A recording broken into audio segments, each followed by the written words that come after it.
Hello, everyone. Can you hear me?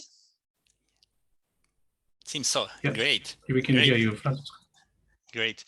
So I think I want to wait just 1 minute to make the start, in case that a few more can join. We have so far 25 participants. So yeah, it's a good number anyway. So thank you all for joining. So yeah, yes, just give me a second.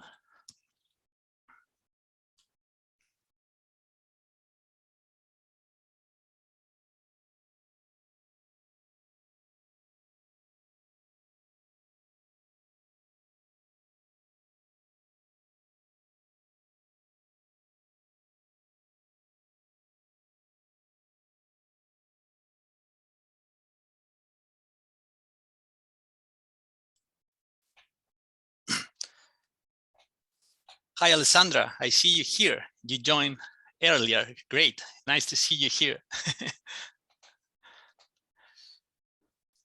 So I think, well, Tomen, who is over there, is going to give you guys some permission to have some control as well to unmute them yourselves, and then later to share the presentation. Huh?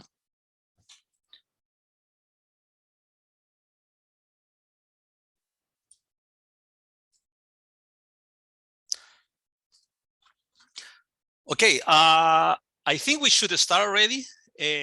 We are about 29 people, yeah, 30 people, so that's good. So welcome everybody. My name is Francisco Cruz. Okay, so we are going to have today the workshop on human-aligned reinforcement learning. As you already know, this is a workshop for the IEEE ICDL 2021 conference. So first of all, thank you to the ICDL conference organizers. Well, one of them is already here, Alessandra. So actually, I think you were involved already in the workshops as well. So thank you very much for accepting our workshop. We had a nice conference this week, so hopefully we can also have a nice workshop for you guys today. So I'm gonna make the start. The opening is gonna be a very short presentation I want to share with you. Yeah, and well, I'm going to explain quickly what's coming next. So, well, about this workshop. Well, the idea of these workshops is get together a researcher and people working in human-aligned reinforcement learning. Well, that's actually comprises different topics like explainability, human in the loop, interactive reinforcement learning, assisted reinforcement learning, learning from multiple sources, safety, ethical fairness, and things like that. We usually, well, people working in reinforcement learning, especially in human-aligned reinforcement learning, of course, we go to different venues to show our research, but we believe that it's good to have a workshop in particularly focus in this area of research. I think there are many people working on this very interesting topic. However, not so many instances to get all together. So I think that in this regard, this workshop can be a good opportunity to share our ideas, our results, things like that, no? Well, first of all, I want to thank you as well to all the invited speakers. We are going to have 12 invited speakers. You maybe have seen in the program, we are going to have 3 blocks. So in each of these blocks are going to be around 2 hours. So in each of them, we are going to have 4 invited speakers. So in the first one is going to be Peter Bampel, Cornelius Weber, Benjamin Rossman, and Jens Kover. In the second one is going to be Richard Daisley, Alessandra Scuti, Bruno Fernandez, and Matt Taylor. And in the last one, George Konidaris, Brad Knox, Patrick Pilarski, and Leno da Silva. Okay, so thank you guys for accepting our invitation. Yes. Well, additionally to this, each of these blocks it's going to start with contribution talks. We are going to have 6 contribution talks. You can see in the program the whole reference for these talks. You can have you can find there a link for the papers. You will also find well, the authors there, and importantly, so you can find there the PDF, and then now we are going to see the presentation of these authors. The presentation for the contribution talks are going to be shown in videos, short videos, but the authors are going to be here to answer your questions. A few numbers I want to share with you. Well, we have invited speakers from 8 different countries, contribution talks from 6 countries. For this workshop, we received 8 submissions papers, and we accepted 6. So, well, 75% of acceptance rate. I think for a workshop that is all right. Of course, we believe that a workshop is a good instance to share initial ideas, so to share initial results as well. So yeah, we are going to have these 6 contribution tags with inspiring work as well. And so far we have more than 150 registration, which actually make us really happy. Of course, we know that given the time difference, time zones, it's not possible that all of you are going to be connected at the same time. Yeah, for instance, in South America, it's about 4 or 5 a.m. So here in Australia, it's going to be very late now. Is 6:30 p.m. So the time that we are going to finish, it's going to be late for most of us. But still, I think that to have this 150 registration is a good number.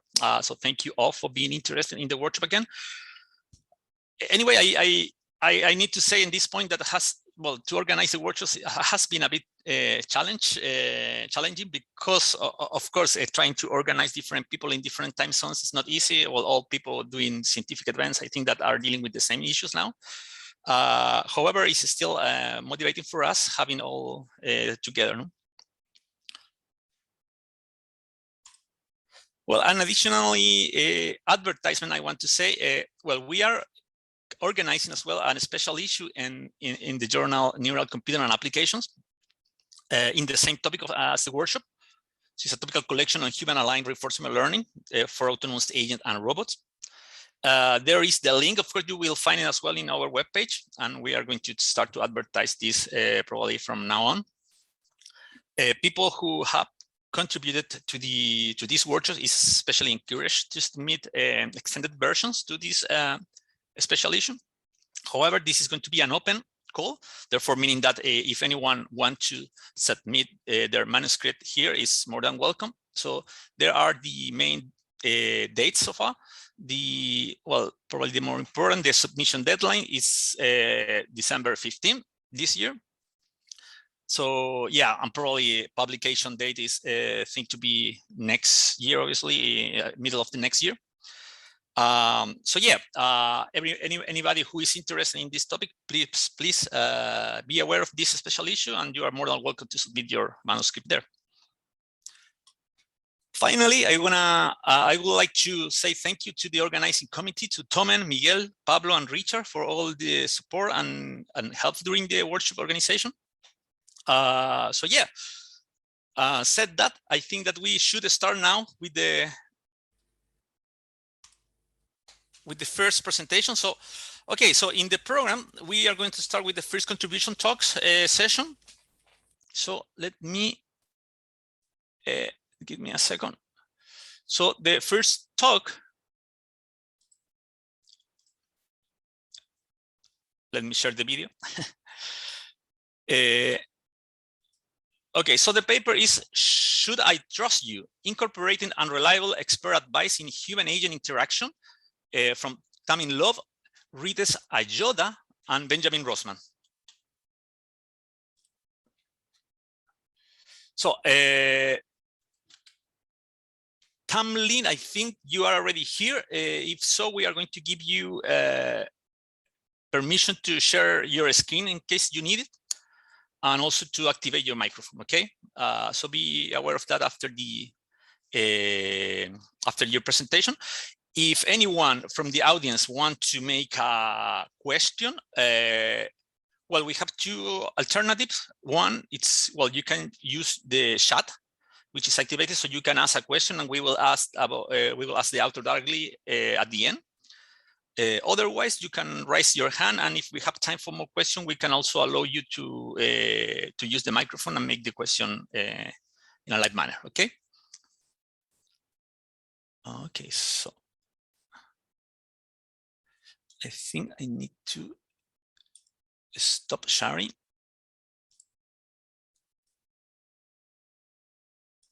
Or share with sound now. Yeah, that should be work. Hello everyone, my name is Tamlin Love and I'm presenting work done with Dr. Ritesh Ajuda and Professor Benjamin Rossman at the University of the Witwatersrand in South Africa. Consider the problem of a frail care assistance robot. Suppose this robot has already learned how to perform certain tasks, for example dispensing medicine, mobility assistance, or calling emergency services, but has yet to learn which tasks to perform for which observation. We can phrase this problem as a single-stage decision problem, where the state is the observation, the actions are the tasks, and the reward could be related to the patient's well-being. It's very important for the robot to learn the correct policy in such a situation, given the high stakes present. If a patient falls, for example, we would want the robot to contact emergency services, not wander off and prepare supper. At the same time, training the robot is complicated by the ethical issues present when training with human patients, and the general data acquisition problems we have with physical robots. We therefore want to learn as much as possible with as little real-world interaction as possible. One approach to tackling this is to incorporate external information in the learning process. For example, a human caregiver could explicitly tell the robot what to do in important states. In the simplest case, the robot can then do whatever it's told to do. To maximize sample efficiency, we could increase the number of experts we have advising the robot. With more experts comes more information. However, introducing multiple experts has its problems. What do we do when two experts give conflicting advice for the same observation? In general, what do we do if the advice we get is wrong? The problems of incorporating multiple experts and unreliable experts have been identified as open questions in this space and are the focus of this work. Now, assisted RL is a large family of approaches, and it's important to specify how exactly the experts and robot interact in this work. Firstly, we are looking specifically at interactive RL, where advice is given throughout the learning in response to the robot's behavior, as opposed to all at once at the beginning, which may be difficult to elicit in some domains. Secondly, we are looking at policy shaping approaches, where the policy of the agent is modified, rather than reward shaping, where the reward signal is modified to shape behavior. Depending on the domain, this kind of advice may be easier to elicit. We also make two key assumptions about the nature of these experts. We assume that the experts are uniformly reliable across the state space and time, meaning that the expert is equally likely to give correct advice for any given state at any given time. With that out of the way, I can introduce our algorithm, CLUE, which stands for Cautiously Learning with Unreliable Experts. At the start of each trial, the environment samples a state. The agent observes this state and selects an action, based on its own policy and on the advice it previously received, and then receives a reward. Afterwards, the experts have a chance to offer advice on what the agent should have done. The agent then evaluates this advice and updates a model of each expert's reliability. Now let's examine some of these components more closely, starting with the model of reliability. We can intuitively think of reliability as a probability of giving optimal advice. A reliability of 0 means the expert is always suboptimal, and 1 means the expert is always optimal. And so we can model this using a beta distribution, and we can get an estimate of the reliability using the expected value. Now let's look more closely at how we make decisions with these models. After observing a state, we must decide on an action. If we haven't received any advice yet for this state, we are essentially acting on our own and must default to some unassisted strategy, such as action value epsilon greedy. If instead we have a single piece of advice for the state, we can use the estimate of the expert's reliability as a parameter, in a similar vein to epsilon greedy, so that with probability of the expected value we follow the advice, otherwise acting unassisted. When multiple experts have given advice for the state, we can use Bayes' rule to calculate the probability of each action being optimal, given the advice and the reliability estimates. Doing this, we can exploit the extra information we get from consensus among experts, and can even benefit from adversarial experts, which are experts that are so consistently wrong that their advice tells us what not to do.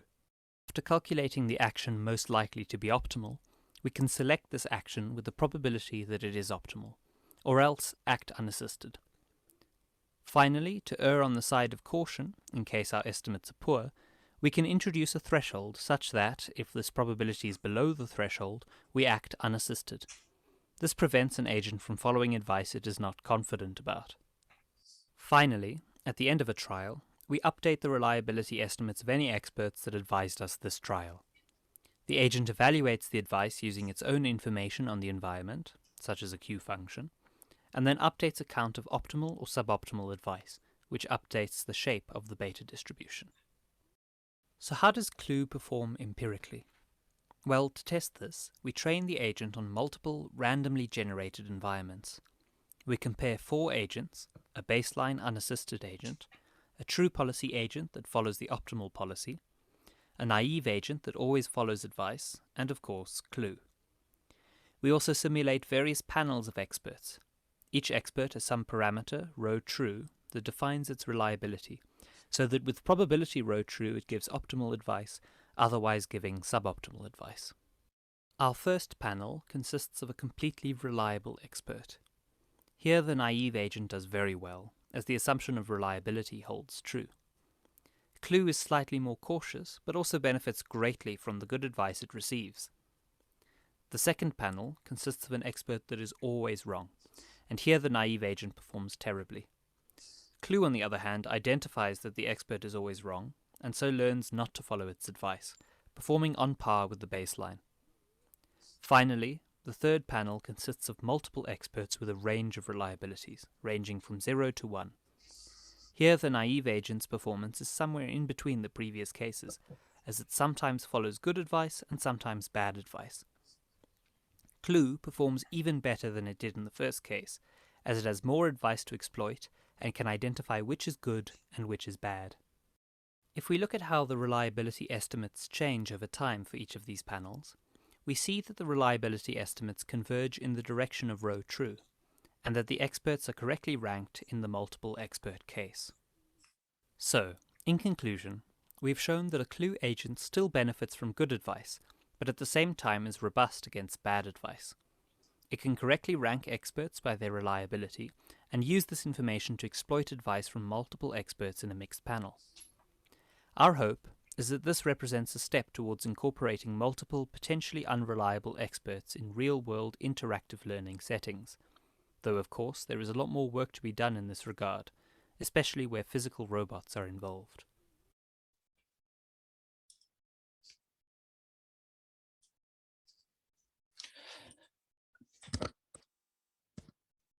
Okay.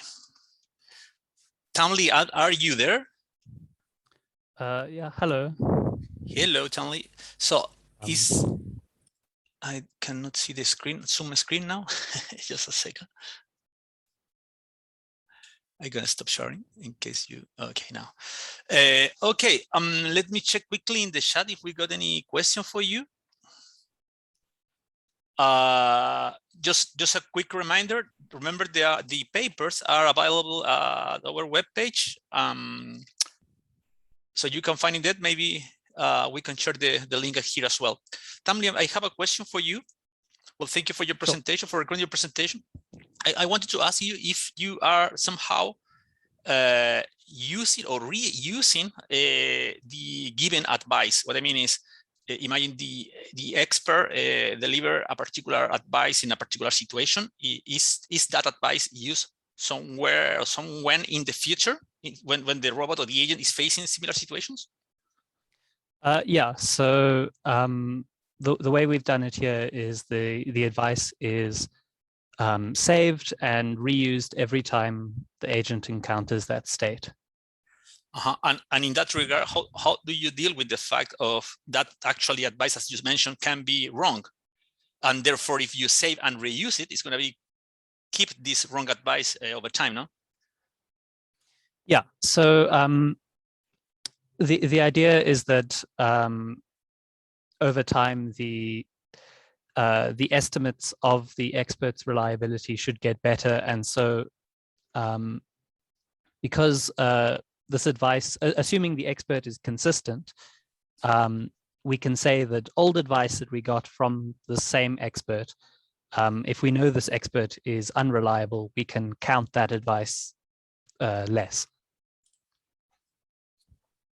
Okay. Yeah, I hope that answers the question. No, yes, I understand. I'm not really sure if there is any other question.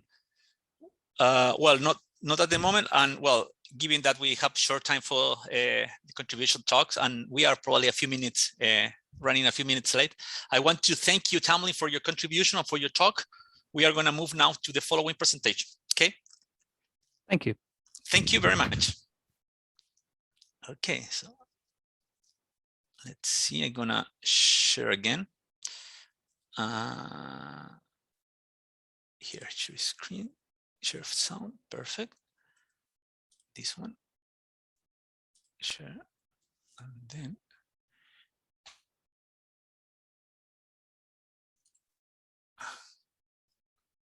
Okay, so the following talk is it's called Mixing Human Demonstration with Self-Exploration in Experience Replay for Deep Reinforcement Learning from Cancel Kosgun and Dylan Klein. Just a second.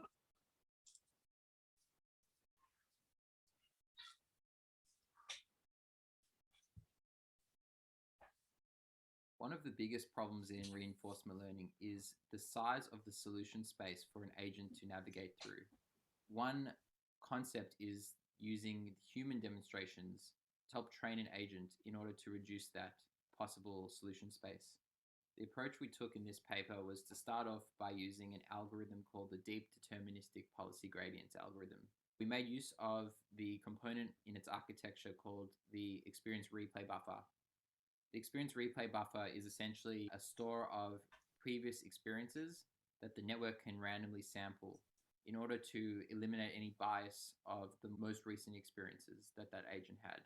So we took this Experience Replay Buffer and we modified it in order to create 3 different types of agents. One where it had 0% human demonstrations in its Experience Replay Buffer, but 100% self-exploration experiences. Another that had the opposite, 100% human demonstrations with 0% self-exploration. And a third with 50-50 of both human and self-exploration. An actor was placed in a 2-dimensional environment which included 9 randomly generated obstacles, as can be seen in the figure on the screen. Obstacles are the black circles, the goal is the red circle, and the agent itself is the gold circle. The agent was rewarded by minimizing its Euclidean distance to the goal. State information was encoded as a 22-dimensional vector, which included the x and y components of the actor's velocity, the actor's relative position to its goal, and the actor's relative position to each of the 9 obstacles. At each time step, the agent receives a small negative reward equal to the distance to the goal. In order to evaluate our experiments, we looked at 2 key metrics: the success rate as well as the solution efficiency. By looking at the success rate, we could see that agents that have 0% human demonstration and 100% human demonstration, as indicated by the dark blue and light blue lines, achieved roughly the same steady-state values. The steady-state value was around 60%, and we can put that down to some of the scenarios that the agents found themselves in as impossible. For example, some of the obstacles were hiding the goal altogether, and the agent could never quite reach it. As for the 100% human demonstration in light blue, we can clearly see that there is a much faster convergence to its steady-state value when compared with the dark blue line. And this would suggest that by introducing human demonstrations, you can quickly narrow down the solution space. The 50% human demonstration agent, as seen in orange, is clearly a lot more volatile compared with the blue lines.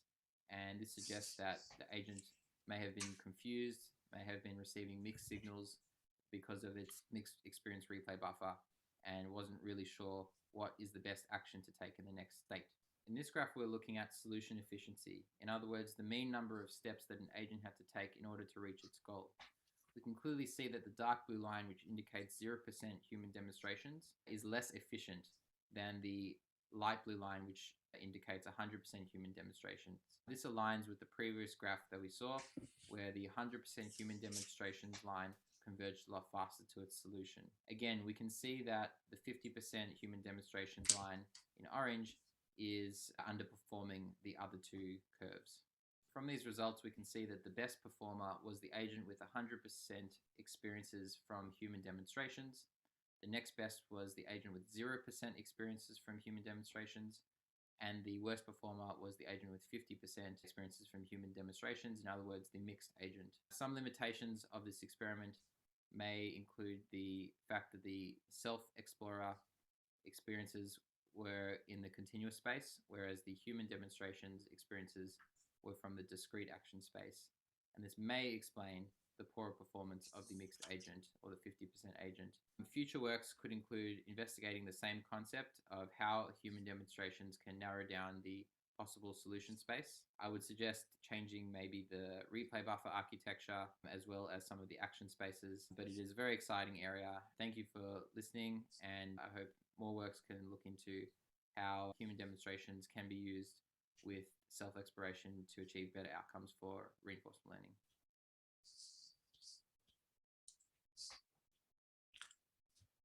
Okay, thank you very much. Akansel, are you there? Hi, Akansel is not bad. Okay, it's Dylan. Hi, Dylan. Okay, let me check quickly if there is any question in the chat for you. Not so far. Anyway, I have a question for you, Dylan. Well, if I understood correctly, are you Francisco? Tell me. Sorry, I think there is a question in the chat. Oh, sorry, I didn't see it. But yeah, maybe you can go ahead with yours first. It's fine. Okay, I go first. Okay, my question is, okay, if I understood correctly, you are populating the experience replay memory using this demonstration, no? Yeah. So you talk about the 50% demonstration in one case, but that is not previously to the autonomous learning, no?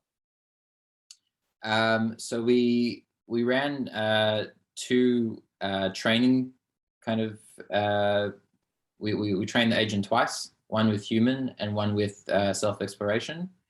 And then in the evaluation stage, we sampled from both. Okay. Buffers, yes. So in that regard, roughly how many demonstration steps are we talking about in your experiments? We had 100,000 experiences in each replay buffer. 100,000. Okay, yeah. Okay. Yeah, I guess that is something critical to work with, because obviously when you have human demonstration, it's something critical to have a person all the time. I mean, the patient is limited, no, at the end. Yeah. So yeah, well, I agree that it's a good thing to have a look. Okay, sorry. Tomen, I cannot see the question in the chat. I see the chat, but not the question. Oh, okay. Maybe I missed. Yeah, never mind. I'll just ask.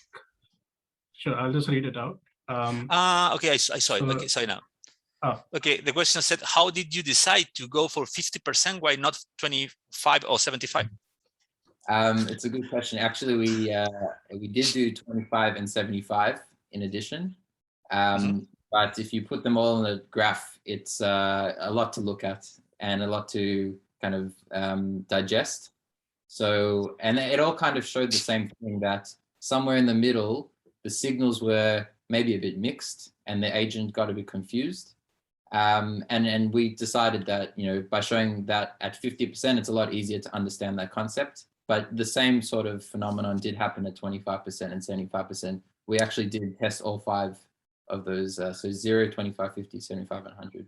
Yeah. But Dylan, one would think that the more demonstration, the better performance, no?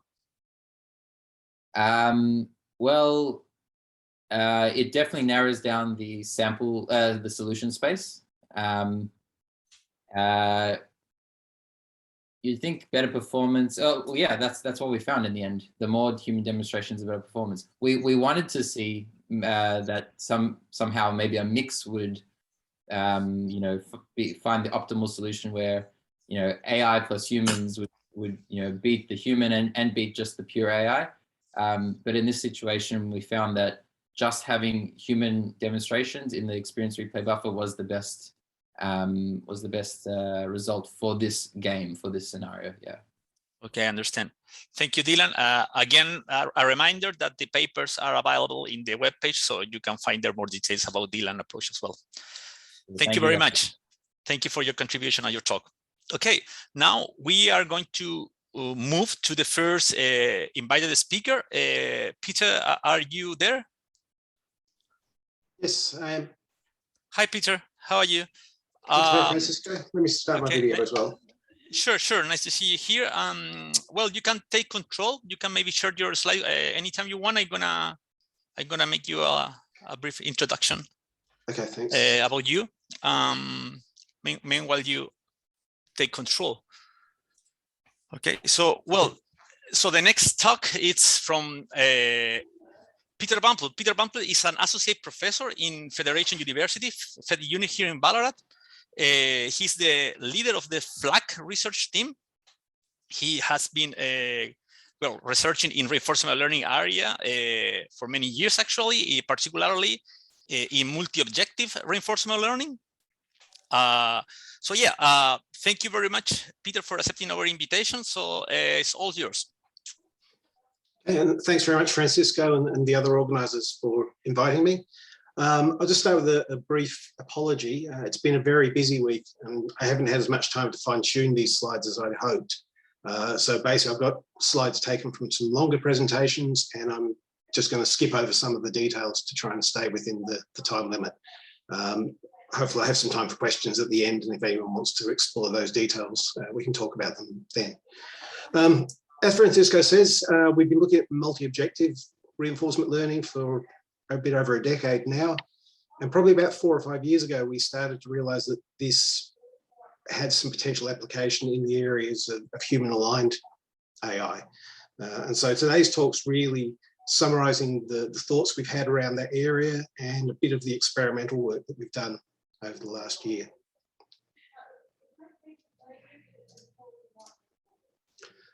So quick overview, basically I want to talk a bit about what sort of factors we might be interested in taking into account for human alignment and how we might go about defining them in terms of rewards for human aligned RL. And then look at what happens if you try to then take those rewards and apply conventional single objective, scalar reward reinforcement learning to that, and explain why we don't think that's suitable, why we think that may fail to find suitable solutions. And then talk a bit about, at a general level, why multi-objective rewards might be beneficial and how you might actually implement multi-objective reinforcement learning. So that work comes from primarily this paper we published back in 2018. And then more recently, that was a fairly theoretical paper. More recently, we finally managed to finish off a bit of empirical experimental work, putting some of these ideas into practice. So for the second half of the talk, I want to talk about that example. And so this is specifically looking at applying some of the multi-objective RL techniques to create safety-aware AI. And the full details of that one are in this paper that was just published a couple of months ago. And so I'd just like to thank at this point, my co-authors, Richard Daisley, who's talking a bit later tonight, Cameron Fole, Adam Bignold, Sally Furman, and Jane Murray. Okay, so first of all, why do I think we need some sort of constrained RL in order to get human-aligned behaviour? And I'm, I guess, preaching a bit to the converted here, given that you're attending this human-aligned RL workshop. Of course, RL agents are based on this idea of maximising their expected rewards. So you give them a reward signal, they select actions that maximise that. The problem here is that the agents are actually very effective at maximising the reward that they're given, and that's not necessarily always going to result in the optimal behaviour. If the reward signal we've got is not perfectly aligned with the actual behaviour we want from the agent, it's possible they'll find a behaviour that does a great job of maximising the reward, but produces outcomes that aren't necessarily any near what we actually want. Good example that was in the literature a couple of years ago. This was from work done at OpenAI. They were applying RL in the context of some video games. One of the ones they looked at was this Coast Runners game, which it's basically a racing game with boats. The aim is to obviously complete laps of this circuit as fast as you can and hopefully finish first in the race. But the reward signal they were using was based just on the in-game score, which rewards you for collecting objects as you go around the track. Now, when you collect an object, it disappears. And so the thinking is, if you play like a normal person would, you collect one object, you move on to the next one, and so on, which leads you around the track, and ideally as quickly as possible, and you win the race. Now, what happened in practice was that their agent found a location where there were 3 barrels positioned so that it could collect them in a sequence. It would fly around, it would bounce off some of these walls of the jetty here, burst into flames, but then come back around and collect the barrels just as they appeared again, which was enough to put the fire out for a while, and then it would bounce off the walls, catch in flames, and just got stuck in a loop here, going round and round in circles, not getting anywhere near actually completing the race, but of course it was actually maximizing its score. And so that's the sort of problem we have, that potentially quite unsafe behavior that's not aligned with what we want it to achieve, might come about from what seemed to be a reasonably correct reward signal. The other analogy I like for this is the Sorcerer's Apprentice, the old Disney movie. So here you've got, Mickey Mouse enchants the broom to fetch water for him so that he doesn't have to do it himself, but he doesn't place any constraints on the broom. And so it winds up creating duplicates of itself, which continue collecting water. There's nothing telling them to stop once the basin is full. And so pretty soon the whole place is flooded and it's an absolute disaster. And so this is what can happen if you start applying reinforcement learning, maximizing a simple reward signal. You're potentially going to run into these sort of problems. How might we get around that? Well, let's, instead of just having a simple reward, let's build more complicated rewards that reflect other factors that we care about. So if we want ethical behavior from our agents, we want them to follow the same sort of ethical rules that people do, we've got to define what those ethical frameworks are. So utilitarianism is one of the ones that's commonly been discussed in the RL literature because it's a quantitative approach. We have some sort of measure of utility that we're trying to maximize. So Jeremy Bentham suggested it's a sum of the happiness of the population, however you measure that. And so you can obviously quite easily express that as a reward because there's a quantitative value.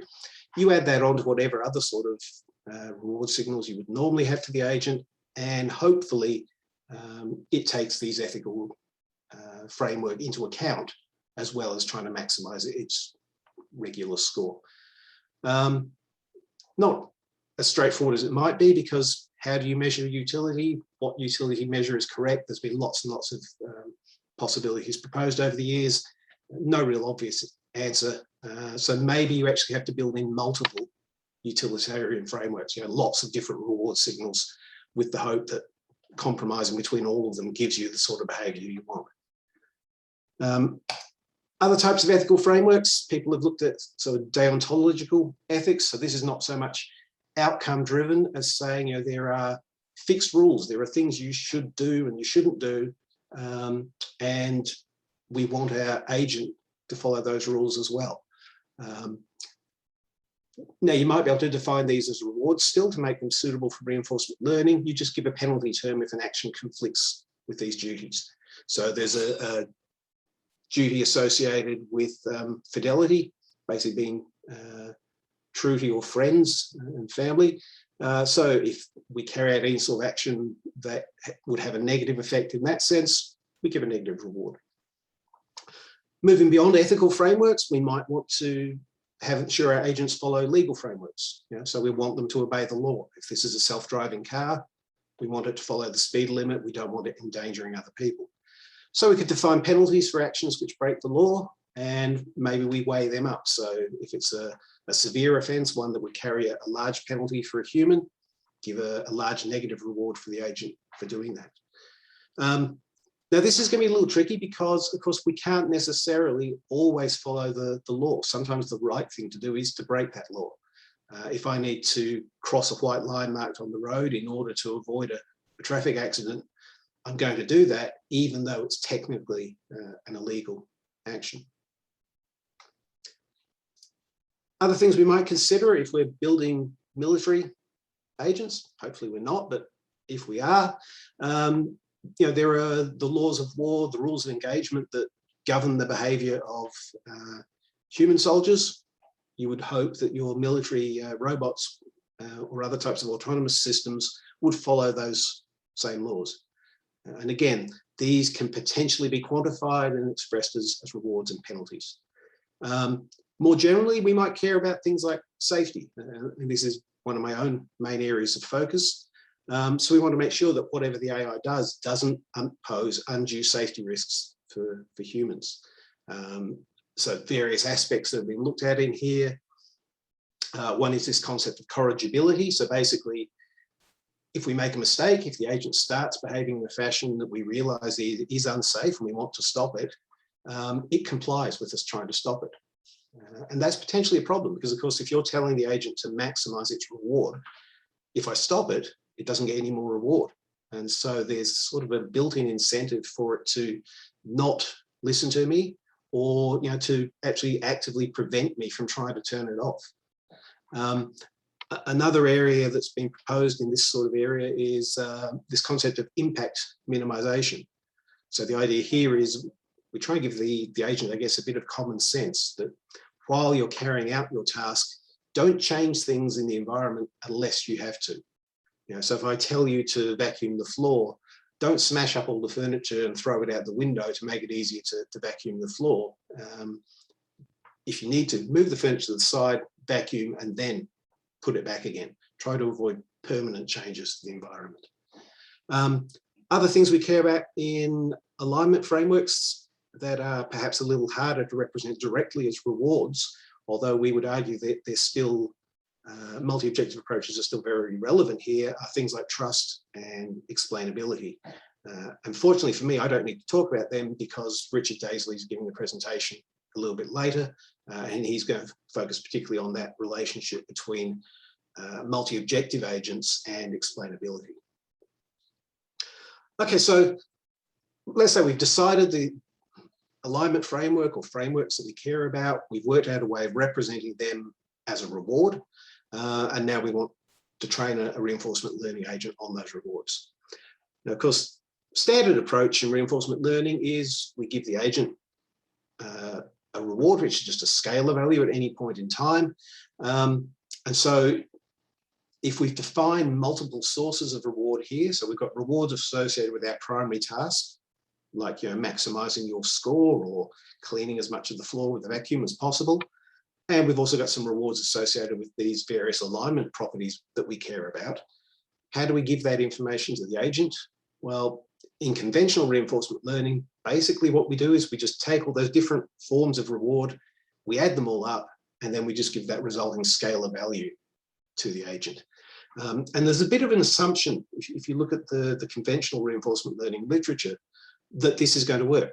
If there are multiple things we care about, we can get an appropriate trade-off between them just by adding together these different reward components.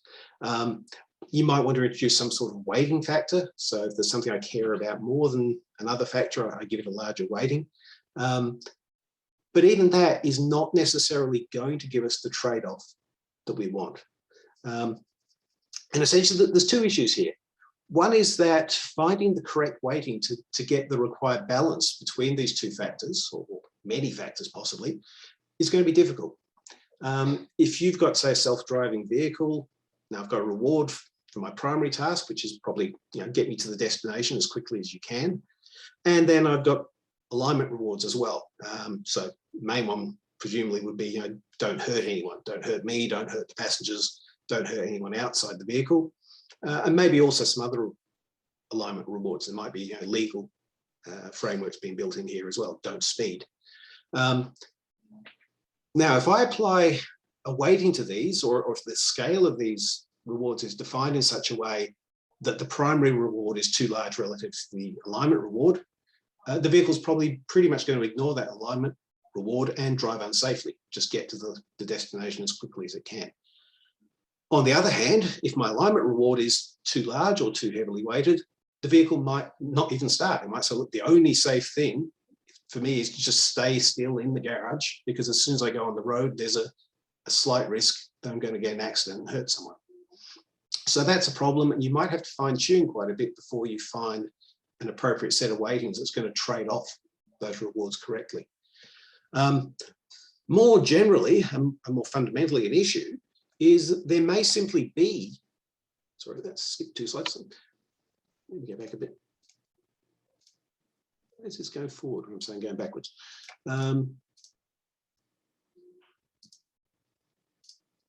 Sorry, that's where I meant to be. There may actually be no weighting that will give you the desired behavior once you scalarize your rewards in this way. So here's an example from that theoretical paper of ours. So here we're looking at a medical sort of scenario. So we want the patient to comply with some sort of treatment because it's going to minimize their condition, be best for their health. But on the other hand, we want them to maintain their sense of autonomy. We don't want the robot pinning them to a bed each day so it can give them the injections or force the tablets down their throat. So we've got a set of possible policies the agent might be following, represented by these blue dots.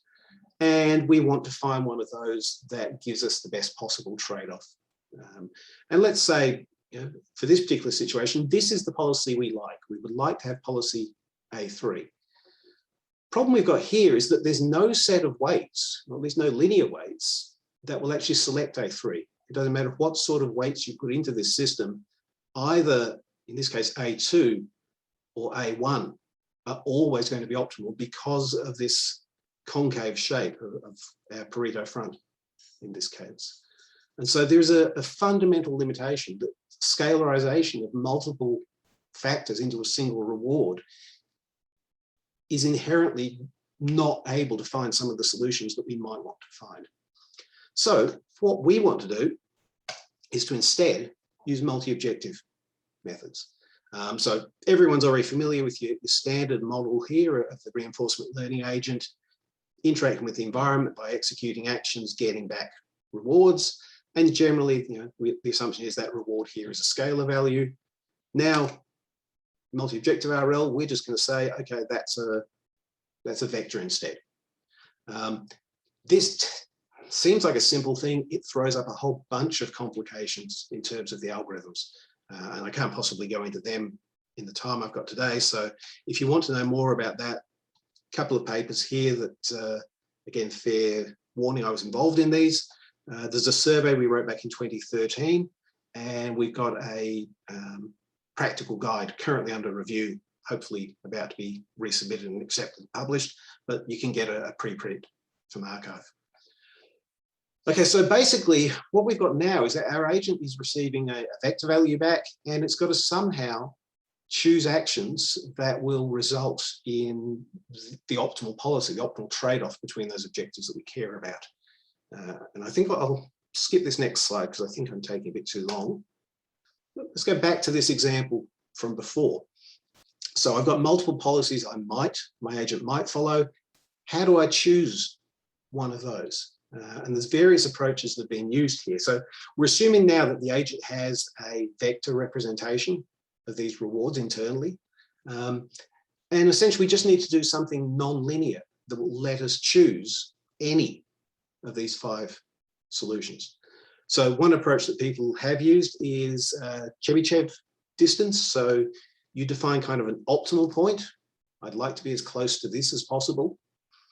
For each policy, you basically just measure its distance, its deviation from that optimal point, and then you choose the one which is closest, which in this particular case would be policy A3, the one that I said a linear method couldn't find.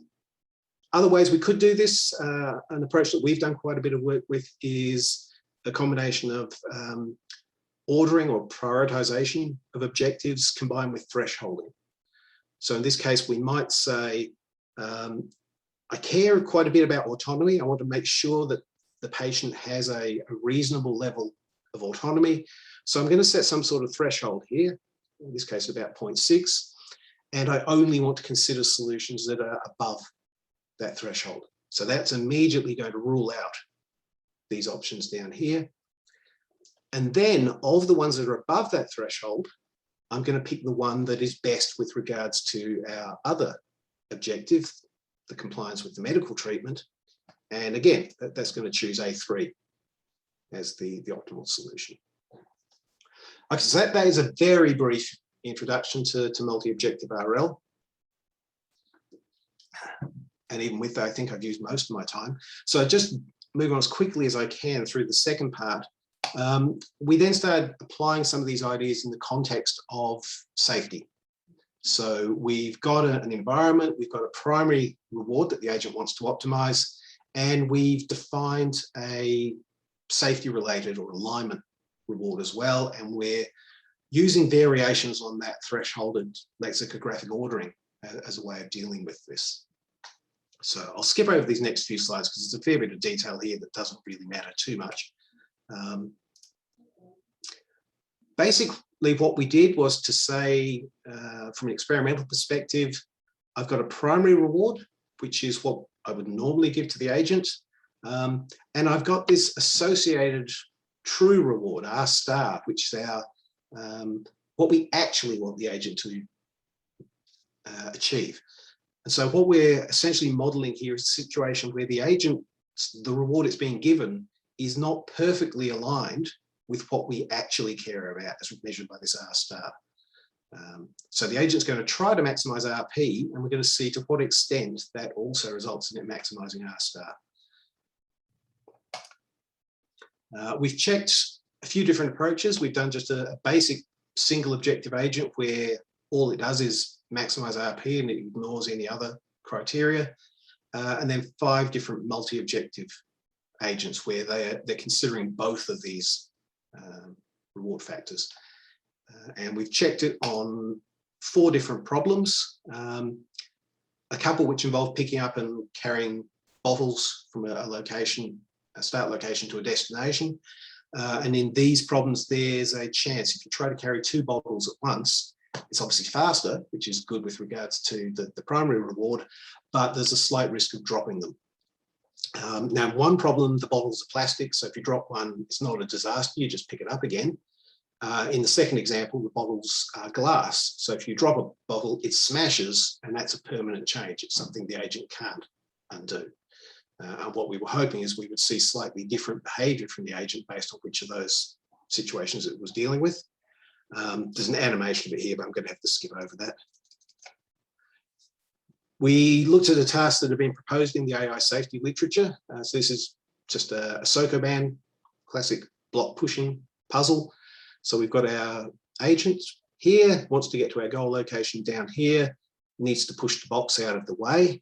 Now in the simplest solution, the shortest one, the agent basically just pushes the box down and then goes straight to the goal, which is a very quick solution, but look at that box now, there's no way it can be moved away from the wall. It's stuck in that location now, which is probably undesirable. So we want to see, can our agent be encouraged to learn a safer solution where it takes quite a bit longer, but it leaves the box back in its original location. Fourth problem, similar sort of thing again. We've got a bit of a grid world here, loop shaped. We want the agent to get from S to G, and there's a couple of doors that can be opened and closed. So again, there's a short solution, just go through the doors, don't bother wasting time closing them, get to the goal as quickly as possible. Very good for the primary reward, not very good in terms of not having an impact on the environment. There's 2 policies which are good in terms of not changing the environment. One's to walk all the way around the outside, never open the doors, so we don't have to worry about closing them. But the solution we'd really like the agent to find, the one that we would see as being the best trade-off, is go through the doors, but close them behind yourself. So it's not as fast as the one at the top, but it's not as slow as the one in the middle, and it still leaves the environment unchanged. So we ran a whole bunch of agents through this. I could probably spend half an hour just talking through these results. So let's try and do this as quickly as we can. So at the top, we've got the single objective agent. You can see it generally does a pretty good job in terms of the RP value. So in terms of primary reward, it's good. In terms of our alignment reward, it's generally not so good because it doesn't know anything about that. So it just chooses what it finds as the simplest, fastest solution. And if that means leaving parts of the environment changed, broken bottles lying on the ground and the box shoved up against a wall and the doors open, that's exactly what it does. So its scores relative to R star on most of these problems are pretty dreadful. Really, the only one where it works well is the unbreakable bottles.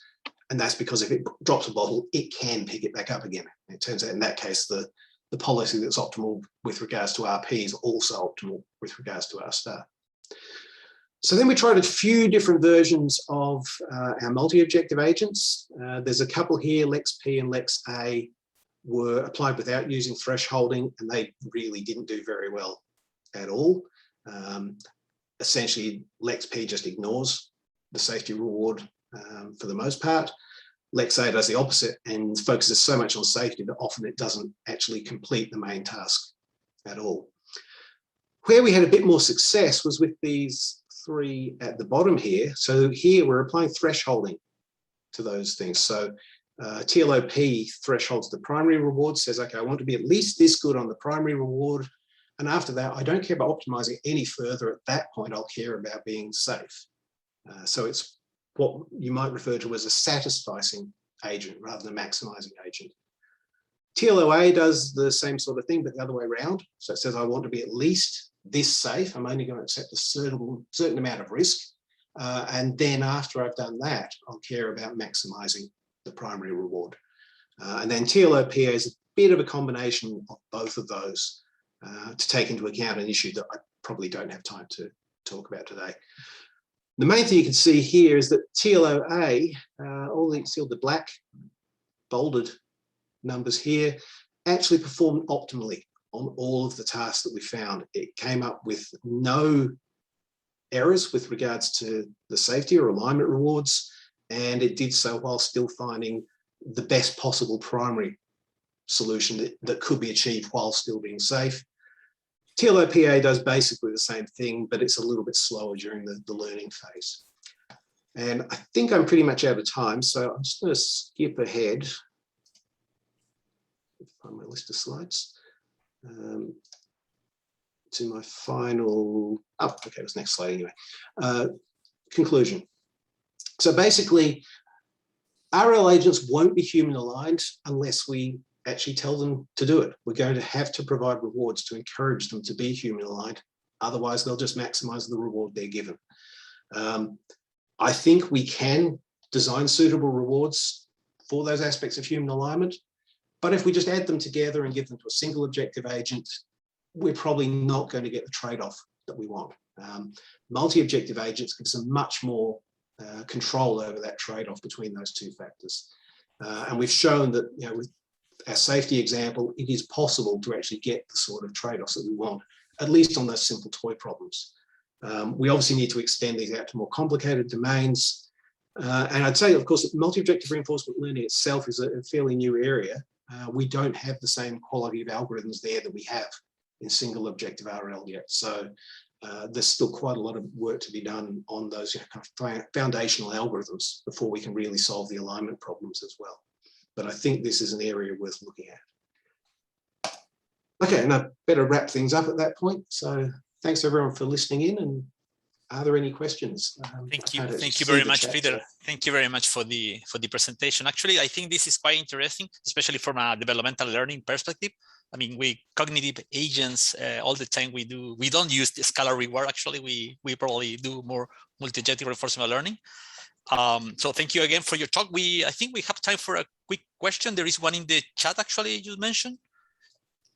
Yes, so the question is, can a reward from an external factor could be considered?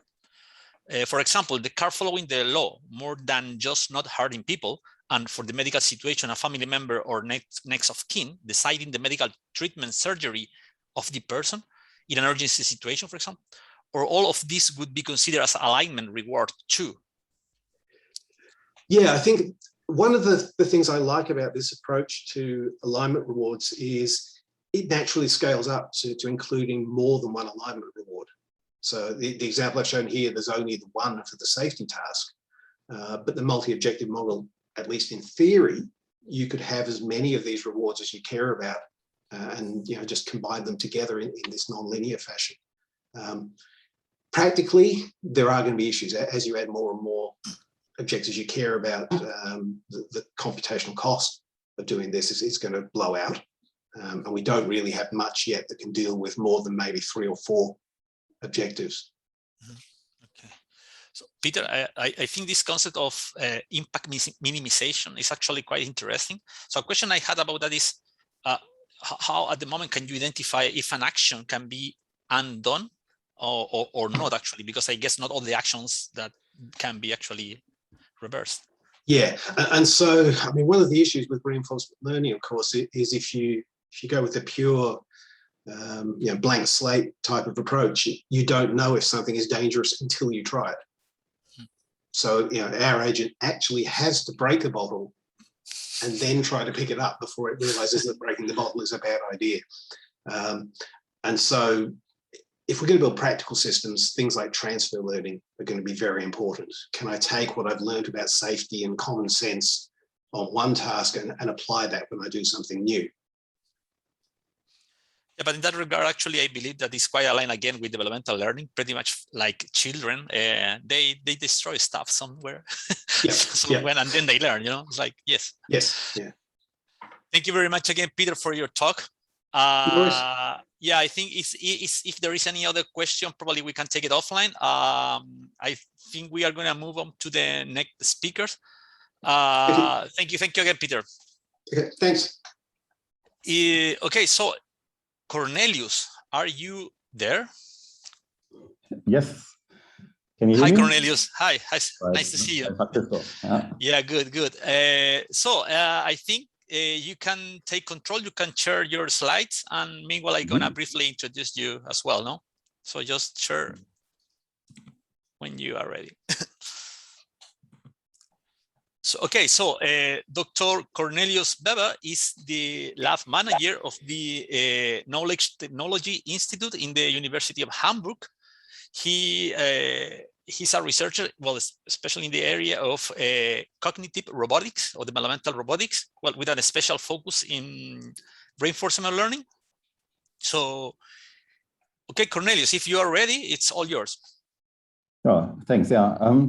Right. Yeah. Usually, originally, Professor Werner was, of course, invited here, but he's cannot do it today. So I'll do his talk basically.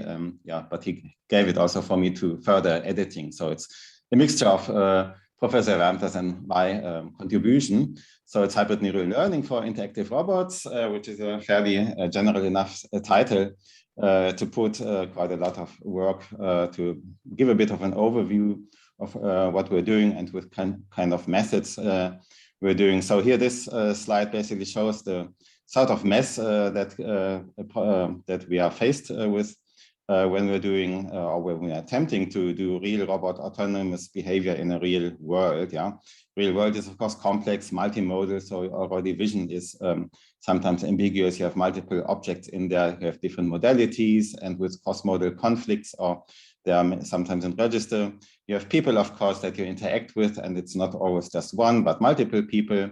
So there's quite a lot of things to deal with. And so I'll lead over to the next slide, which basically shows a bit of the methodology or the apparatus that we have here. So here's, for example, a large screen. It's a sort of virtual reality screen, like in a cinema, but it's a big curved screen. And in the focal point of that screen, then you can place yourself, or you can place a robot. Right? And then you can basically do experiments with the robot in the same way as you would encounter the real world. Behind the screen, there's also some loudspeakers.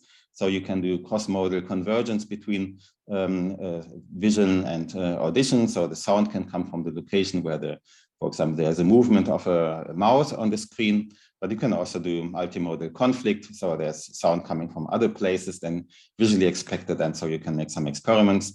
So here you can see Pablo Barros with an eye tracker here at the time. So this also allows you to make behavioral experiments and then, for example, redo those experiments or those findings then on a robot model or on a neural model. So when we deal with communication with people, so robot to people and so on, of course, language is one of the main modalities to communicate. And yeah, but language is not just NLP, natural language processing, but it's of course embodied in the real world. And so there's no language without some objects to talk about or objects to see or to sense or to perceive. So language is therefore, which you can also see on the architecture in the language, that the language areas are heavily interconnected to other areas like the somatosensory cortex, visual cortex, and of course the input, the auditory cortex, plus also prefrontal cortex. So language is really at the core part of the brain. And we made models out of that as well here, for example, multiple timescale recurrent neural network that basically has multiple inputs here due to the fact that language is sort of joining multiple modalities. So we have, for example, here the model works in this mode from the right to the left. So it gets input is vision and somatosensory input. So the robot perceives what it's just doing. And on the left-hand side, it should then report about what it's doing by telling in words what it's doing. And this multiple timescale model, basically, the idea here is that the neurons are operating on different timescales. The input neurons typically operating on a fast timescale because raw input stimuli are relatively fast, whereas the center neurons, they encode more abstract concepts, for example, words or sentences, the meaning of a sentence, and their activation is therefore slower. And this multiple timescale neuron, by basically implanting this timescale properties on the neurons, extracts the according concepts on a lower or on a higher hierarchical level. Now back to our methodology. So here we have recorded a proper data set from a robot performing an action, and you can see on the bottom, scoot heavy green car. This would be the label, language label about what it's doing right now. So this data set here, it's the email data collection, is of high quality in the sense that we are recording simultaneously multiple visual inputs, auditory inputs, and also the somatosensory perception, like the positions and the currents of the motors that react to the real world here. So that data set is of high quality in order to make an embodied multimodal perception of language at the end, what we want to explain.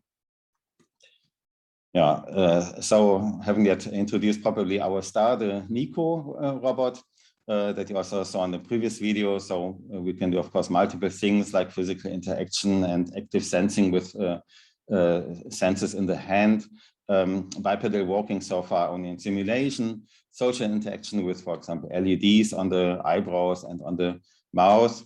So at the bottom, you can see a link here, Seed Robotics, that they originally supplied the hands for this robot, but they also, meanwhile, also you can buy the robot from this company as well.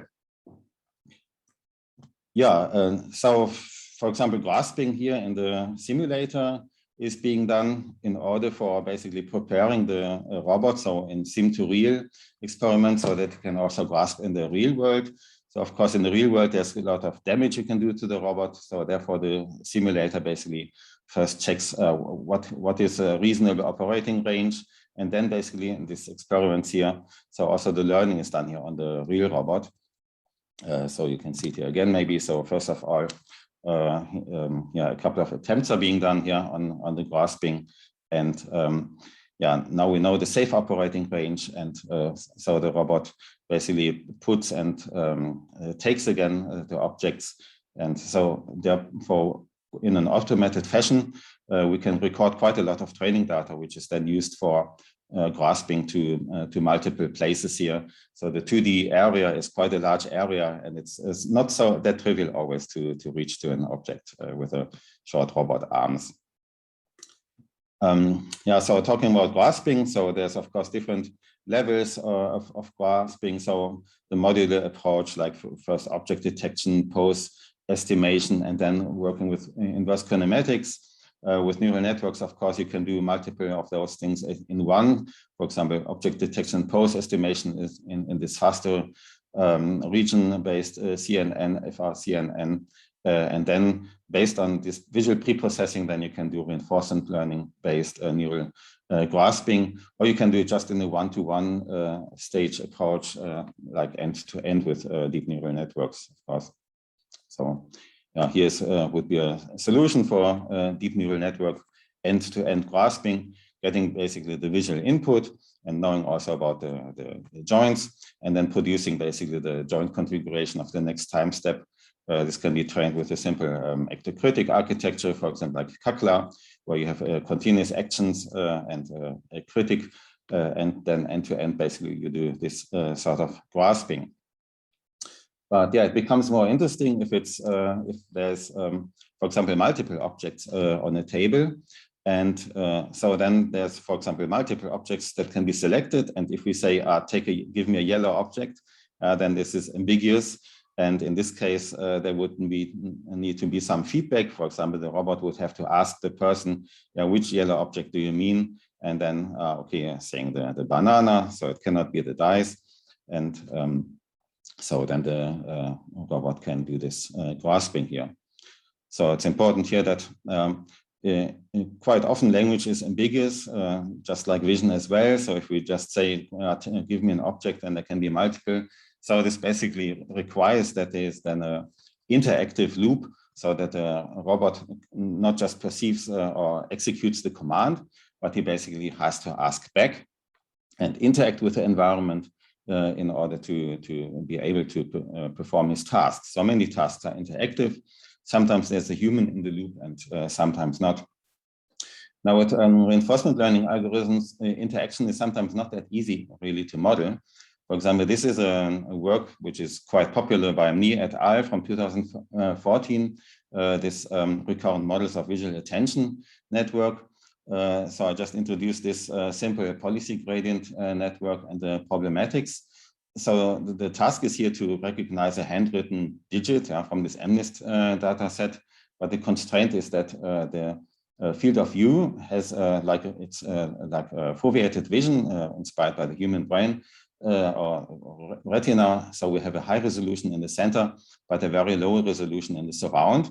And so looking like this on a part of this digit, you cannot recognize the whole digit at once. So what you have to do then is you have to make some eye movements in order to recognize then the whole movement. Now, can this be realized by reinforcement learning? First difficulty is that the eye movements, they don't change the environment. They don't change the state. It's just the eyes that move. So reinforcement learning usually works on state changes.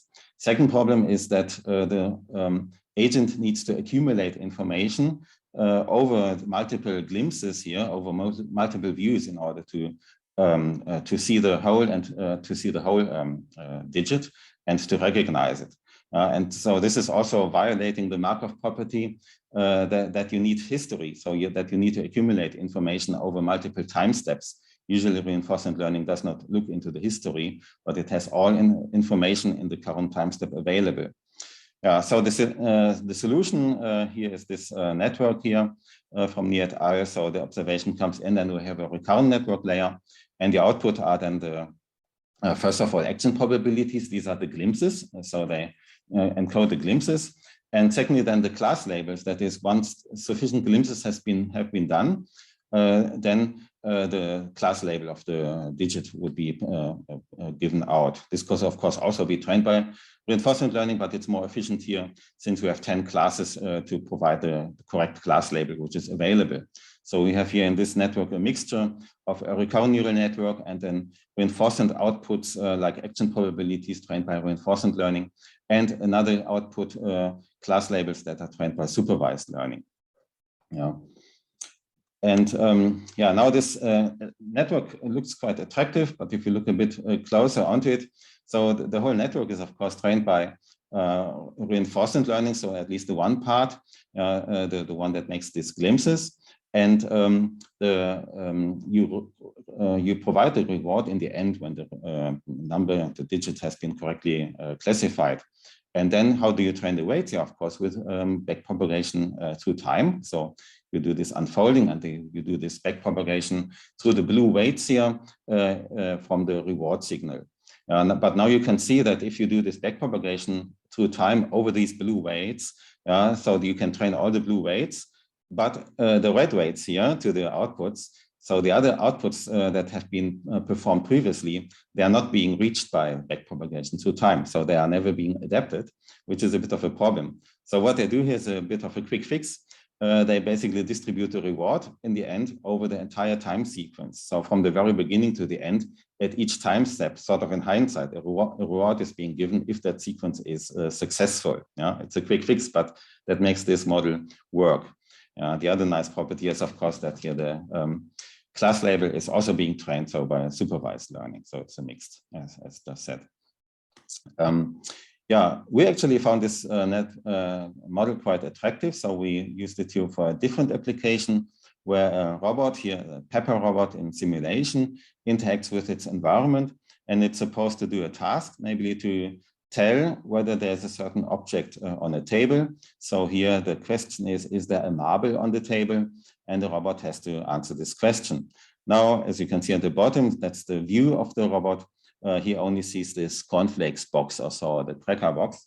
And he does not know whether there's a marble or not. So he has to interact with the environment in order to see whether there's a marble. In other words, he has to rotate a bit around the table. So he can circle left or circle right.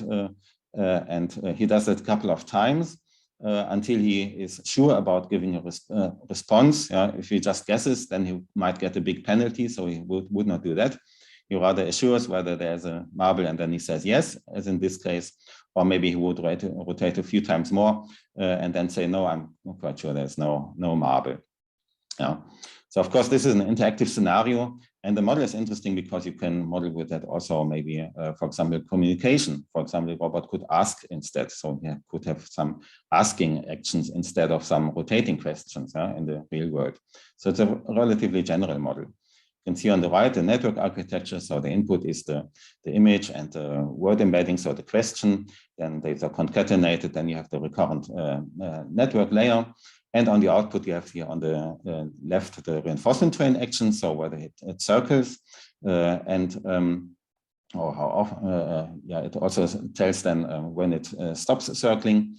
And on the right, then you have the supervised learning output, so the classification, yes or no. Another point here is maybe this little stop gradient, if you realize it here. So it basically shows that the gradient for the recurrent network is actually only used from the supervised learning, from the existence prediction, and not from the reinforcement learning. It apparently works better that way. So the supervised learning is sufficient to create good enough representations on the hidden layer so that these representations can also be used effectively for the reinforcement learning part by just a linear readout that is basically being trained there. Okay, so here's then a video. Here's a video of the this application here. So the robot sees here these images and is queried about whether there's a specific object. And here now 4 different scenarios. Let's see the first one here. The target object is visible. In this case, he will always say yes. So yeah, here. So the query is apple. And the action is always, don't rotate and just say yes. So this is the trivial case. Second scenario, we have only a larger object there, and that is not a target object. In this case, the final answer will always be no. But first of all, he has to rotate around it, and that's what he's doing. So he will rotate quite a lot to make sure that the target object here, apple, for example, cannot be there. And then he will here always say no in this case. Third case, there's another object on the table, again, not the target object, but that other object is in similar size as the target, so it cannot occlude it. So this little ball here also cannot occlude the apple, and then therefore the robot can right away say, no, the apple is not there. And a fourth case, then the target is occluded by a larger object. And yeah, now the robot will again rotate until the object is visible, and then he will say yes. So it's sort of occlusion reasoning, we call it, because he knows a small object, he does not need to rotate, but for large ones, he needs to, right? So he interacts with the environment only when necessary. Yeah, not yet. Thanks for watching. We'll continue with another model. So yeah, we just had a model-free reinforcement learner. So model-based reinforcement learners are today quite in fashion because they're quite powerful. And so here we see, yeah, a rat thinking about a T-junction and whether it is going to, what is going to happen in the future in order to make the current decision. So a model for that is basically a predictive model that needs to predict what's coming up. And mu0 is quite popular from the Google people. So you have an observation here, this sort of Go board, and the H is first of all a function that the representation function that produces an internal representation. And G is then the function that basically is used for planning ahead. So it produces, given also the action as input, what is going to be the representation of the future observation, and so on. So you can use that in sequence. And then we have, so that's called the dynamics function, the G, and then we have the pink ones here, the policy and value functions, F, that predicts the policy and the value of the corresponding state or the representation of the state. So it's, yeah, so this allows you to predict then recursively future outcomes. And yeah, this prediction of the future is basically done, that is the planning. So from a given state, you plan future states with various actions. So you have to vary the actions. And then you basically extend your tree where it's most promising. Where the F function predicts the highest values, that's where you extend your tree. So you get a tree of variable depth and variable breadth. And finally, you just perform the action of the very first action here, because that's the most promising one. That's the tree branch that is most often used and most promising. Yeah. Now, we wanted to train this architecture in an unsupervised fashion, which is not possible because it just basically trained just by the values, so just by the reinforcements. So we introduced here, now we extended it with another generative model, H-1 here, which basically inverts the H function, the representation function, but it is trained separately. So it's another neural network. And so this H-1 function plus the G and the H function, so all of these functions now can be trained by unsupervised learning by just the agent navigating through the environment or interacting with it. And then you have good representations already that are of versatile use, and then you can, introduce a task and then learn the F function for the policy and value based on that. So it leads to some kind of acceleration in certain scenarios. Another extension that we did, but that also other people did here, as you can see below, the reference is to change this to continuous actions. So that's also relatively straightforward. So just the A are being randomly assigned according to some kind of Gaussian noise, but the tree is still the selection of specific continuous functions, right? So you still have a discrete selection of function, so you can still work with the Monte Carlo tree. Yeah, and this is a performance of this mu0 in our simulation of a Nico robot arm. So you can see here that it intercepts here a rolling ball. And you can see on the right, these are some trajectories. The ball is coming from the top, so that's the straight line. And you can see a couple of trajectories with different settings of the model. And you can see that those trajectories are, so it's not that the arm is first going to the ball and then chasing it, but basically the arm is predicting the future location of the ball and then going to the ball in a straight line to intercept it at a given point. It's still a little bit of jitter because we did not model anything like momentum or so. So due to the planning, it's a bit of an artifact of going a bit zigzag, but the trend is relatively straight and not a curved line. Yeah, to go towards the finish. So other next frontiers are basically explainable AI is today a buzzword. So where which is of course has some good reasons that we need that. So when, for example, selecting here the carrots, so why did it actually select the carrots? In particular, if it should have selected maybe here the banana and or the pepper instead of the carrots, then we would like to know, is it because he didn't do the speech recognition was done wrong, or was it a visual failure, or was it a motor failure? So visualizing a couple of things, for example, in the visual input directly as here, the sort of a heat map over those objects helps already in explaining some of the behaviors. Other functions are, for example, when it comes to more complex language, right? So, for example, when you listen to this one, take the red cube that is in the bottom left corner and put it on the green cube. So that's quite a complex command. If I would suddenly hear this and then I would say, oh, what was it again? Can you please repeat? So quite complex. So this has actually been tackled here by the work of Johannes Twiefel. But of course, you have to work with some kind of constraints here.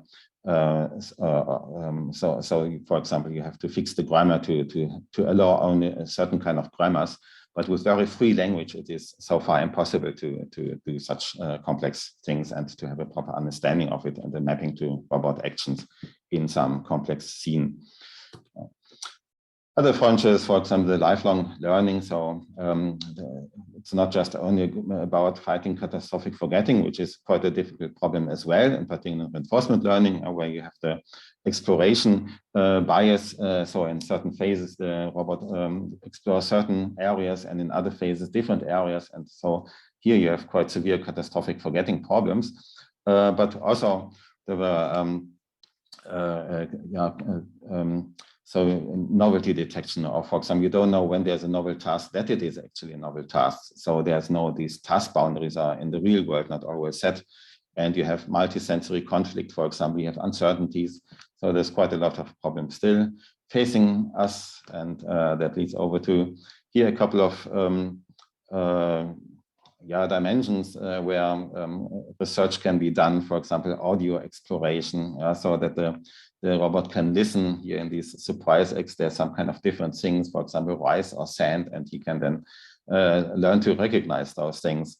Or also integrating pose estimation in the real world, where you have multiple objects. You have the binding problem, for example. Those are a couple of problems that are still facing us. We have personality in HRI is an interesting topic, so we can give the robots different personality and see how the people react to that. And when it comes to applications, so unfortunately the real household robot is not really ready, but rather demonstrations like the robotic coach, for example, are relatively easy to implement. Though maybe people might not pay so much for them, so they are also not really widespread so far in commercial applications.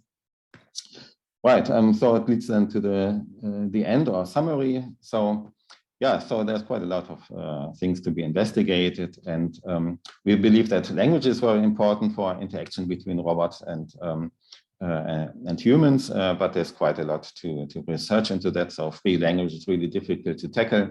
On the other hand, language is quite suitable for reinforcement learning because you have this sequential thing, and if you have goal-directed dialogues, for example, with a certain reward in the end. But the problematic here is, of course, that the action space is so high dimensional for language, and you can express the same things very differently.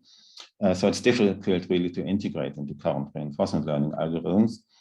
And then of course various other challenges like XAI and so on.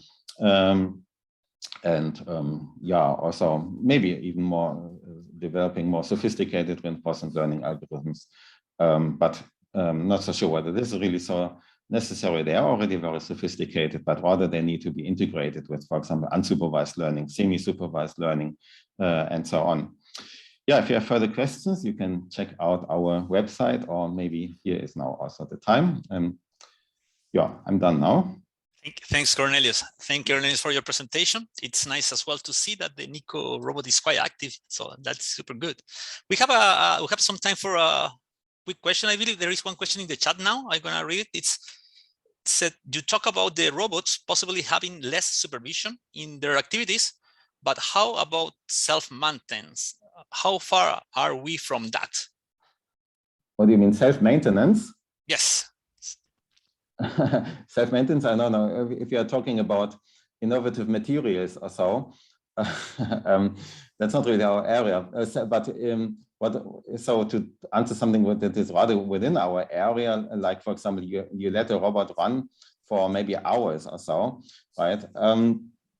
You can have different answers to that based on different people, also in our lab. So the hardware people would rather say, yeah, we're working on it and we can have our robots more and more robust. And so knowing about the constraints, for example, where the collisions and avoiding that, and using also tactile sensors, you can basically make a robot longer and longer perform in the real world. And as I showed, so if you set up your experiments in a smart way, so for example, the robot takes something, places something elsewhere, and then you can take it back again, and then you know where that object is, and then you can make it grasp there again.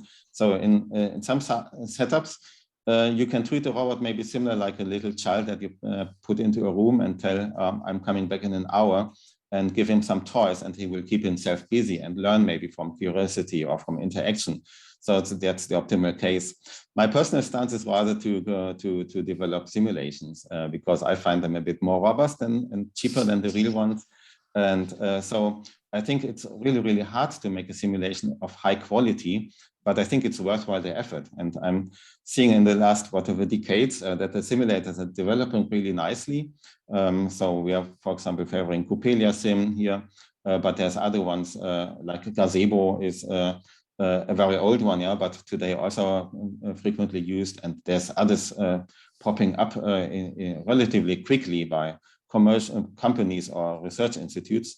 So I think there's really a high promise in modeling things. They are very of high quality, and then you can do the sim to real relatively seamless. So that's sort of the hope. But of course, we know the problems of sim to real, right? So things usually don't work right away if you do this transfer. So that's actually related to a question I had, actually, Cornelius. For instance, did you show many applications in real world robots and also in simulation during your presentation? So, but you are saying that you believe that we should focus more in simulation first before to move to real world scenarios. I mean, we should probably put our energy there first and then move to, I mean, talking as a general, all of us are researchers. Yeah. I wouldn't say we should do, but I'd rather say we need to. But I mean, if we are realistic and we take the human infant as an example, it takes 1 year until it speaks the first word. It takes about 2 years until it puts two words together, or until it finally forms some sentences. Similar with standing, with walking, it takes about 1 year until a child walks.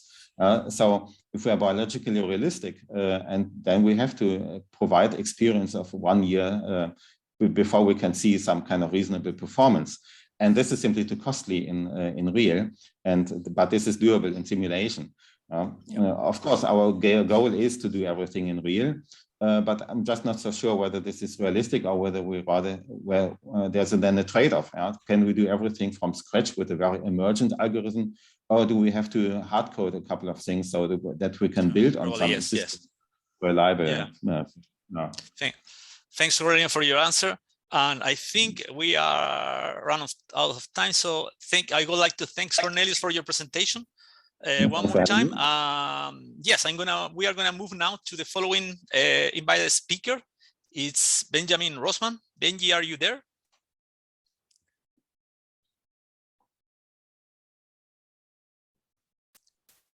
I think he was in. Benji, can you hear us? Maybe he doesn't have permission. Just give me a second to give permission. Benjamin Rossman. Oh yeah, you have permission. You are muted, Benjamin, in case you are hearing me.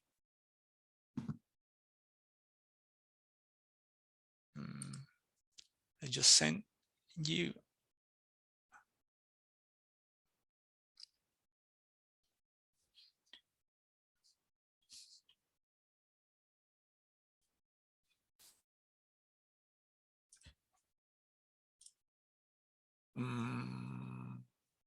Okay. Benji, maybe you can write something in the chat.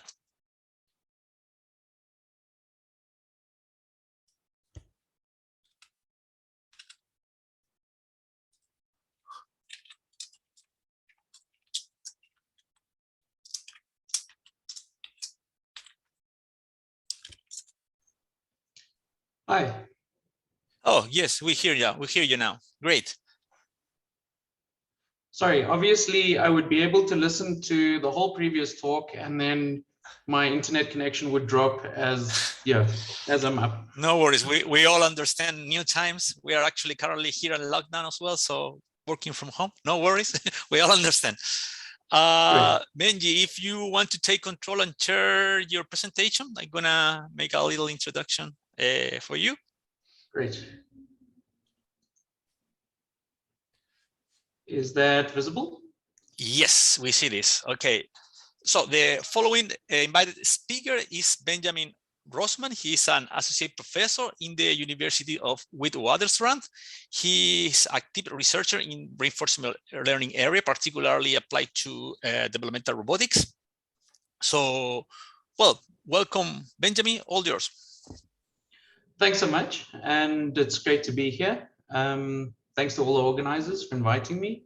Obviously there's the benefits of, this is the one positive of the current global situation, is that we can get together in this remote setting. The downsides, obviously, my internet connection has a sense of humor.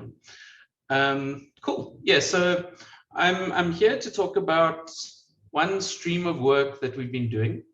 Some of the projects of some of my students, really about human robot collaboration. And sorry, can you see the transition there? Cool. Okay. Yes, great. we see it. So when I talk about human robot collaboration, I've got this kind of scenario in mind. You imagine that there's a human that's got some sort of task and a robot working alongside them. So perhaps there's some sort of conveyor belt, and you can imagine some tasks maybe are better suited to the human. Maybe these are more fragile things it's got to pick up off the conveyor belt, and maybe the robot has its own tasks assigned to it.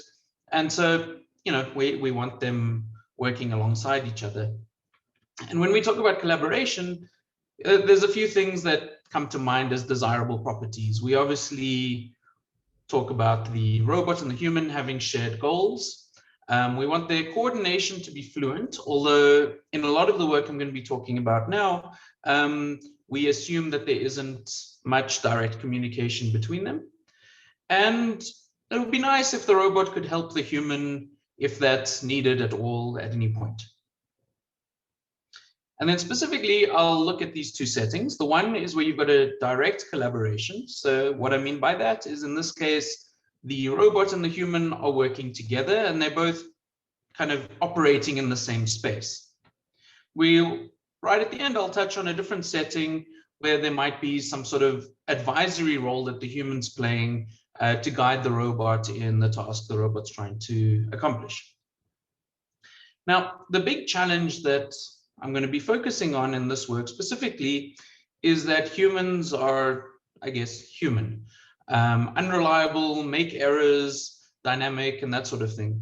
And often what you'll see in the literature is that we don't make these assumptions. And this goes back to even the days of focusing on game theory, where, assume an optimal, rational opponent. And while that's good under some situations, it's obviously got limitations. We also see this in a multi-agent reinforcement learning setting where if the policies of all agents are stationary, then you can proceed as you would like.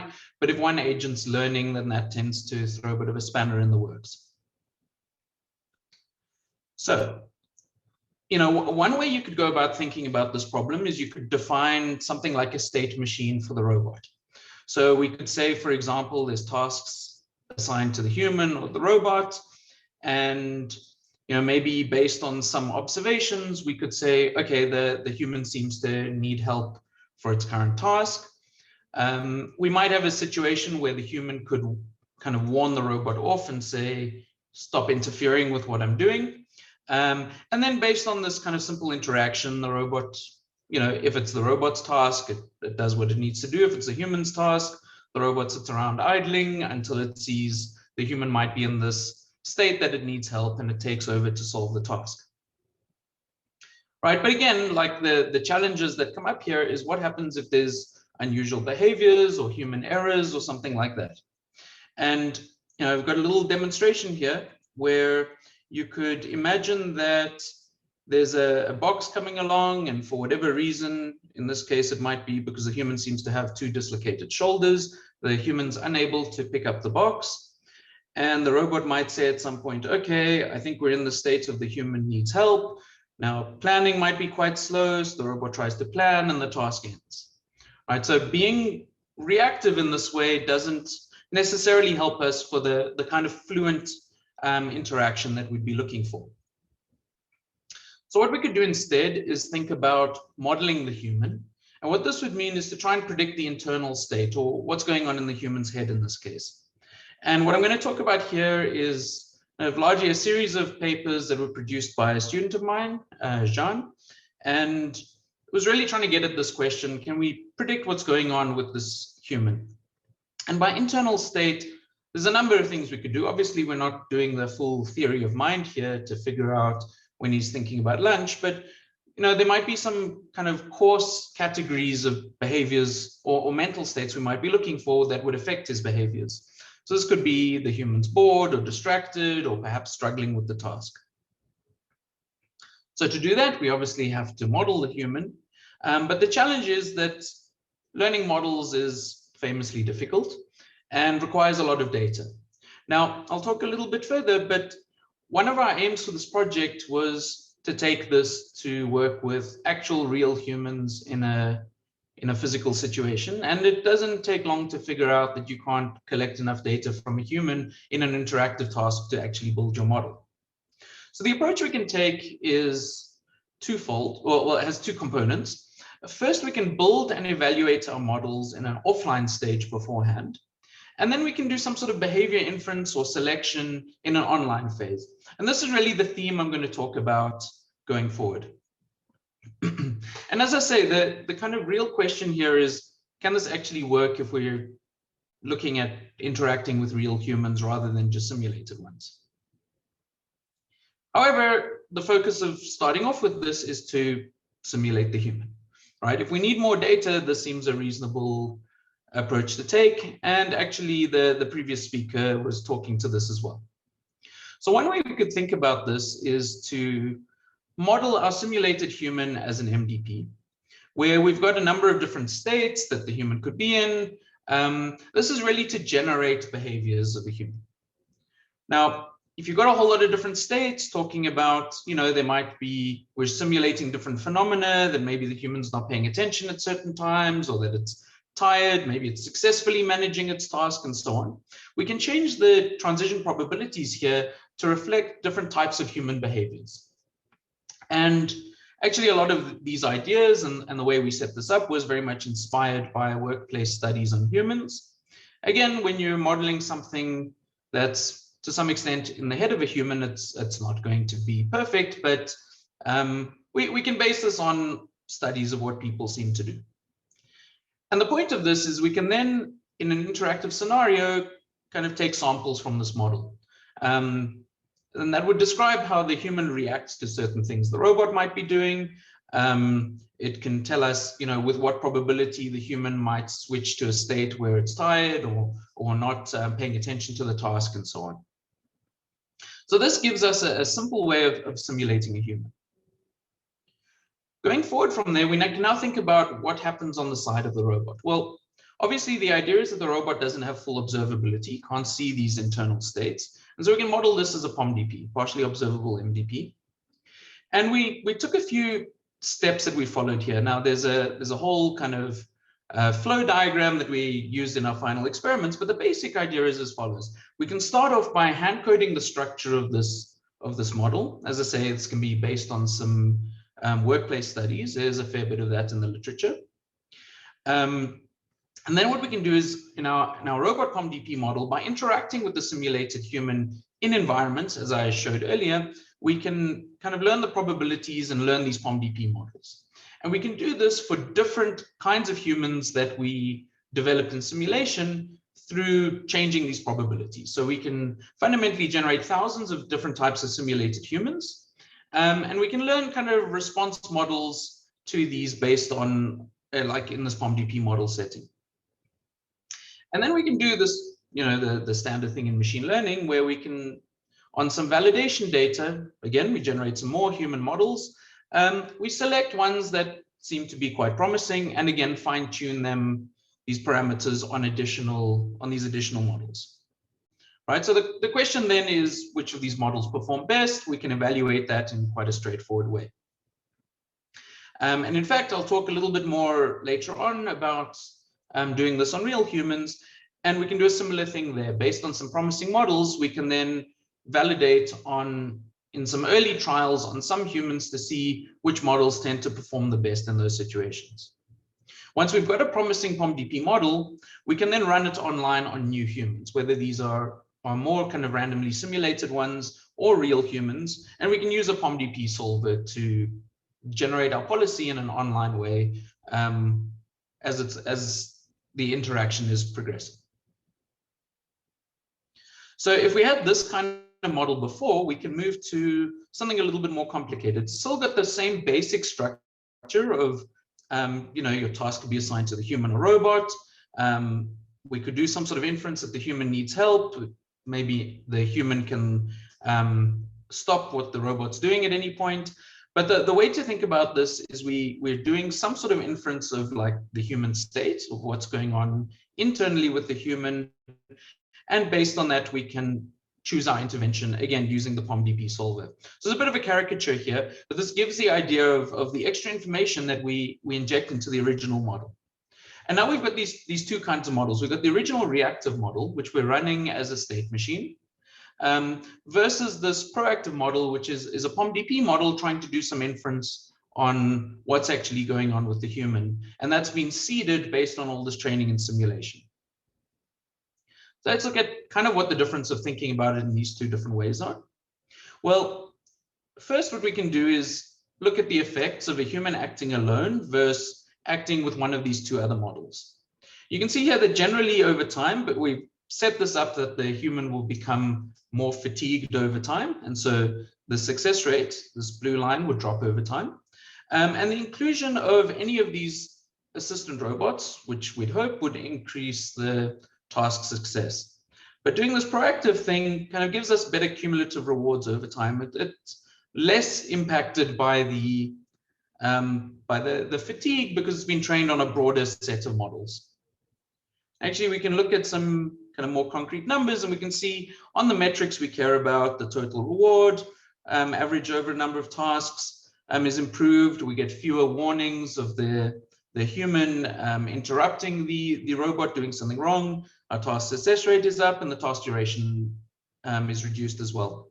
So again, in our somewhat funky simulation here, you can see with the same kind of environment, with the same condition of the human struggling with the task, the robot actually starts planning much earlier. It's not as obvious as it should be because the planning does take a while here, but it manages to grasp the box before the conveyor belt continues. So the idea is by doing this kind of modeling, we can get an idea of what's going on and preempt what might be required. Now, I mentioned this aspect of fatigue, and we could say actually maybe there's more going on in the space that can talk to some sort of longer term adaptation. And this really comes in with what I mentioned earlier about non-stationarity. So you could have these phenomena where the human's changing over time, becoming more and more fatigued. It could be learning, and we could even have a situation where the human changes in this task. One human wanders off from the production line and another one arrives. So we can think about this slightly differently. And the idea is maybe we can adapt. Instead of having one model that we're working with, maybe we can reuse a bunch of different models. And the idea is if we have these different human types, which are effectively profiles of human behaviors, maybe we can do something to identify what the best existing one that we know something about is and adapt to to select this at the right time. So fundamentally, the caricature of this situation is, the robot's interacting with a human at the moment, but it's going to try and match it to one of the models that it knows something about before. So we had these kinds of models before.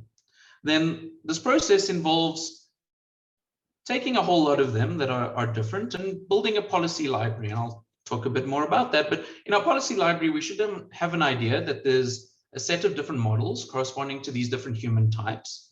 For each one, we've got some idea of what an optimal response to that might look like.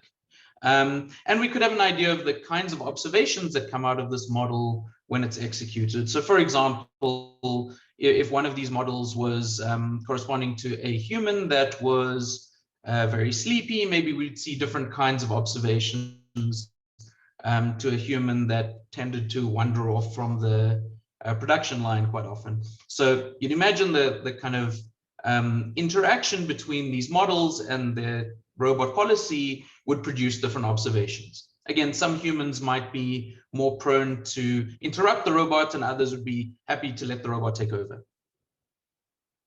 And all of this would be learned again in some sort of offline/simulation phase.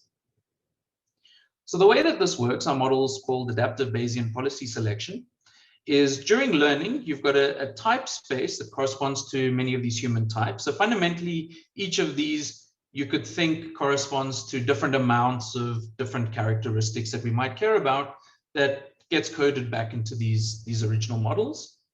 And as I said, each gives us different observations that we could be expecting to see when those models are run. And from those models, we can train a policy library with an optimal policy for each one.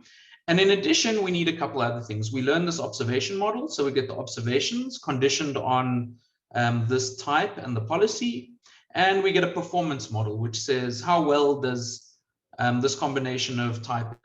So we need to learn these few things, but what we're going to be doing then is in an online setting, based on the observations we receive, we can do some sort of Bayesian belief update over the set of types to better localize the type of the new human that we're interacting with.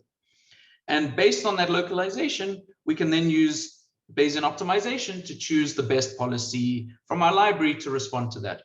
So the idea here is that based on these observations, we're going to try and do very fast inference to let us choose the best policy to use at that point. Now, the point here is that it's not about choosing an optimal policy, it's about choosing the best from a library, which is going to be a much faster operation than learning that policy online.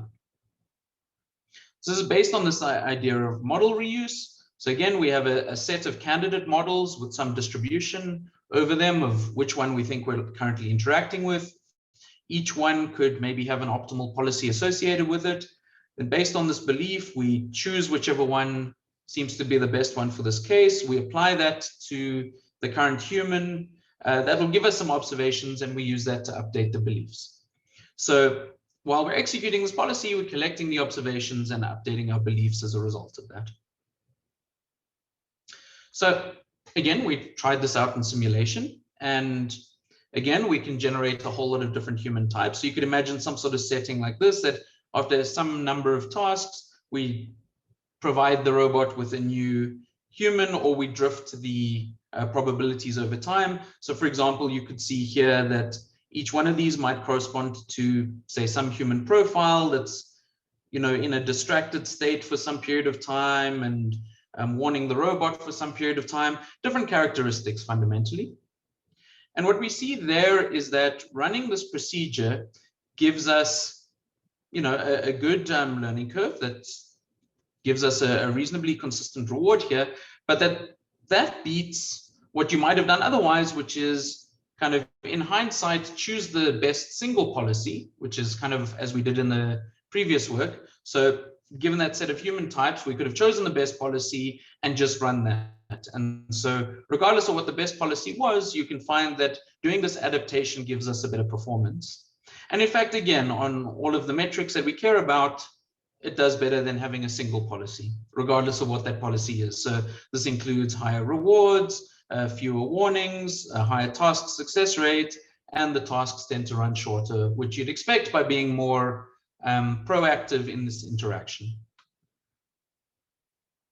Now, as I said, we also tried this in a lab setting, and I'm sure everyone's familiar with the idea of doing these kinds of experiments with real people in labs is a complete pain.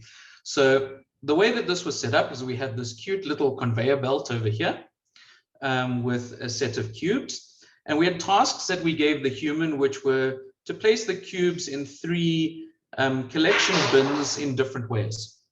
There was a robot arm that was collaborating with the human. The human was wearing this funky hat and gloves to try and get an idea of what the behaviors were. And then we had a screen over here that at the beginning of the task described the task constraints to the human.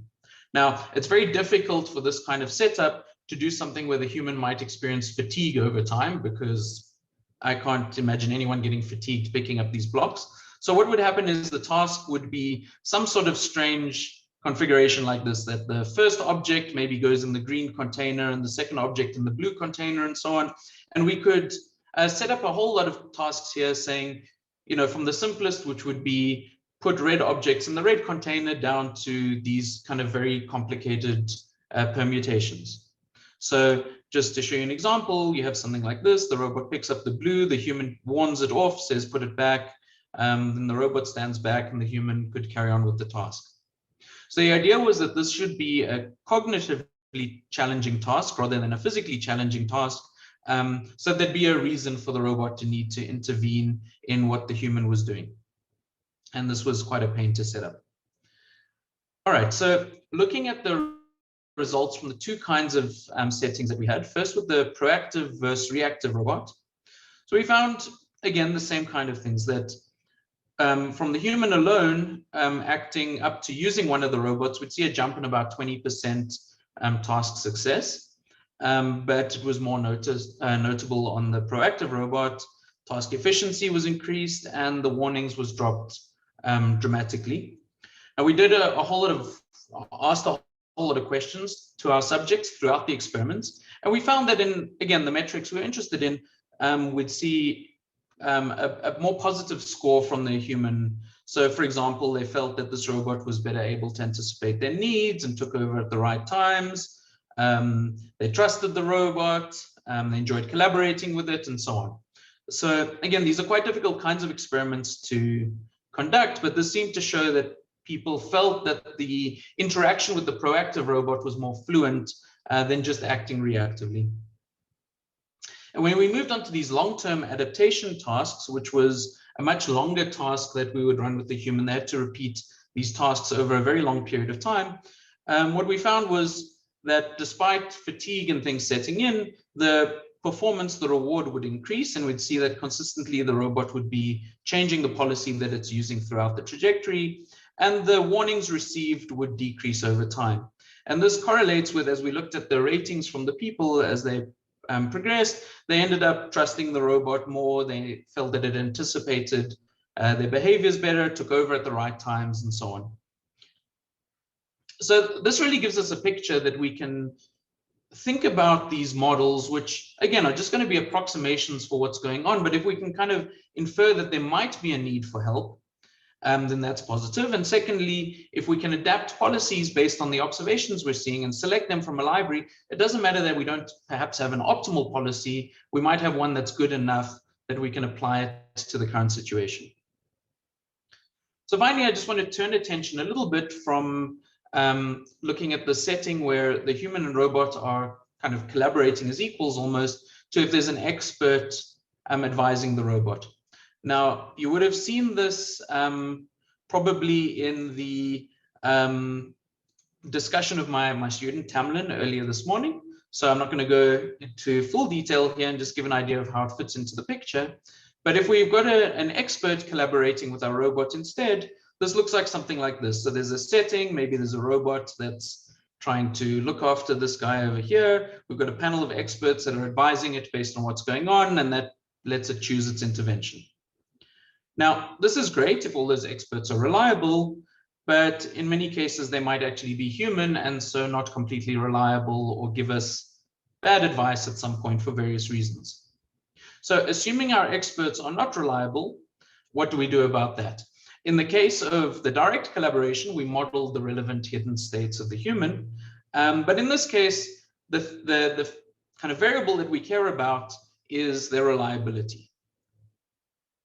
So what do we do there? This interactive setting, we've got the standard RL loop of the agent with the environment, but the experts, based on the state and rewards, can give some advice.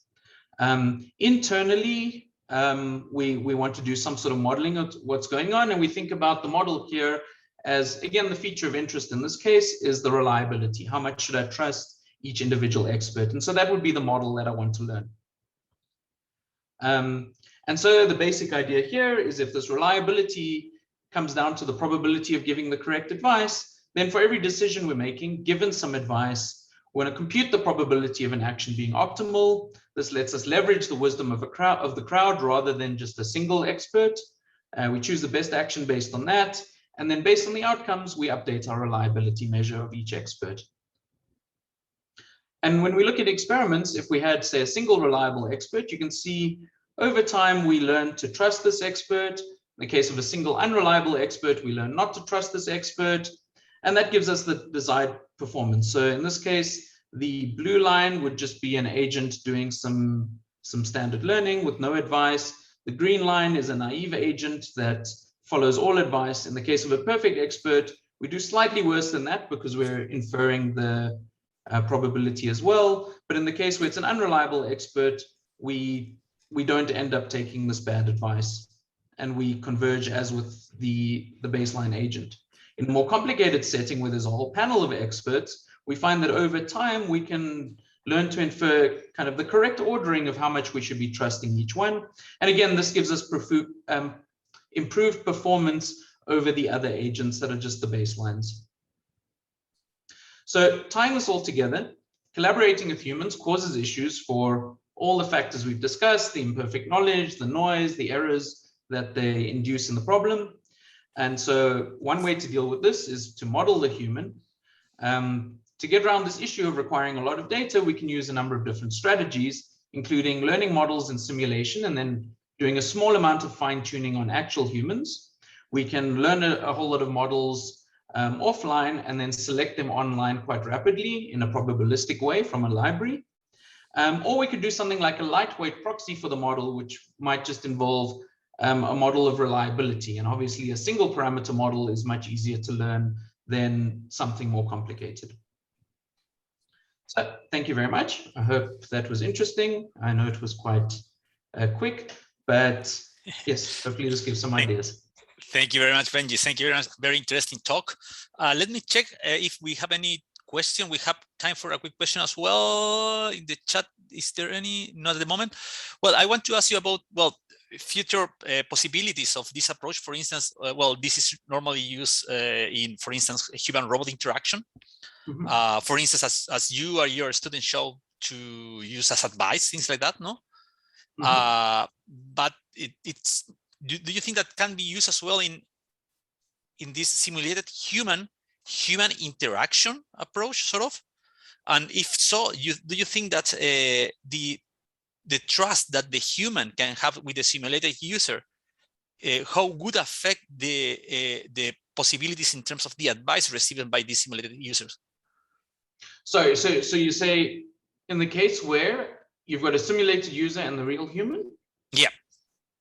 Yeah, so I think so. I mean, again, you want to kind of boil it down to what are the factors of interest. So a big theme here is about trying to distill the model down to something that can be learned quickly. So we've been thinking about this, you know, in industry, they're quite keen on these what they call it, robotic process automation, which is a terrible use of the word robot. So you might have, again, in that kind of interactive setting, sitting at a computer desktop working with your Excel spreadsheets or something. Again, you want to try and not disrupt the workflow. So I think their trust is an important factor. And we touched on that a little bit in two different ways. One was in those user studies.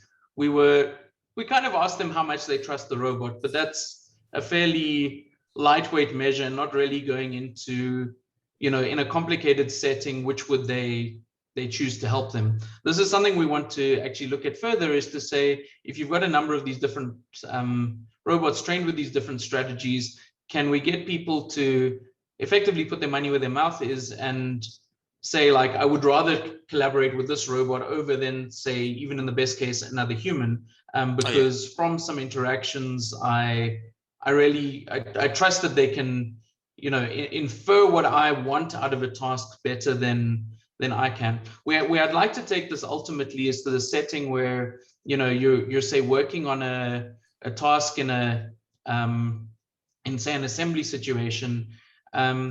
An ideal collaborator might get you your screwdriver before you get to the point where you need it. So there's a lot of other information that would have to come in for that to work, which is maybe learning more about the task as well. So in this case, the task was pretty fixed, but what was being learned was the human. And I think the next step forward is talking to this, the kind of orthogonal problem of learning about the task and the human simultaneously, figuring out how to tease those two factors apart, so that it's more flexible in the kinds of tasks it can solve. Okay, thank you very much, Benji, for your talk again. Well, unfortunately, I think we have no more time for questions, but again, as I said before, we can take it offline for sure in the discussion offline. So I want to thank you one more time for accepting our invitation. We are going to move now to the following invited speakers. Jens, are you there? Yep, let me try to share my screen. Okay, so I would like to say about you quickly. Well, the following speakers is Jens Kober. He's an associate professor from the Delft University of Technology in the Netherlands. He has been working in reinforcement learning for a while as well. Well, particularly in robotics and interactive learning. So we are happy to have you here, Jens. So it's all yours. Thanks a lot for the kind introduction and for the invitation. I think that actually very nicely connects to what Benji was talking about. So, I mean, in the beginning of the previous talk, it was really more about learning to interact with people, but then the part about using advice to actually help the robot learn, that's exactly what I'm going to be talking about. Yeah. So, I mean, in robotics, typically you would say a robot should help us humans, so we don't have to do all the tasks we don't particularly enjoy doing. However, in quite many settings, actually also we humans need to help the robot. And what I'm going to talk about in particular is having humans help a robot to learn a new task as quickly as possible, which then in the long run means that the humans can really adapt the robot's behavior to their own needs and preferences and teach them new tasks so they can help, the robots can help us later on. So it's really not about having robots teach us humans, but about humans teaching a robot. So how should we teach a robot? If you take a look at how humans teach and learn, what you'll notice is that it's not really a one-off thing like you often see in robot learning. So it's not I provide an initial demonstration or some initial optimization criteria and reward function, but rather what you quite often will see is some kind of continued interaction between the teacher and the student. So have some intermittent interactions, maybe provide an additional demonstration, provide some advice or some feedback. However, I think that's now slowly picking up, but still largely missing in robot learning. And I hope by the end of the talk, I can convince you that actually making use of interactions during the learning process has huge benefits in terms of speeding up the learning process, which enables robots to learn more complex tasks and which is hopefully also intuitive for the human teachers. Okay, so I'm going to talk about learning through interactions. I know that the workshop is about reinforcement learning, but I'm still going to spend a couple of minutes to first talk about learn interactively or learning in imitation learning, so learning with interactions in supervised learning. The general setup looks something like that, and it's going to look very much like a reinforcement learning loop we often see, but it's actually a bit more general than that. So we have our robot, the agent, which is interacting with an environment. So we have a state, and then the robot has a policy and decides which action to take. Now, what we have additionally is a teacher in the middle. The teacher, we assume, is able to observe both the state the robot is in and the environment is in, and also what action the robot took. And then he or she can actually jump in and provide the advice, or in particular, what I'm going to talk about is our corrections. So rather than having to provide the perfect action that should have been taken, the teacher needs to say, okay, you should move more in that direction, or you should move a bit faster, which turns out is a lot easier in many cases for human teachers to provide. So how would that look like for imitation learning? Carlos, who is also in the audience as far as I've seen, came up with an algorithm called Coach. And he's my postdoc now. So the idea is that in this case, car is supposed to drive on the right of the road down the lane. And initially it has this red policy. And then whenever the teacher feels like it and feels that the robot is doing particularly badly, he or she can provide interactively corrections while the robot is moving. So push it inside. And then you do that for a couple of iterations. And hopefully in the end, you have to do less and less interactive corrections, and the robot can perform the task on itself. So we extended that to a deep interactive learning approach. So to be able to directly work from raw high dimensional, in this case, images. What you could say, we do the simplest thing that comes to your mind is say, okay, let's just train some encoder, decoder, autoencoder structure to bring it down to a manageable representation. And then we can use that learned representation to learn a policy. That obviously has the advantage that you can pre-train everything and that you can use lots of data you might get from something else, and it might be a bit quicker, but in the end, it turns out, and as you can imagine, is then if you do that, you're stuck with that representation, and it might not be the perfect fit for your tasks. So you can also do the same thing online, where we now effectively have two training criteria for our neural network, where we at the same time train the autoencoders, so the reconstruction here. So we train a good representation and the policy. And it turns out that this is actually as fast as doing it in the offline way, and we get better results. So that's work from one of my PhD students, Rodrigo. So that's how it looks like here. That's Rodrigo remote controlling a little mobile robot in Ducky Town. He has a laptop in his hand and occasionally providing corrections, exactly like we saw in the previous slide. So it stays on the right lane. On the top here, you see the true camera image, and on the bottom, that's the reconstruction. And if I skip forward a little bit, you're going to see here that he can then take off his hand, so no longer provide any corrections or no longer remote control the little car, and it learns within a couple of minutes to do this task from scratch.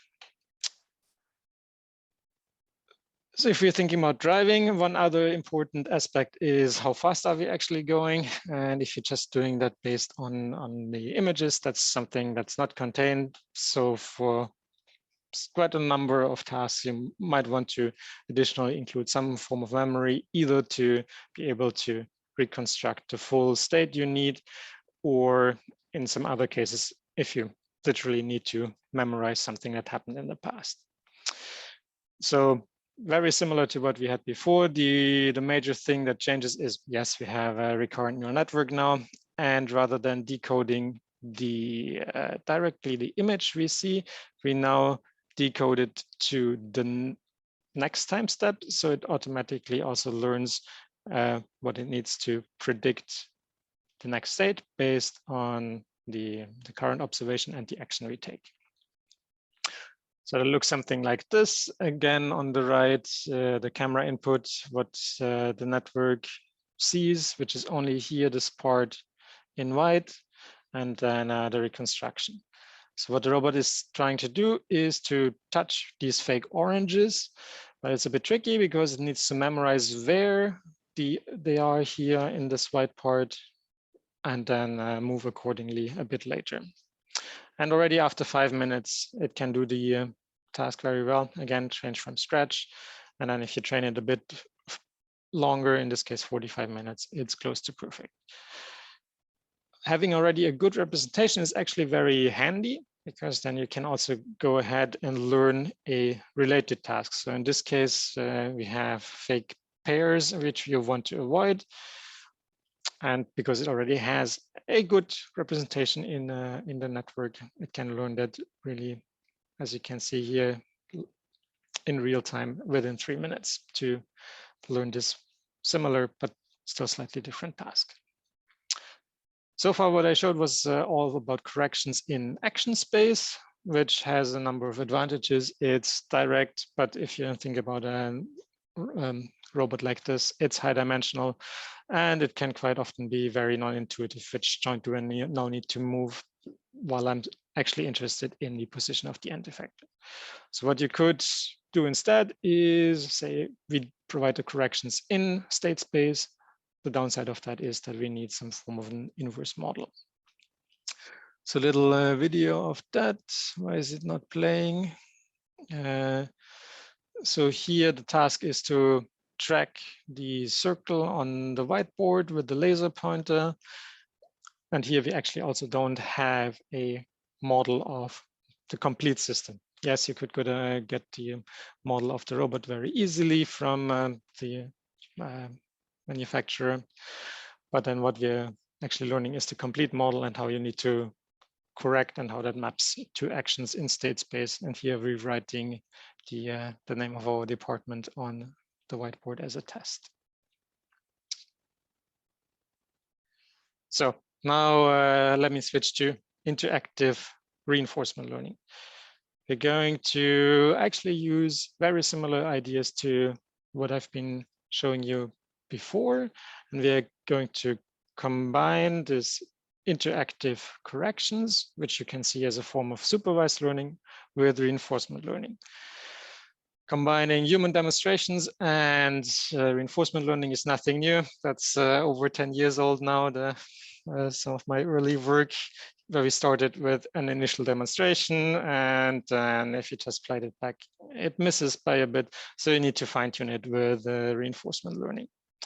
And then it takes some 40 trials or so until it sometimes goes in, but usually bounces off. And after 100 trials or so, it has nicely converged. And I'm going to come back to that example in a couple of minutes. That's why I'm showing it. So the kind of related to that, the first idea you might have on how can we combine interactive learning with reinforcement learning is, again, do this two-step approach. First, use coach, which I introduced a couple of minutes ago, to train it in a supervised fashion, in imitation learning fashion, and then fine-tune it with policy search.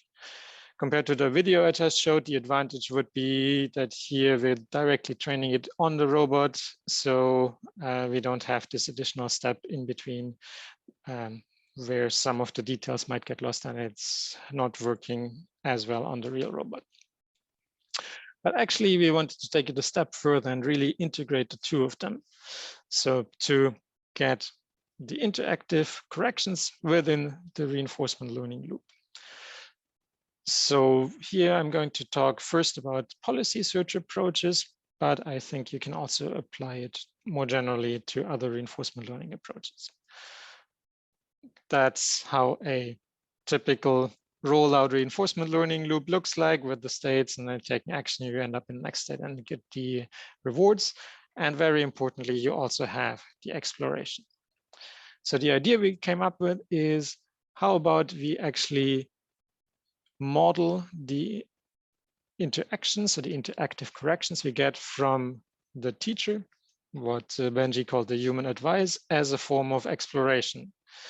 So the advantage of that is that it very naturally integrates with the rest of the algorithm. It just treats it as an additional data source. There are a few details there. So in particular, you don't want to combine regular exploration where the robot is trying something out with human guidance, because that's very distracting for the person that is trying to correct something, and then you never know if it's now you not doing something correctly or the robot and its exploration is working against you.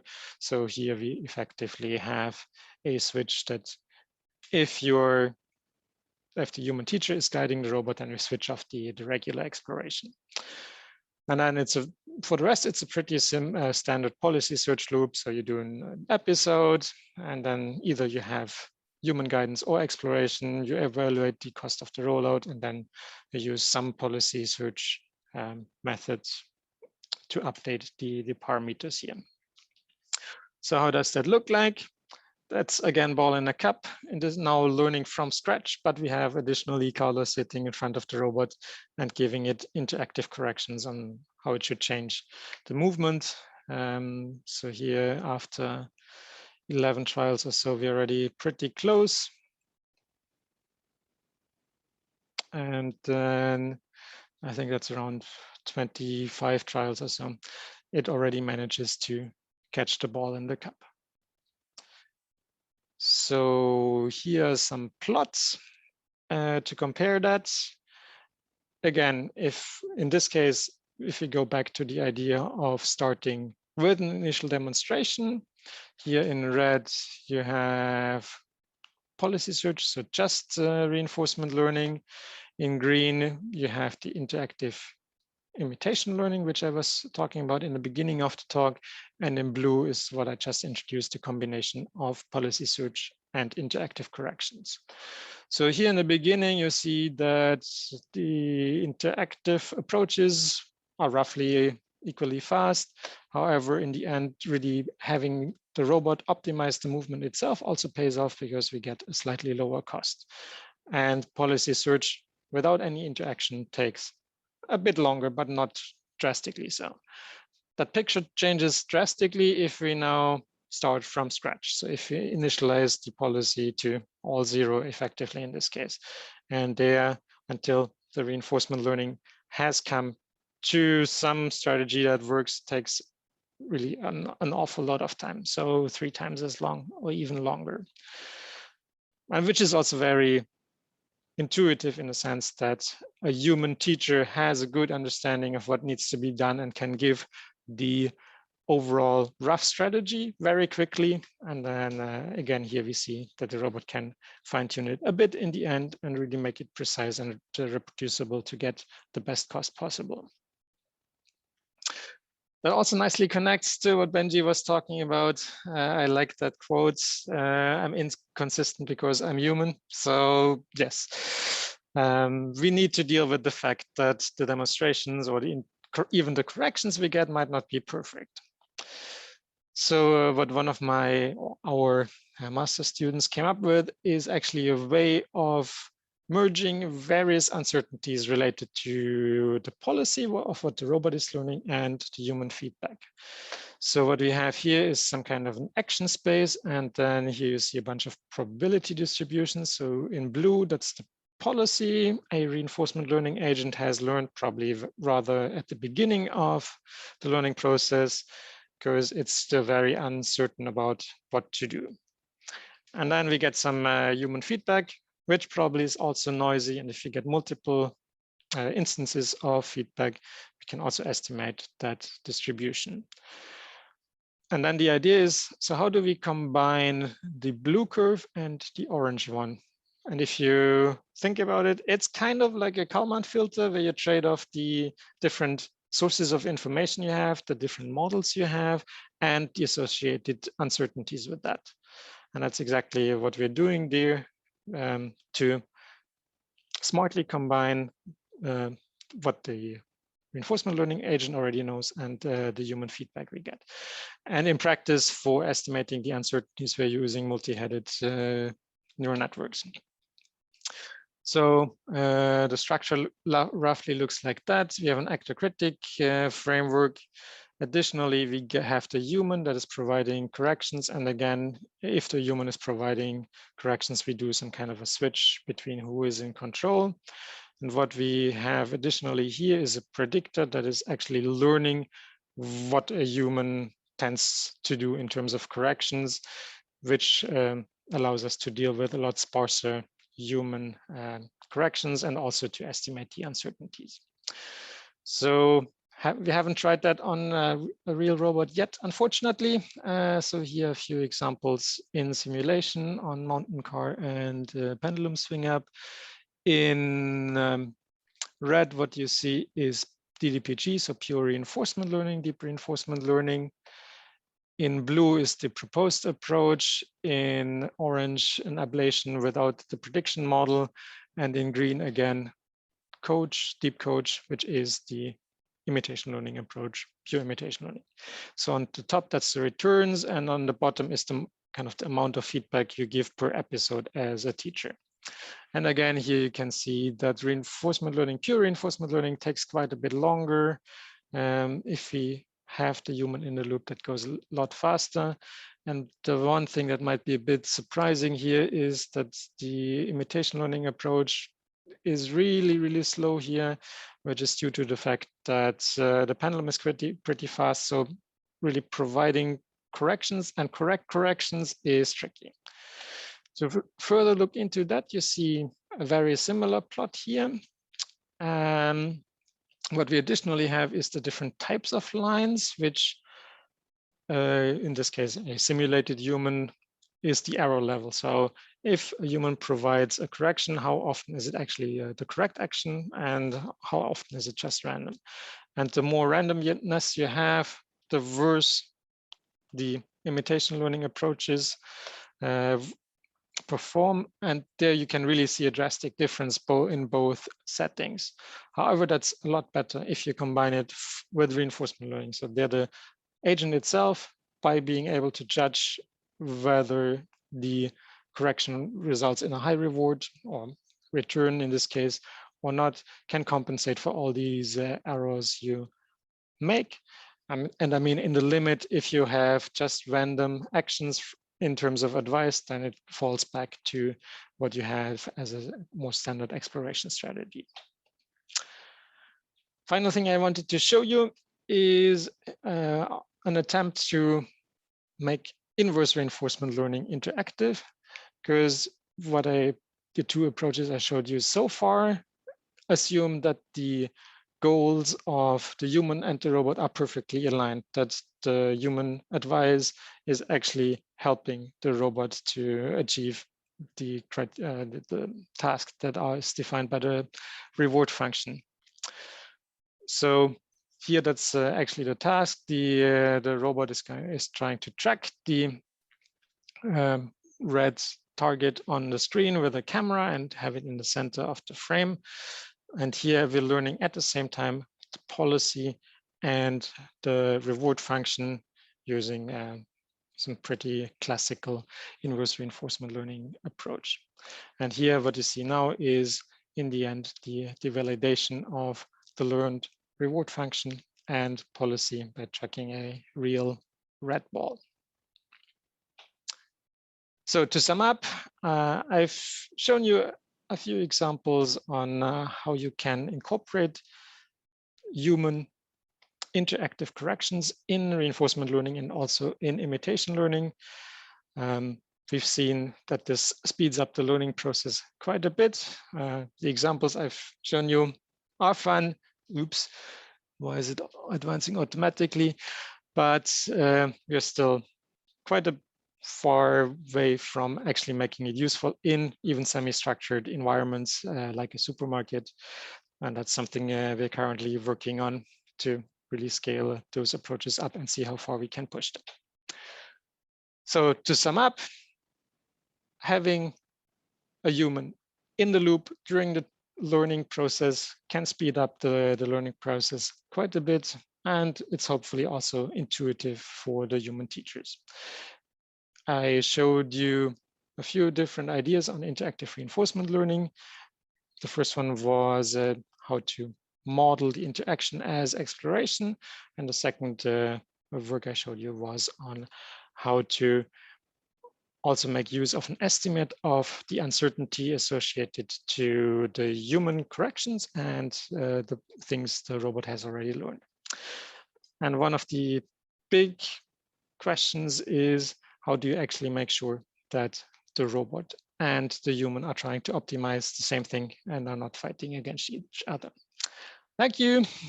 So, thank you very much, Jens, for your presentation. Remember, guys, by the way, that you can ask your questions at any time during the presentation in the chat.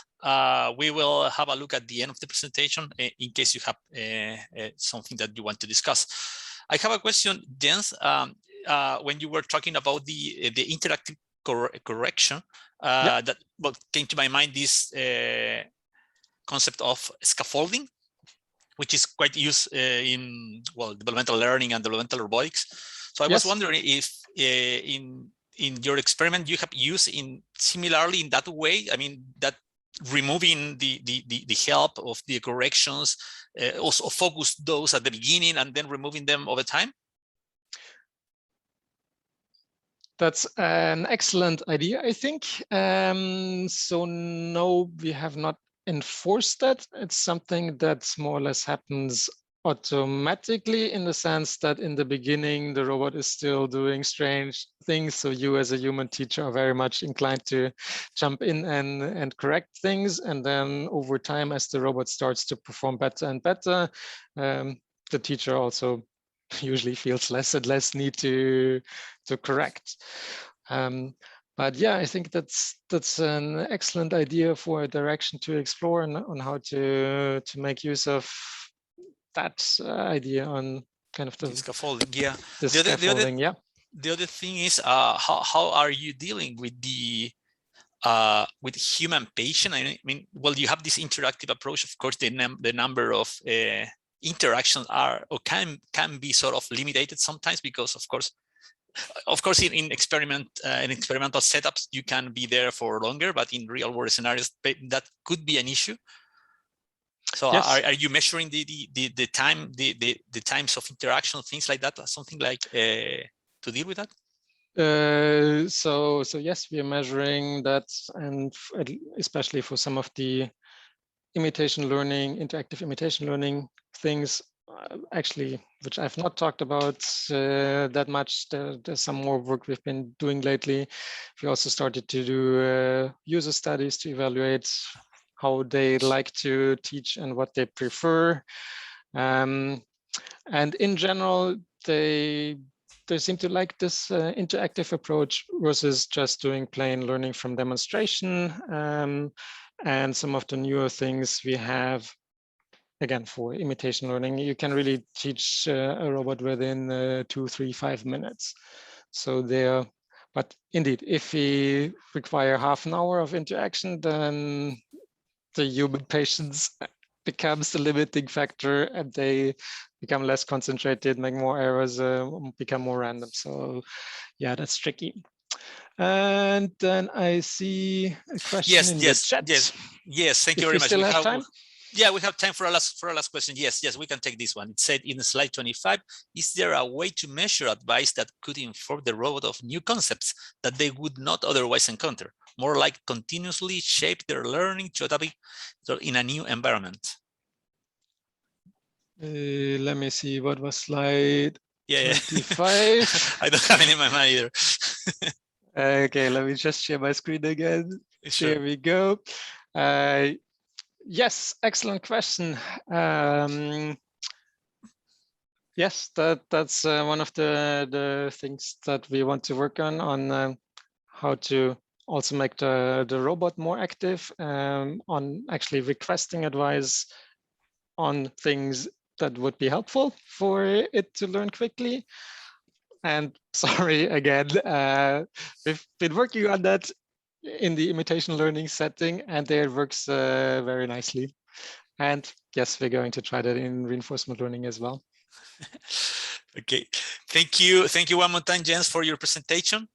According to the program, we are going to make a break right now. So if you are in the Australasian time zone, grab a coffee and stay awake. If you are in American time zone, grab a coffee as well. Good morning. And if you are in the European time as well, grab a coffee. It's always a good time for that. So we are going to be back in 10 minutes. Yeah, we are a bit late, but yes, we are going to start again with a contribution talk session, and then with some additional invited speakers. So see you guys in 10.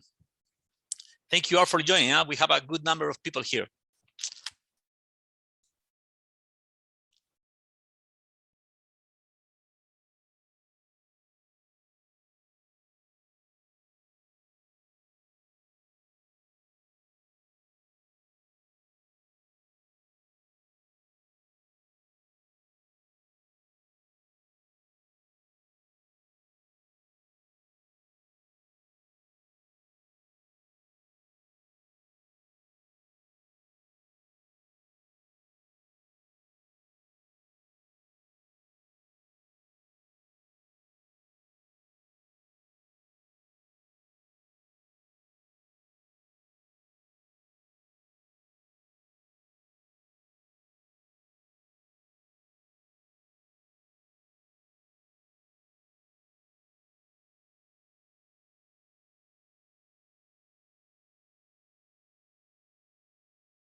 All right, welcome back, everyone. Maybe we'll just wait a few more minutes.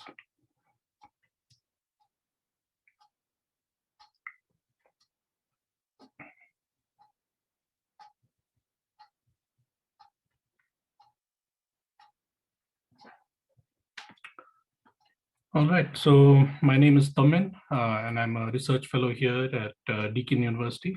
I'm also a colleague of Francisco's. So I thought we had a great first session. I'll be taking you through the second session of this workshop. And similar to the first session, we'll have two contribution talks in this session, and that's followed by four invited speaker sessions. So the first talk is explanations in, explanations out, human in the loop social navigation learning. So let me just share my screen.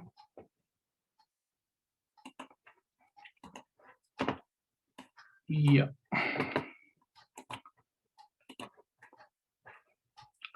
All right, so let's listen to the talk. Explanations out, Human in the Loop Social Navigation Learning by my colleague Amar Halilovic, Felix Lindner, and me.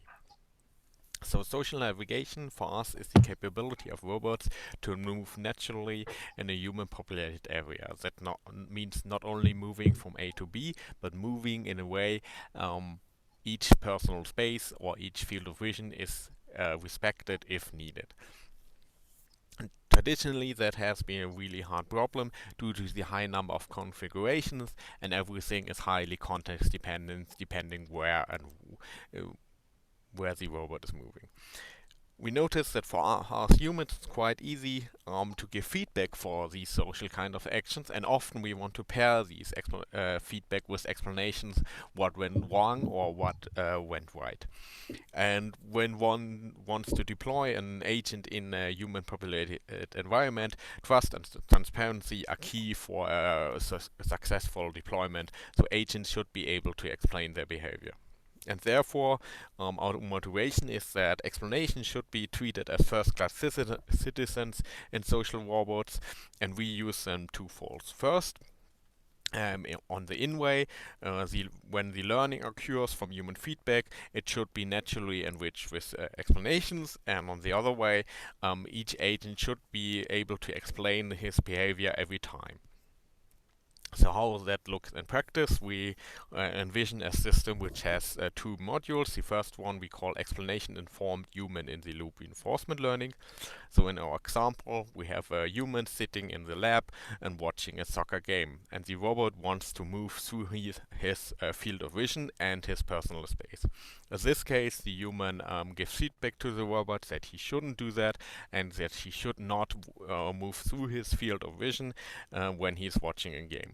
With that feedback and with that explanation, the agent can learn correctly the new policy, which includes that he should not move through the field of vision of the human, and then can take a detour.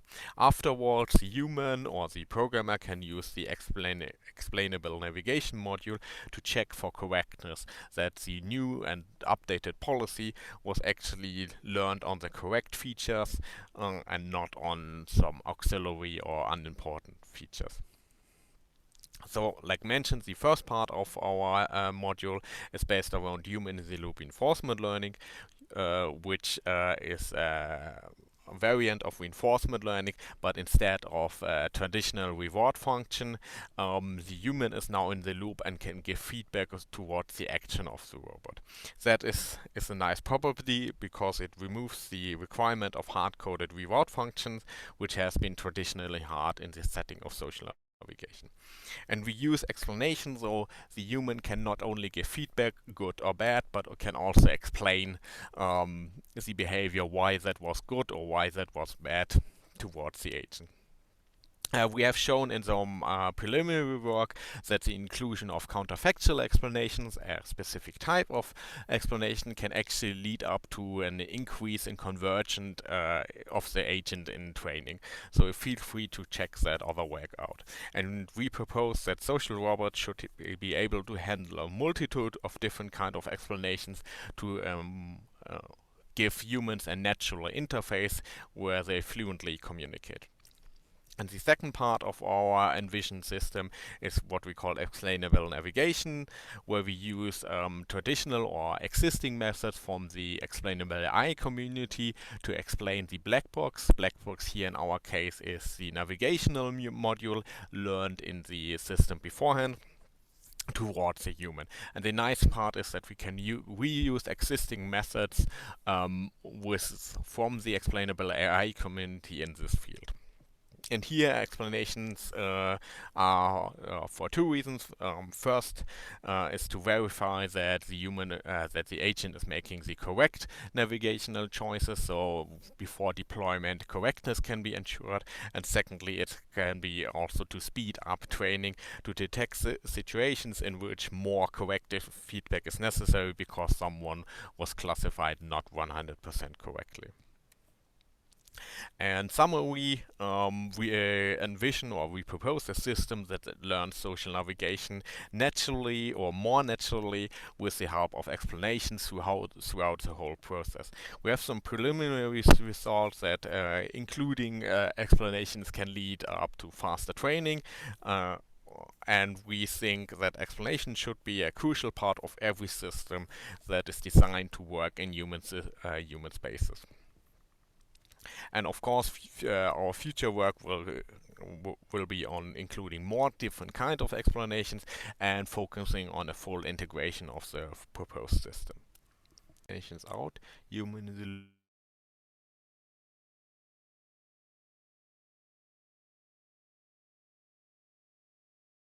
All right, so that was the first contribution talk. I believe we have one of the authors here. Let me just check if we have any questions in the chat. All right, so yeah, we have a question that is, how would the robot explain an explanatory action? So, can you hear me? Yes, we can hear you.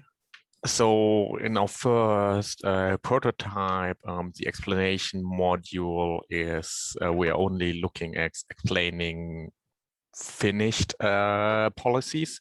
So in finished policies, no exploration exists.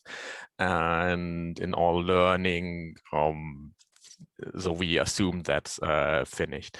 Nevertheless, it's an interesting question how you would explain or visualize exploratory action in general, but we don't have an answer to that, unfortunately, yet. Right, thanks.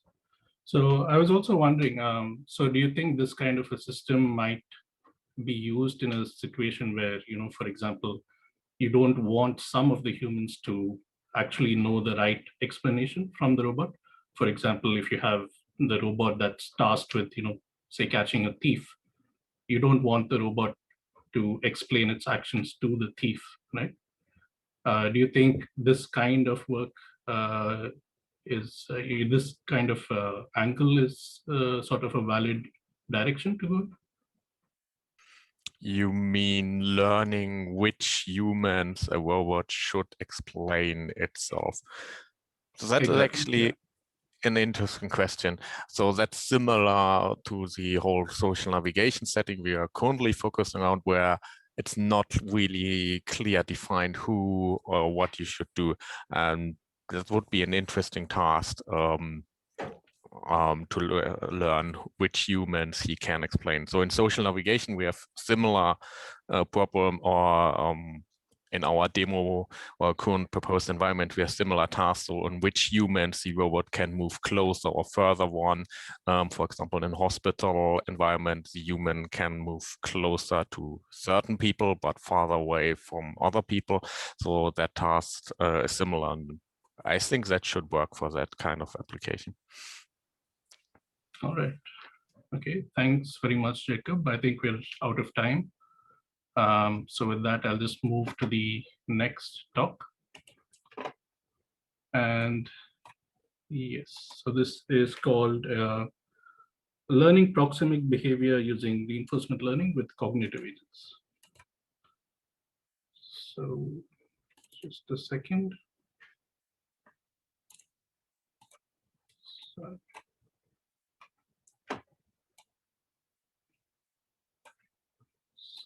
Just a second.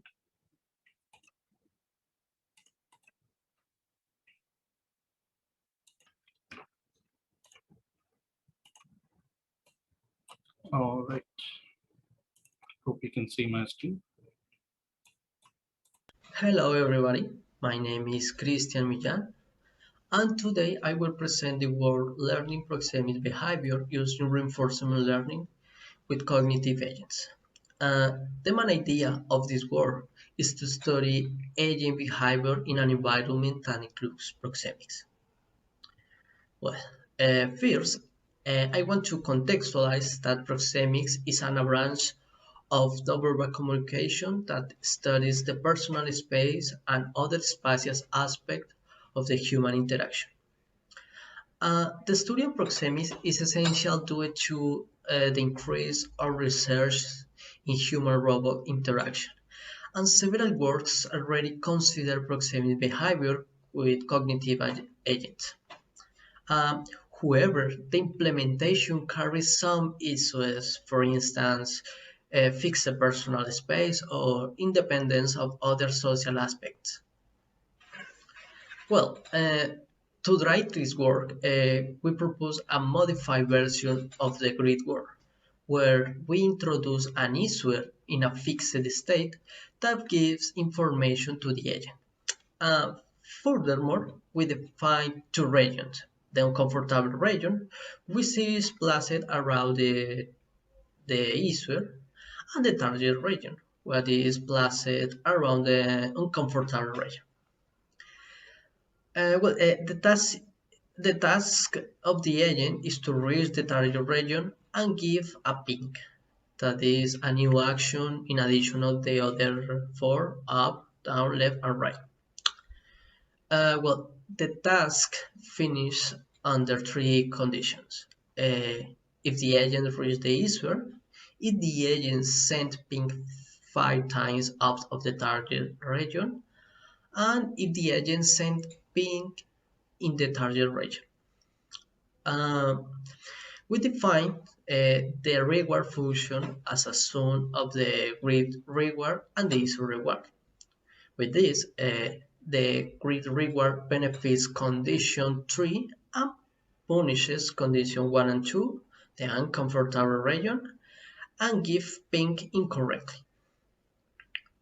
Well, we test three scenarios based on the issuer, of the reward issuer. When the agent receives 0 rewards, a non-informative reward.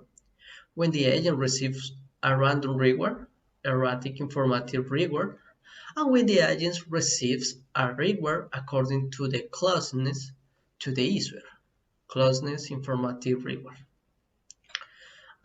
We also use a Q-learning with epsilon grid exploration and set it epsilon learning rate values in 0.6. Well, first, we observed that the maximum Q value per step show more variability when the issuer gives random rewards. However, the Q values reach around 1 in several time steps. On the other hand, when the user gives rewards based on the instance, Q values are highest in the long time. Well, we also observed that the Q values tend to focus on the upper left corner of the target region. In scenario 3, the high Q values are more focused in this corner than other scenarios. If finally concerning the ping action, we observed that the Q values highlight the target region, showing the importance of performing ping action in the target region. Well, in conclusion, we observed that the agent reached the target region independent of the user reward, and the reward issuer gives more information about how to perform ping action. Finally, in future alignments, we want to study how proxemics depends on the other social aspects. In addition, we intend to study this behavior in more complex scenarios, for instance, using no fixed or asymmetric proxemics region. Well, this is all. Thanks for the attention. Good day.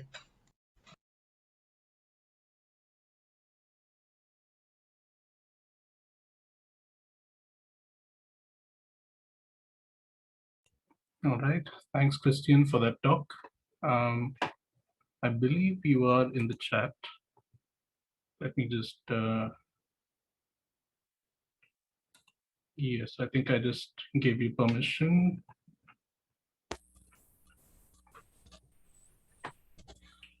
Yeah. And let me just check the chat. Okay, we don't have any questions yet. But Christian, I was wondering, is there any particular reason why this was done just in the tabular approach, or is there any reason why it's fundamentally limited to the tabular approach?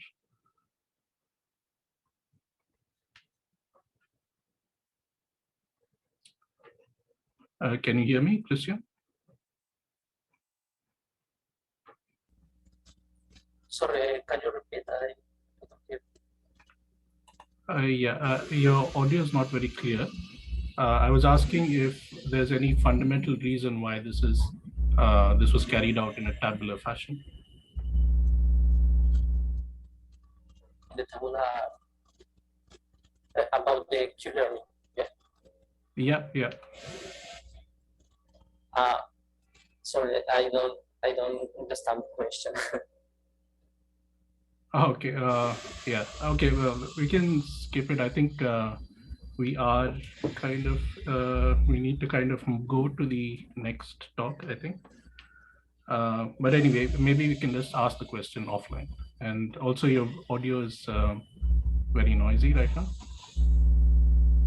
So thanks, Christian.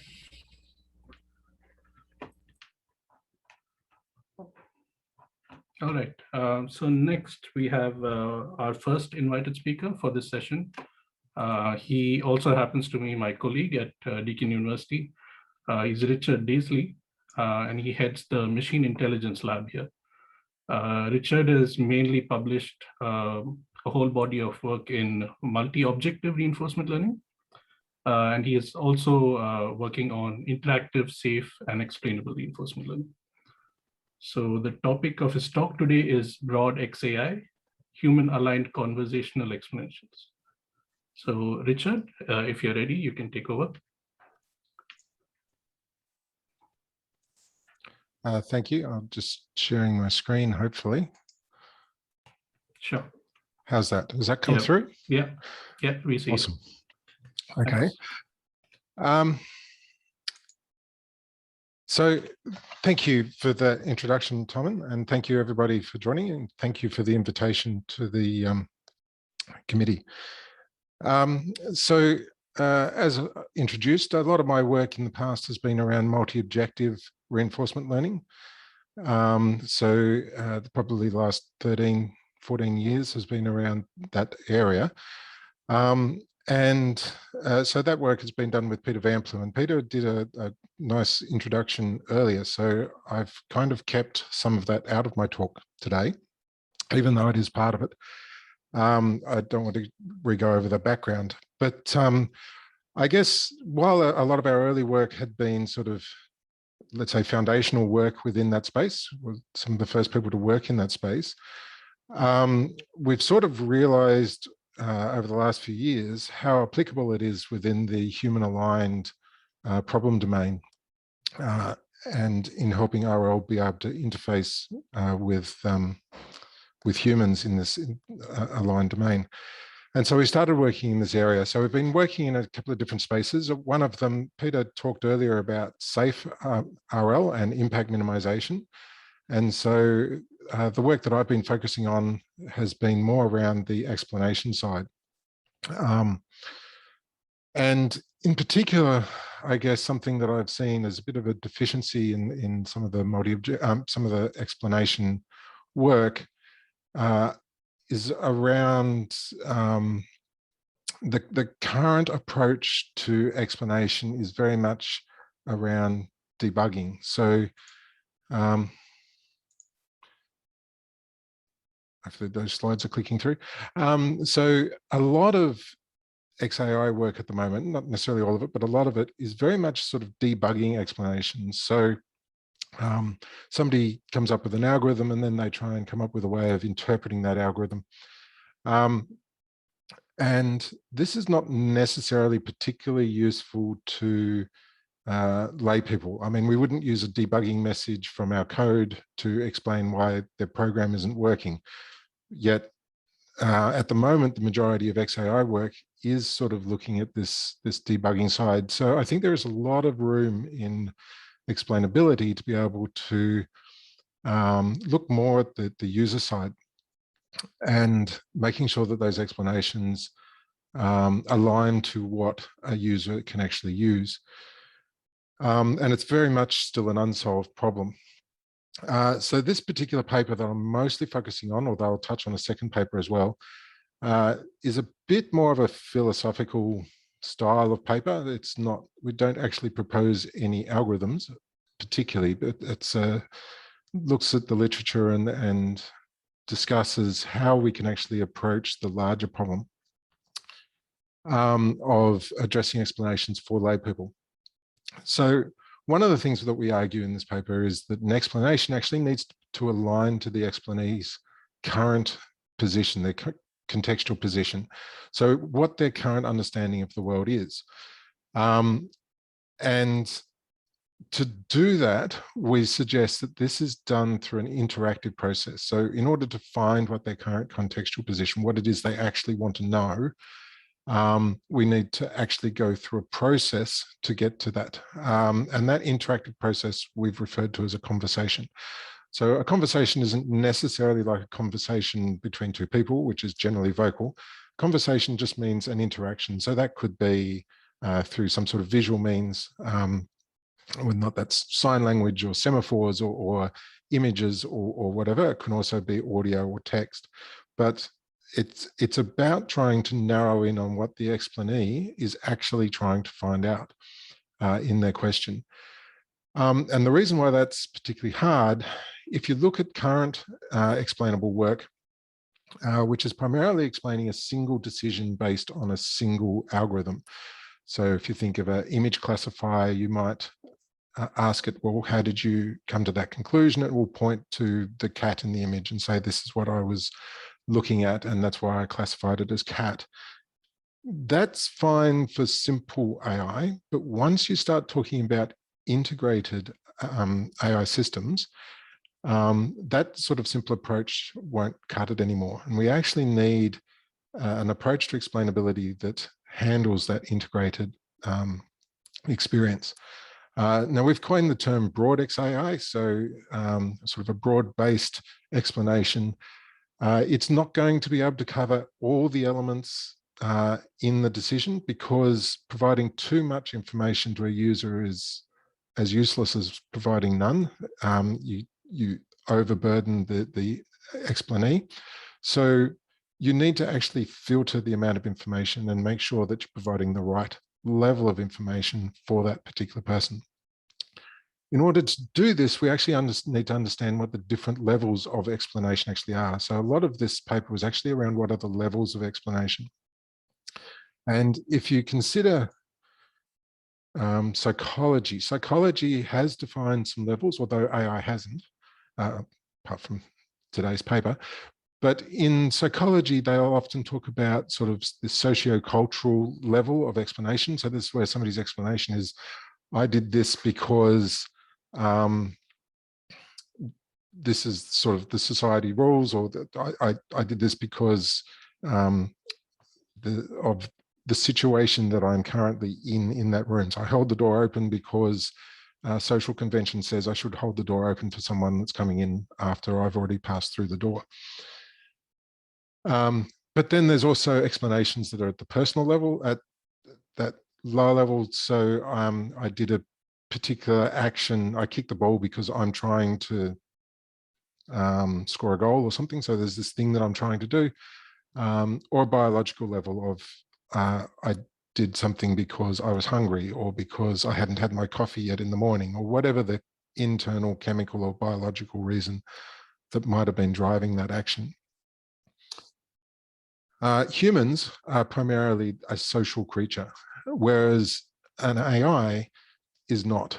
And we need to be able to pair up an AI's cognitive process, which is primarily data-driven, to that of the human's socially driven cognitive process. And that's kind of what the models that we're trying to portray here are looking at. So just a brief example of an integrated AI system might be, say, an autonomous car. And I'm just going to use this as an example throughout this presentation before I run out of time.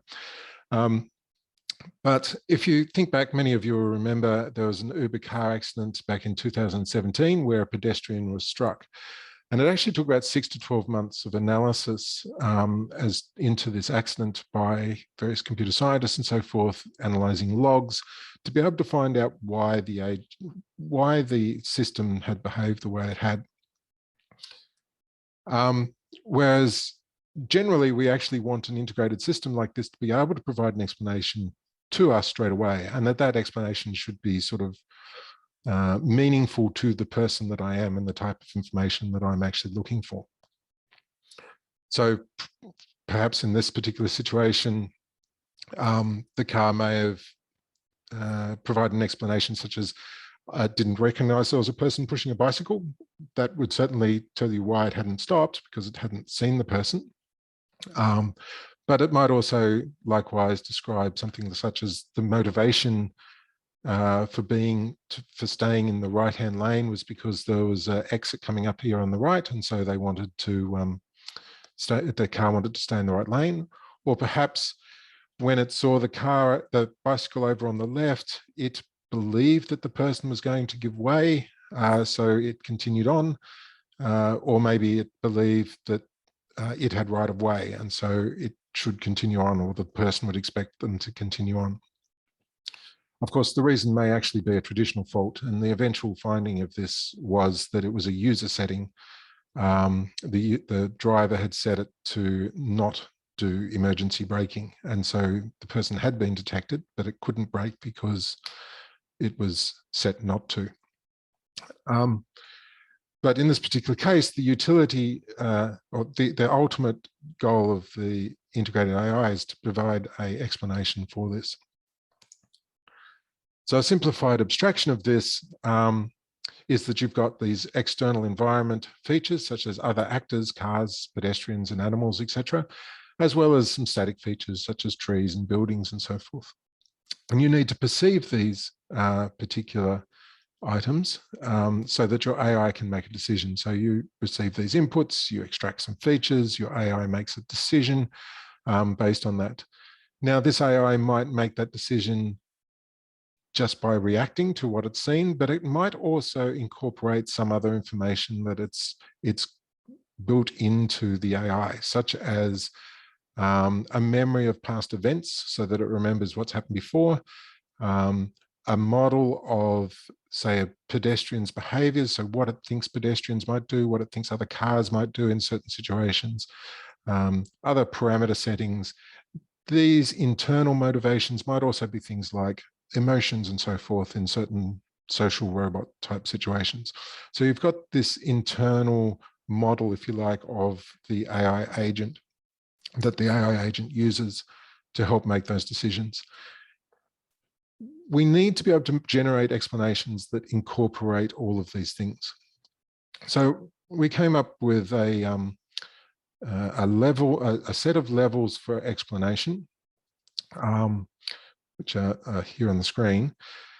And these are very much based on animal ethology's approach to explaining animal behavior. So animal ethology looked at the levels of intentionality of animals to explain what they were doing. So if we sort of step through some of these, we've got zero order explanations. These are purely reactive explanations. So in an animal sense, such as a monkey, it might see a snake in the ground and immediately climb a tree to get away from the snake. That is an immediate action responding to fear of that snake. Now, in the AI sense, this is very much most of current explainability work. So if you look at saliency maps, classification, explanation systems. They're primarily taking a input data and processing that and producing an output. The explanation of that is how it got that output from that particular piece of data. So it's literally looking at the input features and the AI process to develop that. And it allows you to answer simple explanation questions such as what are the input features that were important when making the decision, as well as counterfactuals such as what if certain features were changed, what would the decision be? But these are still very much reaction-based explanations. The next level up looks at the first order, when there's a single order of intentionality behind the agent. So what was the motivation of the agent? And this is where, and if you have a look at that original model, this is very much an RL model of an environment. We've got an agent making a decision, and that environment, that decision affects the environment, etc.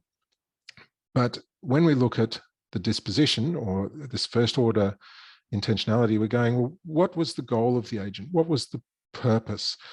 Was there an emotion that was driving that decision? Was there certain parameter settings? In the RL sense, perhaps we've got a hierarchy of goals. So which is the current goal we're seeking? I come from a multi-objective point of view. So what was the current objective that we're following? What was the weighing up between those objectives in making that decision? And this provides a lot more information to the agent and allows us to answer sort of more sophisticated questions such as why did you want to be in that lane in particular. Second order explanation, which is parallel to second order intentionality, is instead of what was the agent's intentions, it looks at what was the other actors in the environment's intention. So it's trying to, the idea is the model, the AI has got a model of the other actors' behavior. So if, for instance, you look at pedestrians, what do I expect that pedestrian to do? And how did that affect my decision in a particular case? So for example, autonomous car is driving along, it observes a child chasing a ball and that ball rolls out onto the road. The car may decide to slow down. Now the driver, if they ask, why did you suddenly slow down?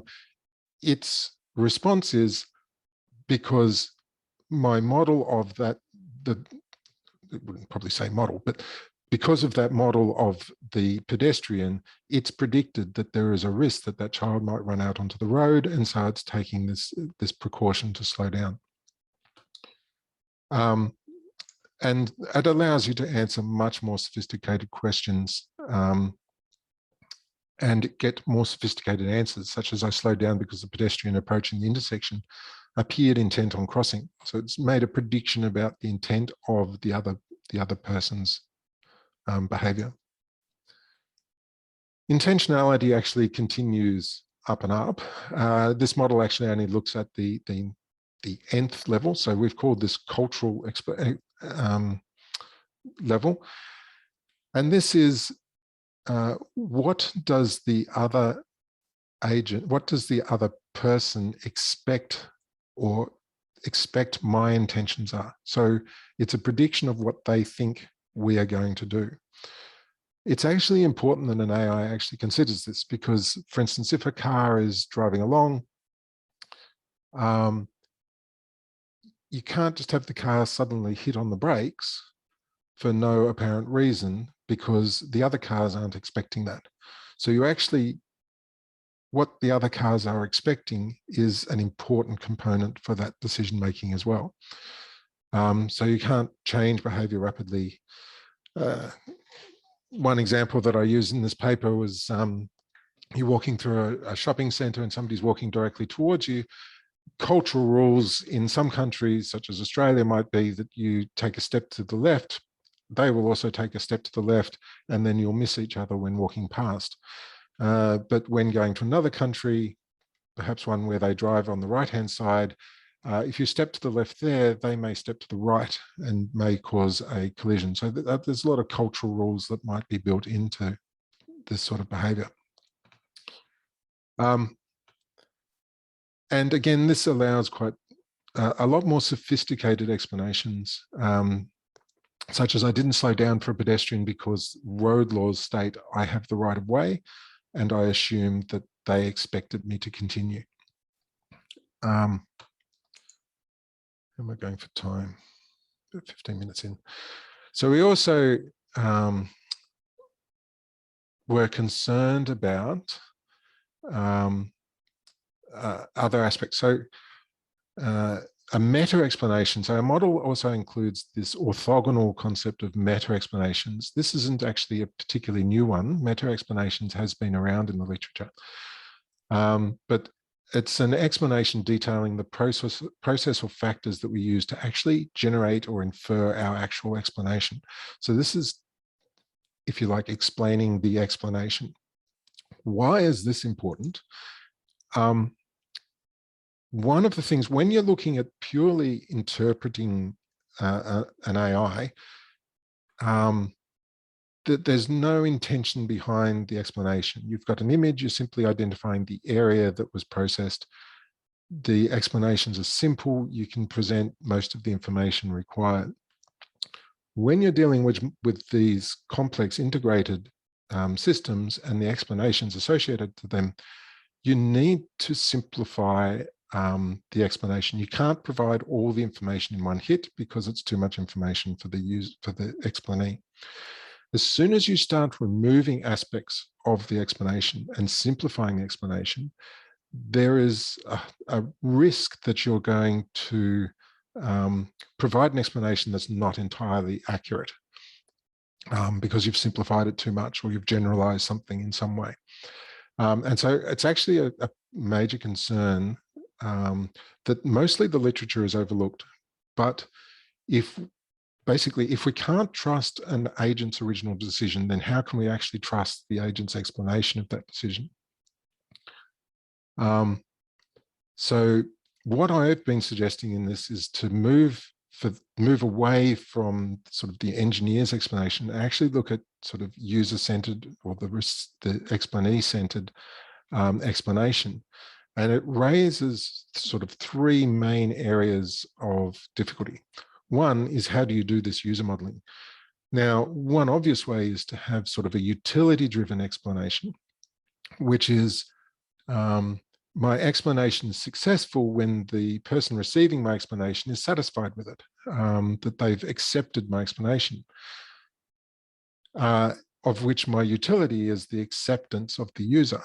Now, that doesn't necessarily mean that the explanation I provided is truthful or accurate. It just means I've provided an explanation that they're happy with. And so there's risks with these ideas of utility-driven explanations. Same, there's the potential also for intentionally deceptive explanations. So these are explanations where the point of the explanation is actually to deceive you. And this can come about from utility-driven explanations, but they've actually been, there are quite a number of papers in the area of deceptive explanations where a systems is actually trying to provide an explanation that, for instance, the company likes, not necessarily what the customer likes. So, for instance, a automatic bank loan application is not going to provide the explanation that I didn't give this loan to you because of your race or gender or some other reason that's inappropriate, even though that might actually have been the reason. It's going to want to provide a more an explanation that's not going to upset the customer. And so you've got these potentials of providing deceptive explanations, and they can come about simply because of simplifying and generalizing explanations. So to sort of counter this idea, we've got this meta explanation, which allows the system to explain how it's generated that. So perhaps providing if somebody's requested this, you'd need to be able to provide what the other potential explanations were, that could have been generated.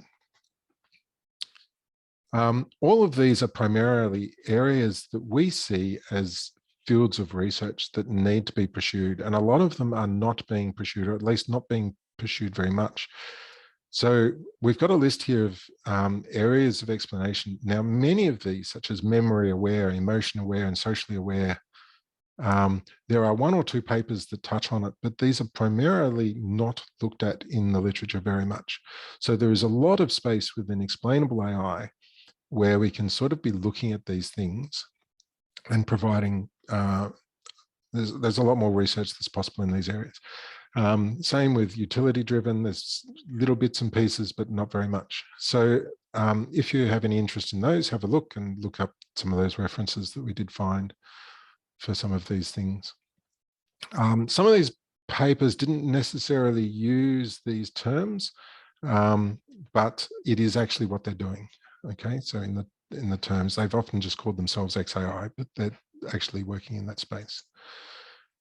So how does this sort of work within reinforcement learning? It's the focus of this particular paper. So human-aligned reinforcement learning, I guess our view is that it investigates this nexus between autonomous RL systems and how they interact with people in a sort of a mixed domain. And so I guess the area that we've primarily been looking at in our work is you've got an RL agent, it's got some sort of goal it's trying to achieve, but there's other factors that an RL agent might actually consider, such as safety aspects, which Peter talked about earlier, ethical aspects, interactive aspects, behavior of other users within the people or agents within the environment, and how they're all actually interacting with each other. Now, in this particular diagram, I've specifically chosen gears and given direction to these gears that show that they will not work. These are all in conflict with each other. And so there needs to be a weighing up between these things. The whole idea of this is that this can be done through multi-objective RL.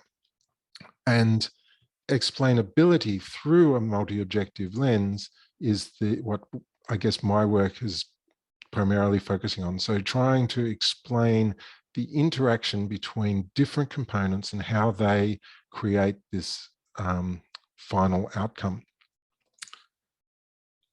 So in another paper, not yet accepted, currently under review, we've specifically looked at a framework that allows us to do this within reinforcement learning. So we've called this the causal explainable reinforcement learning framework. And this has been derived from various psychology studies on how humans expect things to be explained. And so they actually did a study of the kinds of things people expect in an explanation and the causal relationship between those items. And while I don't have time to go through that study, it directly relates to, this is using RL terms to a certain extent, but it's actually a direct translation of that model, and it translates perfectly to a lot of ideas within RL. And so the idea is you've got some sort of outcome. This is the sink of this graph, is the outcome of the decision. But leading up to this action, this outcome, there might be some action. That action may have been controlled by some sort of goal or objective of the agent. That goal or objective is selected by the internal disposition. So I'm in a hurry, so therefore my objective is the goal is to optimize for time because I want to get to where I'm going as fast as possible. So that's the basis of the objective that I'm focusing on at the moment. So the policy I've selected in the multi-objective sense might be time. Alternatively, if I observe something, if there is an event that occurs, I might realize that I need to switch my internal policy to a safety one. And so my objective will now become a safety objective because I've observed an event. There's also a question of what you actually perceive and how that affects it. And the expectations that we've modeled based on what we expect other agents to be doing. So these links, these arrows indicate the causal link between these that you include in your explanation. The color of these represents the level of that explanation from the set of levels. So the 0 level, the reaction-based, is what I perceive, the action that I took based on that perception, and then what the outcome was of that, what the classification, what the action was at the end. But when you start looking at intention, you're looking at what my current goal was, or what the social events were that were occurring, what was occurring in the environment, or what the expectations are, cultural expectations that I expect to have on my behavior. And so the idea is that you explain by drawing from these links in much the same way as you did from the levels. I think I'm pretty close to out of time. So as part of this, we developed a conversational explanation model, which basically says we start off with a question that somebody is asking. We address any assumptions that might occur. We provide an explanation that either addresses the assumptions or answers the questions. And if the explanee is happy with that, either by they've indicated, they've said they're happy, or they've shown they're happy in some visual way, then that's the end of the process. But what often may happen is we might realize the person isn't satisfied with that explanation, that they don't understand quite yet. And so we'll actually drill down further. So we can actually internally ask the next level down and move the next level within our hierarchy and provide the next explanation that we can generate. And we keep going deeper down the levels from the top down to the bottom until we've actually addressed what they want to know. So just as a bit of a walkthrough to finish off with, you might ask a question, why didn't you give way to the pedestrian pushing a bicycle? This has an inbuilt assumption. The assumption is that there was a pedestrian pushing a bicycle and that the agent was able to perceive that. So the first thing that the agent needs to do is decide whether or not that assumption is actually valid. And so looking at the perception, did it actually perceive a person pushing a bicycle? And if it didn't, then it would provide an explanation saying that it hadn't.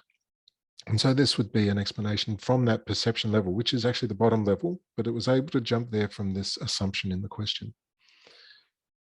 If the assumption is valid and it did perceive the bicycle, then it simply starts at the highest level. So if it did detect, then start at the expectations level. And at the expectations level, it may reply with the car might reply that it believed that it had the right of way and that the person would expect the car to continue. One thing that's nice about this is that it's already also simultaneously explained that it did see the pedestrian, because otherwise it wouldn't have reached this explanation. So you're kind of including this other explanation within this higher up explanation. But if the person is still not satisfied with this, then it can essentially ask another question. So they might ask the other question, or it might just simply drill down to the next level. So did the pedestrian show any sign that they intended to give way? And so then the agent can then drill down and have a look at the events type category of what it actually perceived about the agent's intentions. So some work that we've been doing in this, we've got some projects with the United States looking at explaining in a multi-agent framework. So this is a system where an agent is interacting with human agents and possibly other AI agents, and it needs to be able to explain strategies that it's using. So it's both predicting what other agents are doing, so it's got to model what other agents are doing, while being able to explain its changes in behavior based on those other agents. We're also doing work on the adversarial intention of systems. We have a project that's actually trying to implement aspects of this particular framework here. around human-centered computing, so a general project, but it's implementing different stages of that. So we've had a couple of papers. Francisco, who's with us earlier, he's done a couple of papers in this area with me. We're also doing some work in apology, which I find interesting because in order to do the apology, which is sort of an extension of explainability, you need to identify the causal reason that maybe the agent did something that's caused a problem and explain that you realize this and you're sorry that you've done that, and then change your behavior in the future. So it actually provides a way, an interactive approach to be able to select your Pareto policy from a multi-objective domain. And so this sort of extends the impact minimization work that we've been doing. And we're also looking at another defense project around generating narratives, so that where narrative is also a form of explanation. So you're telling a story based on things that have occurred. So it's a bit more of an expanded view of explainability. I won't go back over that because we're over time and I think it's questions. We've had a few papers in the last couple of years around this topic. We also do quite a bit of work around assisted RL as well. So it's persistent policy shaping, that sort of thing. Any questions? Thanks, Richard, for that great talk. We have one question. We are running a bit over time, but I'll just ask this question from the chat. So they ask, if I'm understanding correctly, the broad XAI also takes into consideration and assimilates the data of an explanation that is in an order different than the one of the current explanation is trying to solve. If so, what aspects from slide 12 would it compare first? So I guess he's referring to slide 12, yeah. Not 100% sure what that is asking. I guess if I interpret correctly, I think he's asking which of these aspects would it prioritize? I think probably so this actually isn't implemented yet. It's actually part of the research project I described for the defense. But in the multi-objective sense, we're looking at having these different things like safe or ethical type things as separate objectives. And so the policy that's being followed by an agent can have its primary objective of the goal that it's trying to achieve, a safety objective that it's trying to maintain something. And from that, you get a Pareto front. And you select a policy on that Pareto front.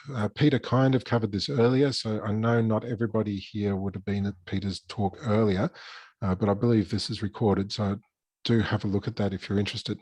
But you select a particular policy from that front, and then your explanation, it's not so much choosing between these, but you're saying you've primarily chosen your objective, but the reason why you didn't choose the absolute fastest way there or the most efficient way there is because this particular option was to some degree safer than the other option, because even though the other option may have been faster, this one was safer.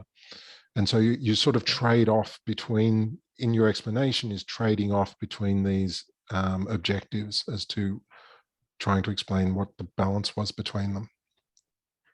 All right, thanks, Richard. There is another question in the chat, but I think we're running a bit late. I think we should move on to the next speaker. So yeah, I'd like to thank Richard again for his talk. Thanks very much for sharing. Send us an email, or me or Francisco an email, and we'll try and answer. Yeah, it's in the chat. You can look at it. Yeah. Okay. Cool. Thanks. Thank you. All right. So that was Richard, and now we have our next invited speaker. She's Dr. Alessandra Sciuti, and she's from the Italian Institute of Technology. And her research focuses on the investigation of the role of sensory and motor mechanisms in human-human and human-robot interactions. And her topic for today is more humane learning. It sounds very interesting. Over to you, Alessandra. Hi, thank you. Thank you for having me. Can you see my screen? Yes, we can see it. Okay, very well. So thank you for having me. And today, indeed, I want to touch upon a topic that came out already multiple times. So the fact that something that is literally a child's play for us. So learning from others and learning how to interact with others is such a difficult thing for machines. I work with robotics, but in general for intelligent machines, this is super, super difficult. And why is it so? So I think that some reasons have been nicely highlighted by Dana Coolidge in her keynote at the ICDL a few days ago.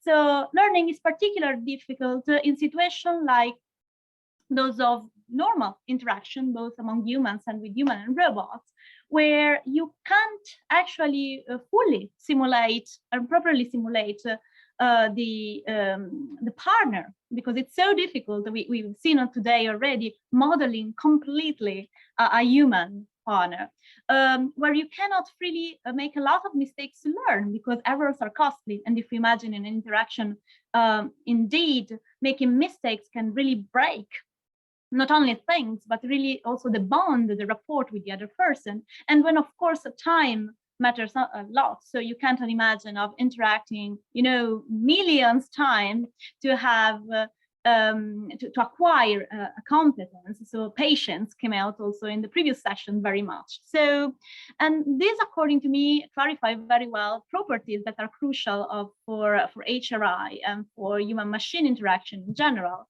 And plus, I would add another source of problem that is really crucial when we are trying to interact with each other and learn from each other. So the point is that when we are interacting with a machine, we are not sharing the same word, even though maybe we are physically interacting with the same environment. Why is it so?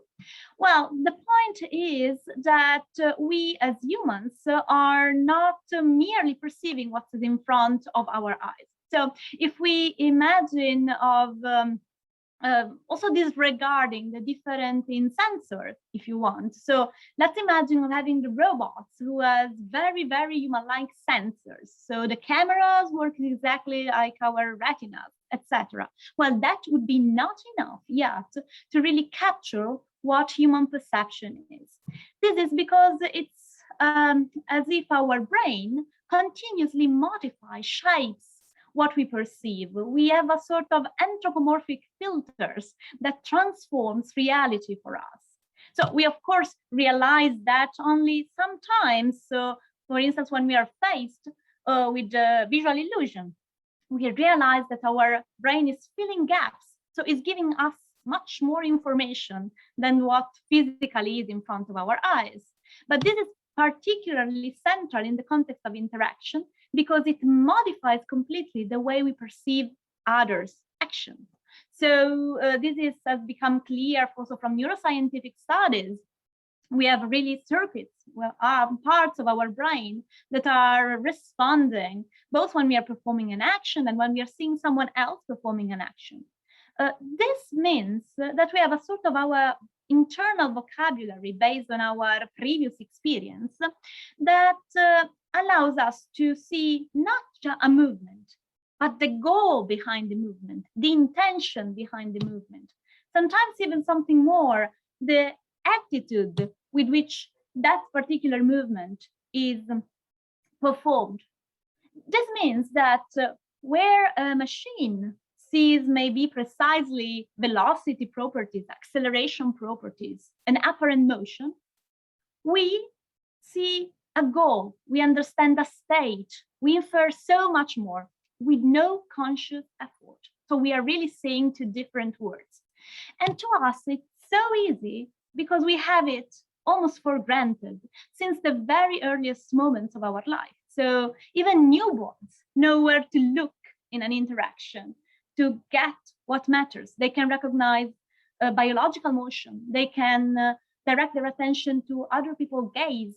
They can, they actually preferentially orient to faces. So since our earliest days, we are really designed to interpret the word, to catch from the word. what really matters to favor interaction, to help us deal with that. And so the challenge is, can we provide the same kind of richer, augmented perception to robots, to machines? So this means being able to, on the one hand, knowing where to look at when we're interacting with someone, to really gather the meaningful feedback to adjust our behavior if we are a robot.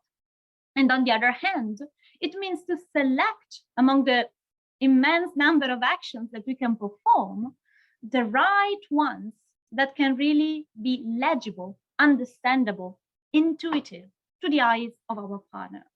And to make it a little bit clear, I want to give you a few examples. So, for instance, we can try and make the robot read facial expressions. So understand how the face is changing and as a function of a machine behavior.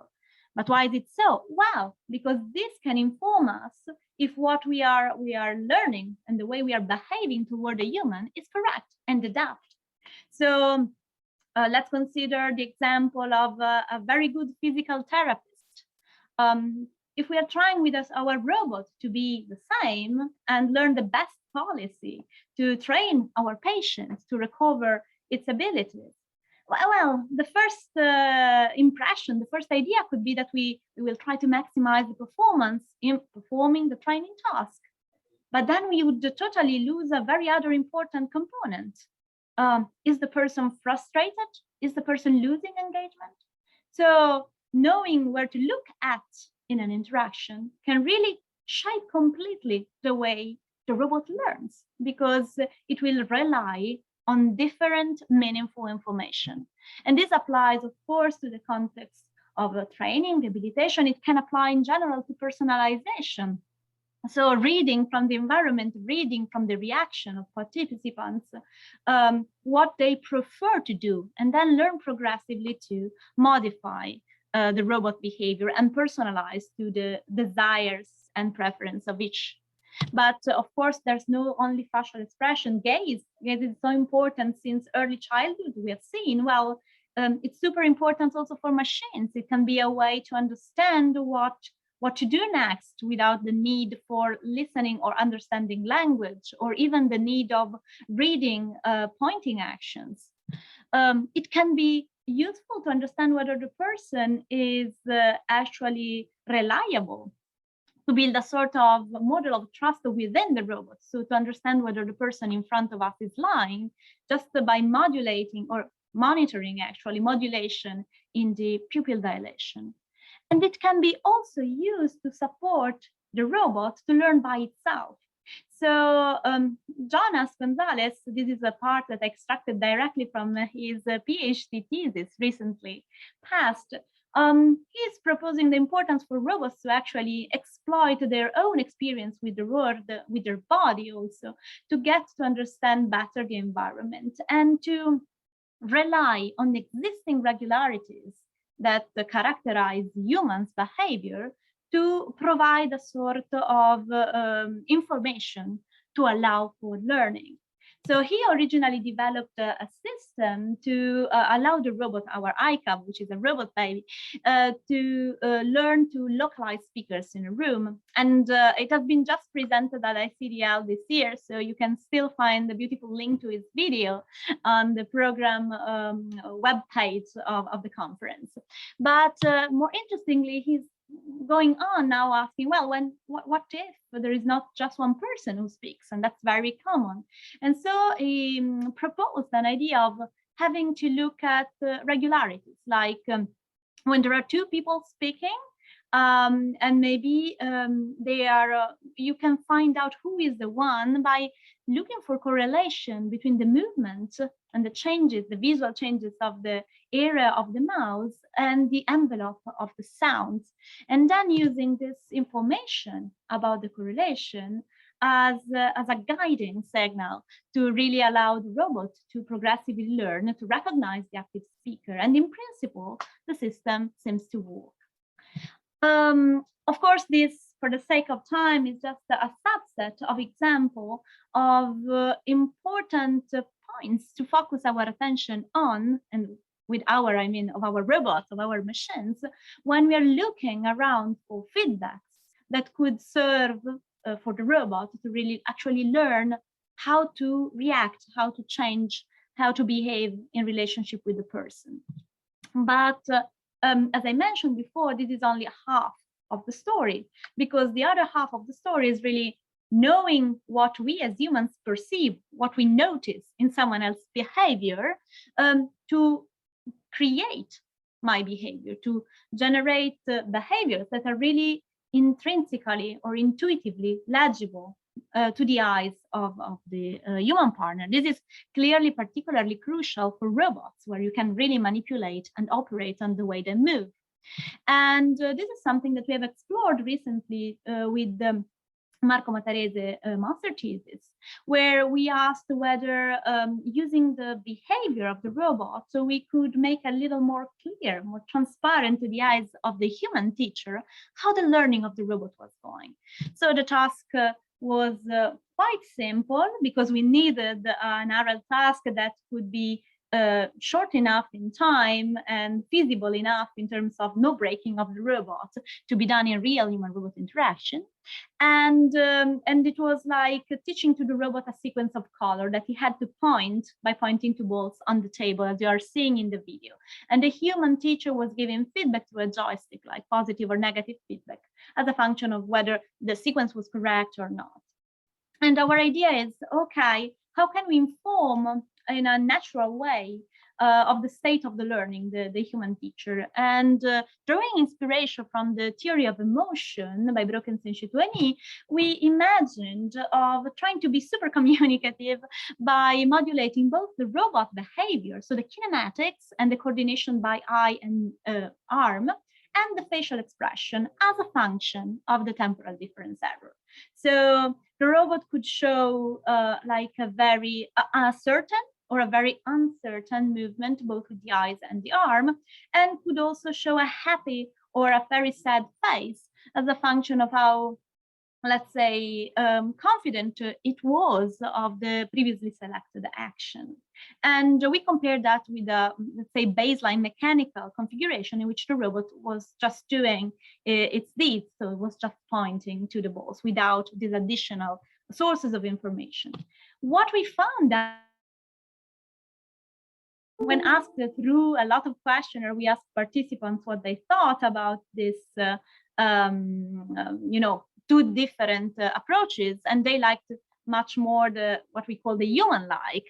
They appreciated it. They ascribed more experience abilities to the robot, etc., etc. But if we look at how the actual interaction went on, we realized that not all communication channels were equally effective. So the uncertainty, for instance, expressed through the motion creates some problems and some delays and misunderstandings in the human teacher that couldn't understand why the robot was not directly reaching for a particular ball. And the facial expression also were appreciated, but people were expecting them to be a response to their feedback, not to the internal state of the robot. And this tells us that it's not so easy to really convey also through rich and human-like behavior the internal state of the robot.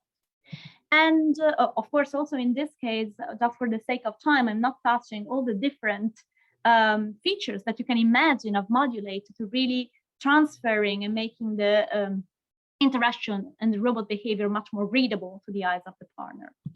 And I slightly touched the topic of transparency, very slightly, but I didn't talk of trust, because I would like to present to you a study on trust in which the robot was not learning at all. So it is a non-learning kind of task, but it really was eye-opening for me to understand how complex is to understand the trust toward machines when they are put in interaction, even game-like interaction with humans.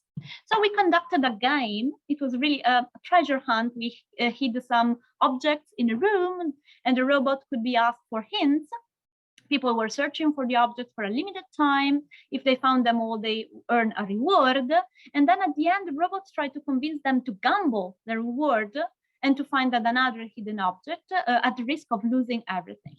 We found this is a big, let's say, an image of how it went by. So people had different strategies, they asked for hints, but what we observed is that during the 30 minutes of game, already people showed a very strong increase in their trust-related behaviors toward robots. They complied a lot with the suggestion, and at the end, all of them, or those who won at least, decided to gamble according to the suggestion of the robot. So this got us to understand that indeed it is possible to create a sort of trusting-like behavior in a game-like interaction with the robot, even after a relatively short time.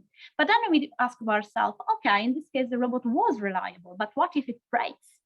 And therefore, we created a lot of different interesting failures of the robot. I show you just one, and there will be a noise, I warn you. So I hope you can.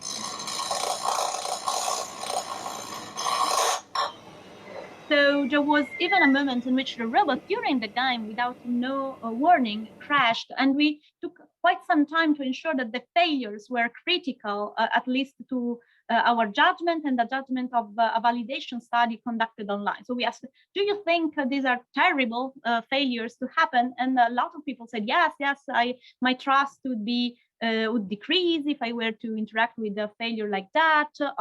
These trusts are quite obstructive, etc., etc. Then we conducted a real experiment in which the robot did the same treasure hunt with these failures, and we considered two conditions. One in which the robot just failed, and the other, which we call transparent.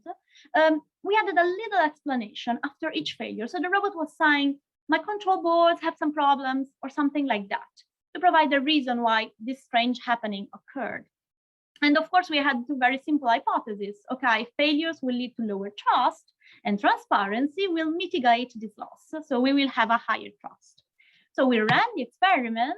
Again, another little video excerpt, so where the robot crashes, someone cares, someone don't care, someone don't realize it's happening. And these are the results. So the first result is, of course, that performance is lower in the game when we have failures, even though this might depend also on difference between the groups of people that we tested. But the interesting finding that for us was quite unexpected is that transparency, this kind of transparency, resulted detrimental. So people performed less nicely when the robot was providing this little explanation after the game, and asked less frequently hints to the robot. And it was perceived much worse also. So if you notice, when we asked about pre and post to judge, like the anthropomorphism and the animacy of the robot, in the transparent condition, they decrease significantly. And also, if we look at the other valuation of the robot, they decrease significantly in the transparent condition with respect to the one in which there was no utterance by the robot about what happened. The only positive things is that the workload measured as the nasal TLX questionnaire decreased as well. So it was unexpected. Transparency didn't help at all, apparently. And we didn't find the reduction in trust that we expected. So if we compare the responses that we had in the real game about game obstruction provided by failure or robot trust, in the real game, they were totally different from our online survey before. So people didn't care about the failure, and this did not interfere with the trust. So our take home was that it is very difficult to actually predict and model how the unfolding of trust by humans toward machines, even if we make a very strong reasonable assumption about what should work in terms of favoring an increase of trust. So to some sort of sum up what I want to say, okay, we realize that learning, especially in social contexts, is so complex. There are so many difficulties. What can we do?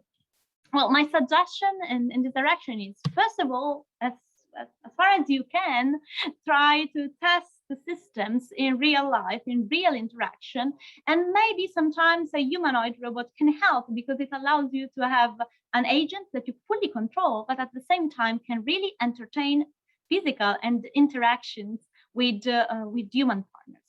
But what if you can't? Well, then maybe it's the case to create simulation environments that really allow for nudging and really investigating the social components of interaction.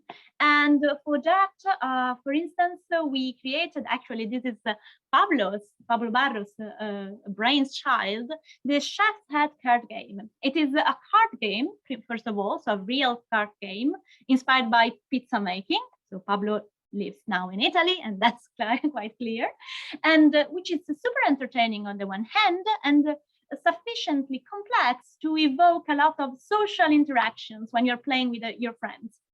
It also designed so that it is relatively easy to port it in artificial scenarios. And indeed, Pablo developed a simulation environment where agents can play the Chef's Head card game, but not only, also an online version where agents and humans can play together. So really exploring the richness of this kind of interaction. As I mentioned, it's a sufficiently complex task indeed to learn to be a chef for an agent, but it is possible for reinforcement learning agents to learn and adapt to be competitive in this card games. And you can also play a lot on that. You can create agents that support continual and online learning. You can imagine of creating to play along also with contrastive reinforcement learning. And as an evidence of that, we can say that there are already 32 types of different players, and that it is open for more. It's really a gym, if you want, to exercise on this kind of interaction. It just ended a few months, last month actually, big challenge with the Chef's Head, where this was really used to run a tournament among different agents to compare their abilities. And this could also become a nice test bed to explore some elements that could be crucial for inputting, let's say, social components within reinforcement learning. So first of all, we explore the possibility to explain competitivity within this setting by, but I don't enter into details because I think that I'm running late of time, but you can see that on the paper. But let's say transforming confidence into a sort of a mood, so something more continuous and slightly more explainable also to a human player. And we are more recently trying to also introduce concepts like rivalry. So sometimes for us humans, when we play, we don't care so much of winning in general, but we want to win against this special enemy, the special rival that we have. And this is very common. And so we try to introduce a sort of human-centered metric that was based on rivalry to compose the reward function of our agents. And we have already done a preliminary test, and we found out that indeed human participants perceive different rivalry levels within our agents, and this can really modulate human responses. So to conclude, this is just a sort of advertisement. So please use the system and contact us, especially Pablo, if you want to, and if you think that this could be useful for you. This, I think, are like humane machines. In particular, I speak of more humane robots, but this applies in general. So robots that are more considerate of us as humans and learn to see the world through our eyes. With that said, I just want to thank you for your attention and thank all the incredible people whose work I just briefly showcased today and all the others. Thank you very much. Thanks, Alessandra. That was a really interesting talk, I have to say. I was just wondering, you know, this kind of learning from nonverbal cues, how would it adapt to, you know, situations where you have someone who does not have like the standard way of showing these nonverbal cues? For example, say some children with physical or mental disabilities, would it be able to adapt to their way of communicating these things? That's a very central question, and then indeed it's a very active field of research, that of let's say personalizing the reading and the behaving to the individual needs. So what we do in this direction is that we start from let's say basic findings from neuroscience that are generally applicable and usually do not depend, for instance, on cultural difference. We are really going low level. So, you know, oculomanual coordination. So mechanisms that are not top-down modified, they are really bottom-up. And by using that, this allows us to have a sort of generality in what we propose. But of course, in the case of patients or in the case of social disorders, this might not be enough. And that's where indeed the entire issue of learning from your partner really comes into play. Right, right. I suppose this kind of approach could also be applied in cases where there is a significant difference in the way of communication through like because of cultural aspects. Well, in this case, this requires an ad hoc, if you want, learning. We are now exploring, for instance, the understanding of gesture, the Italian gesture, a very particular, very complex meaning. And this is, of course, on top. I do believe that you need somehow to acquire first or have a baseline that represents like the core regularities of motor control that are sort of universally understood by the humans population. Right, but when you really want to deploy a machine into an environment, you first need to adapt to your individual partner and then to the cultural needs of that particular milieu. And that's really what is so challenging, especially for long-term deployment of robots in society. Right, right. And I just one last question is, so I assume is this like very data hungry in the sense that you need to have a lot of like very diverse data to learn from? And if so, is there any publicly available resource that everyone can use to do these kinds of works? Well, you touched a very painful element. So exactly the data hunger is really one of the reasons why we cannot, especially working in HRI, leverage on what has been developed in AI and just take it and put it on our robot. Because while robots move, they behave a lot. The adaptability to different situations is really something that we cannot achieve by taking a data set and porting it onto the robot and we are done. So there is a lot of work exactly on self-supervised learning, on transfer learning of different types of continual learning, really designed with the idea of limiting this data hunger as much as possible, right, and leverage on the possibility of acquiring a lot of data without the need of a manual supervision of a human. Okay, yeah. That's very interesting, Alessandra. Thanks again for accepting our invitation and delivering this great talk. I believe we are running a bit late, but yeah, so we'll move on to the next speaker. Right, so next we have Professor Bruno Fernandes. He is an associate professor at the University of Pernambuco, and he focuses on deep learning, reinforcement learning, and computer vision. His topic for today is reinforcement learning for robot control and interaction. So unfortunately, Professor Bruno could not make it today, but he did manage to send in a video, which I'll be playing here now. Well, Tom, in fact, I'm online, but I would prefer if you show the video anyway. Okay, okay, okay. Good to know you're here. All right, I'm just playing the video. Yeah.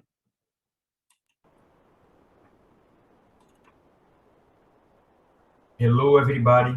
My name is Bruno Fernandes, and in this presentation, I'm going to show some works regarding reinforcement learning that are being conducted in the Universidade de Pernambuco at Brazil.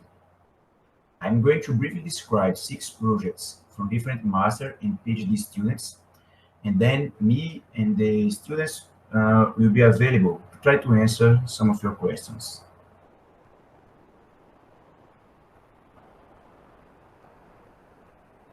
The first work, titled A Deep Reinforcement Learning Approach on Camera Control for Intelligent Object Tracking, is being conducted by David Barrientos and Professor Sérgio Murilo with me, Bruno Fernandes.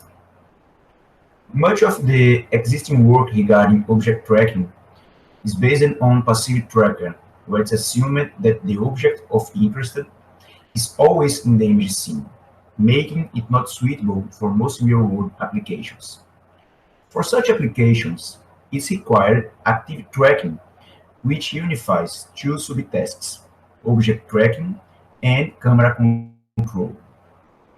Furthermore, some real-world applications require an intelligent initial annotation, as some events cannot be manually pointed by a human, especially those fast enough to not be detected by the human eye. This project proposes then the use of deep reinforcement learning, specifically Q-learning, to create an active object tracking controller capable of optimal control strategy in a real-world application by learning from the environment. Deep learning will be used to define a suitable real-world function to aid the learning process in digital image processing. Will be used to define a policy capable of detecting interesting events and providing an automatic annotation for object tracking. Regarding the evaluation, the results will be evaluated over the system's capability to actively track objects and to automatically provide initial annotation. This can be quantified using the cumulative reward alongside the number of steps. An analysis will be done to determine three things. First, the asymptotic slope to determine how good the policy is after the algorithm has stabilized. Then, the minimum of the curve to verify how much reward must be sacrificed before the system starts to improve. And finally, the zero crossing, as it shows how long it takes until the algorithm has recouped its cost of learning. The second work is titled Robust Approach to Continuous Interactive Reinforcement Learning and is being conducted by Christian Milan with the participation also of the Professor Francisco Cruz. We first highlight in this work that interactive robust reinforcement learning addresses three simultaneous problems. Those problems are the problem of representing a complex space. In many reinforcement learning implementations, the space of states and actions is usually considered a discrete domain. And the second problem is about the learning time of autonomous agents. To leave an agent to find an optimal policy requires excessive time, mainly due to a complex and large stage action space. Finally, the influence of external disturbances in the environment. It's not guaranteed that the environment is kept in constant condition, avoiding some external noise input. Two approaches are then proposed for these three problems.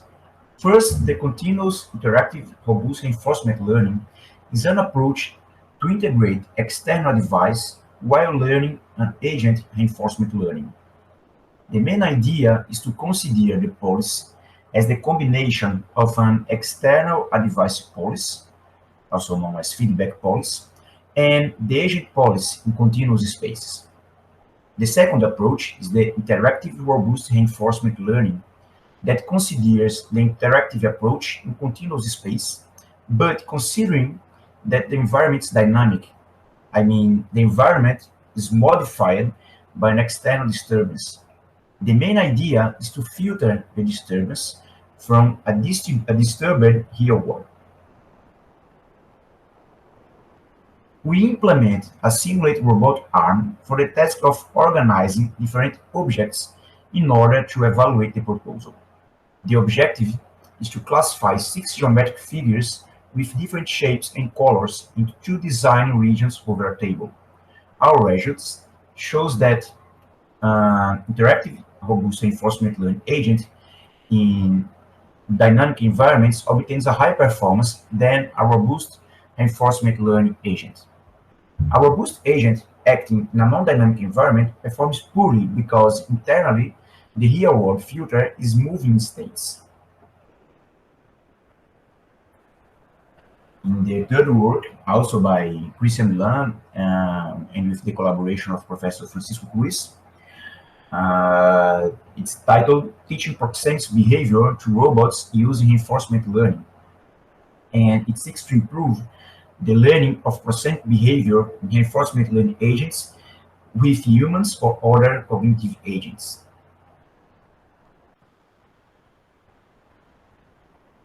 Proxemics is a branch of nonverbal communication that studies the use of personal space. Due to the increase in research in human-robots interaction and the implementation of robots in social environments, an optimal interaction between artificial agents and humans is necessary. So we can give these three reasons for why teaching proxemics to robots. First, in recent years, human-machine or human-robot interaction has taken root in the scientific community. Then, the humanization of machines is an expected event given technological advance and the human nature. And finally, the need for optimal interaction is necessary, both on the machine and the person. However, currently, several works that implement the proxemic theory consider fixed personal space, independent of other non-verbal aspects. But physical and psychological factors also influence to personal space.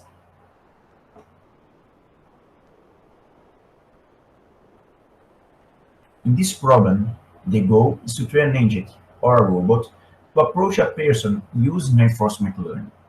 First, the robot must identify the social aspects of the environment and propose the best way to approach the person without disturbing him. Furthermore, during the approach process, the agent must identify which the region of space and the minimum distance where he can interact.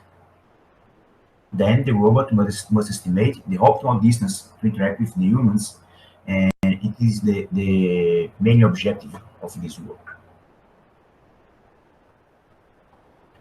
With this investigation, it's expected that the agent approaches in the best way to a person, avoiding disturbing him.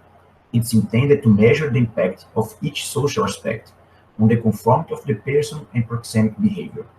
In addition, the agent is expected to estimate an optimal distance and the region where he can carry out the interaction process.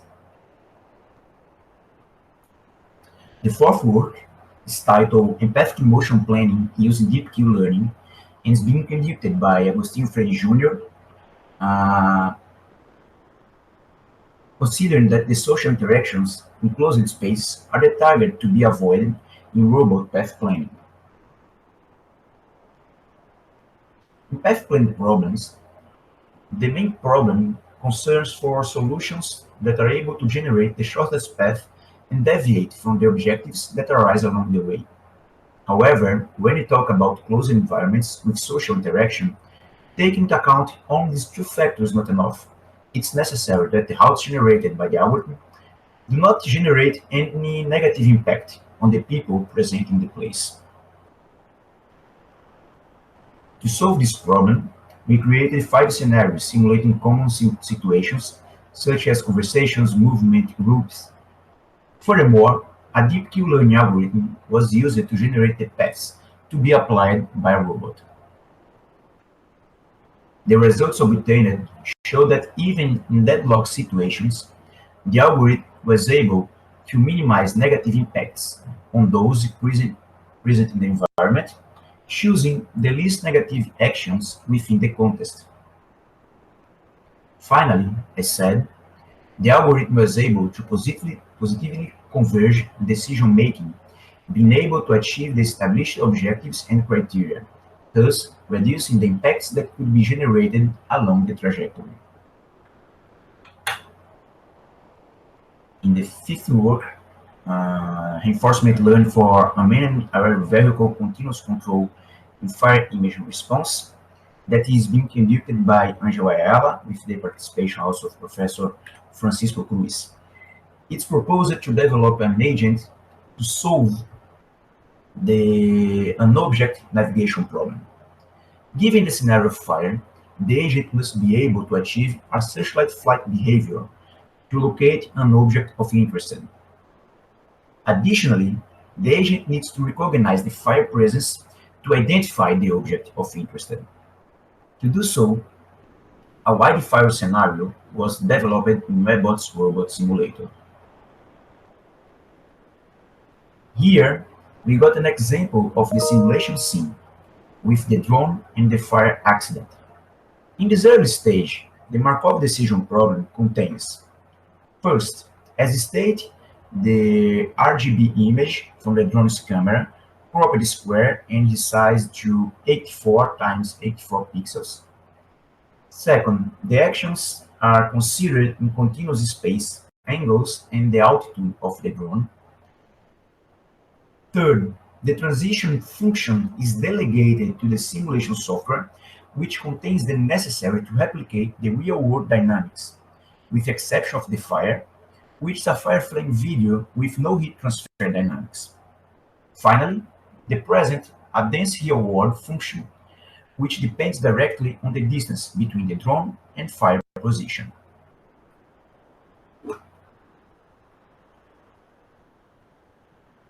Here, we got our preliminary results, where the drone is able to fly inside a delimited zone in a search-like behavior. Our future work aims to introduce representation learning to improve the recognition of the target object, or more specific, the fire. It's expected to obtain a simple time-efficient algorithm capable to run in embedded devices.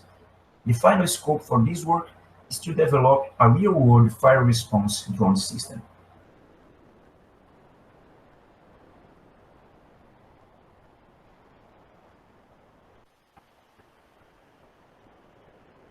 Finally, the last work is titled Vision-Based Robotic Manipulator Control and is being conducted by the PhD candidate George Azevedo. In this work, robotic manipulation using visual feedback is investigated. It is an important topic for many industrial applications that use robot manipulators, such as fruit harvesting, welding, equipment inspection, and grasp in general, as shown in the video. The robot's manipulators are composed by actuators and sensors, and to control the system, it's necessary to model its dynamic, based on system states obtained from physical sensors.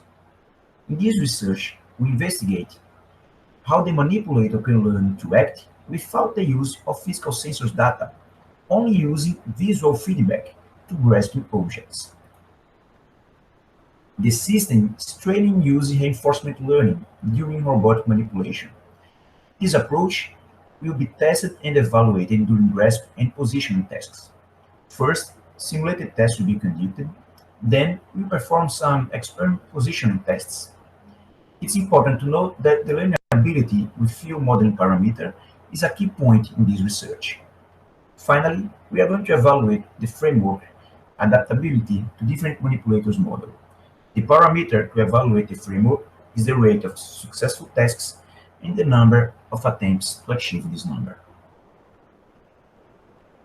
Thank you for your attention, and that's all about the work with reinforcement learning that we are developing at the Universidade de Pernambuco under my supervision with the collaboration of other researchers such as Professor Francisco Cruz. Thank you very much.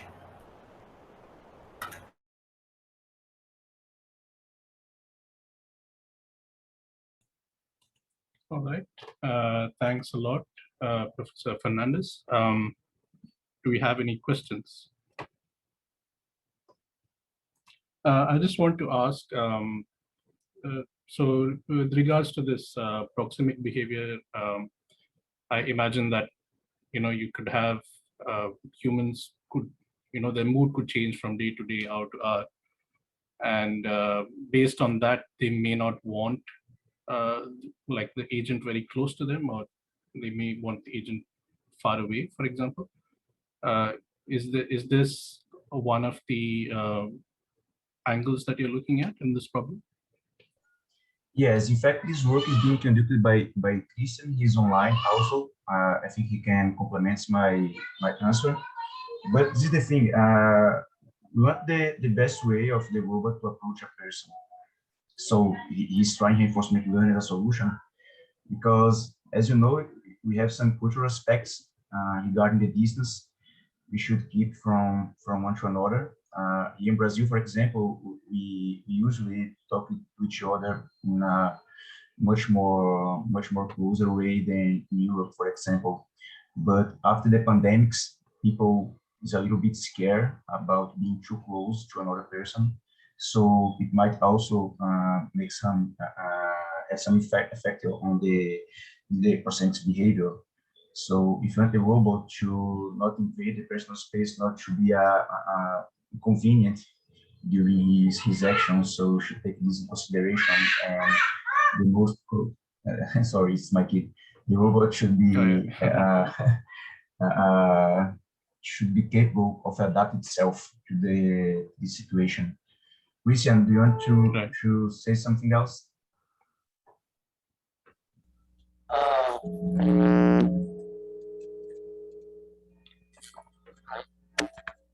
The audio is very unclear, Christian. Can you hear me? It's very unclear.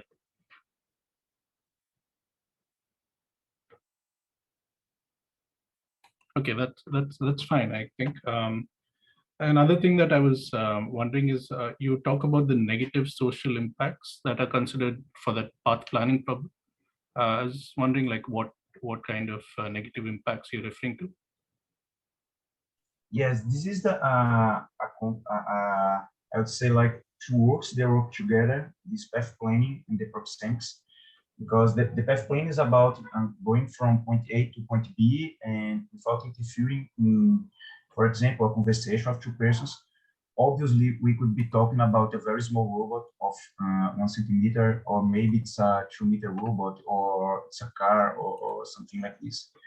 And in the proxemics, it's about how to approach someone. They have a interconnection between both projects. So the path planning, the negative interference that a robot might cause is, supposedly, we have a conversation now in a physical way, not in this virtual way, and then a robot just passed by in front of us. Or imagine a person, if we are talking half a meter, and a person passed in the middle of us. So it's a little bit strange to disturb the conversation. And supposedly we are in a hospital, and I'm a doctor, you're a patient, you are very sick, and someone keeps going on and back in front of us. So it's annoying, and we don't want a robot to have this kind of behavior. Agostinho is the student responsible for this work. Agostinho, do you want to complement with something? Hello. No, I think it's basically it. When we are calculating the path planning, the robot path planning, we just don't want to interfere in people's normal actions, you know, such as conversations, movement, things like that. Basically it. Right. All right. Yeah, thanks a lot. Not sure if we have any questions in the chat yet. Yeah, seems like we don't. But it's okay. I think we are right on time for the next talk as well. So thank you, Professor Fernandez, for that great presentation, and for really kind of condensing this, I think, 6 works into one presentation. It's not very easy. And thanks a lot for accepting our invitation as well. Thank you, Tom. With that, thank yeah. you very much. Thanks. All right, so we move to the last invited speaker of this session, and that is Professor Matthew Taylor. He is the director of the Intelligent Robot Learning Laboratory at the University of Alberta.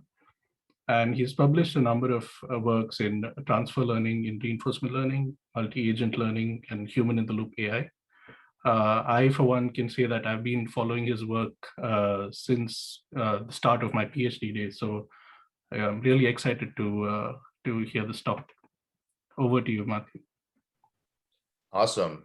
Can you see my screen and hear me okay? Yeah, both good. Yeah. Great. Well, thank you so much for inviting me at 7 a.m. But I'm really happy to be here. I don't think I'm going to get quite six different papers in a single talk. But I guess I wanted to start by the two things I wanted you to take home from this talk.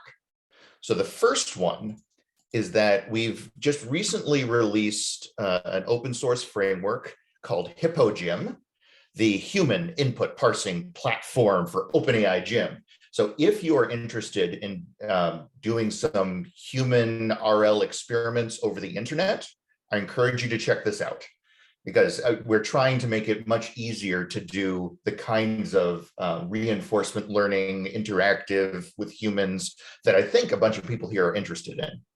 So that's the first take home. The second take home message was there's a bunch of things that I'm hoping next year I'll be able to tell you about. So some of the things we've been thinking about are, when are people better or worse at teaching? So for instance, if you're really good at a task, maybe you want to give demonstrations. If you're not so good, maybe you just want to give high-level feedback.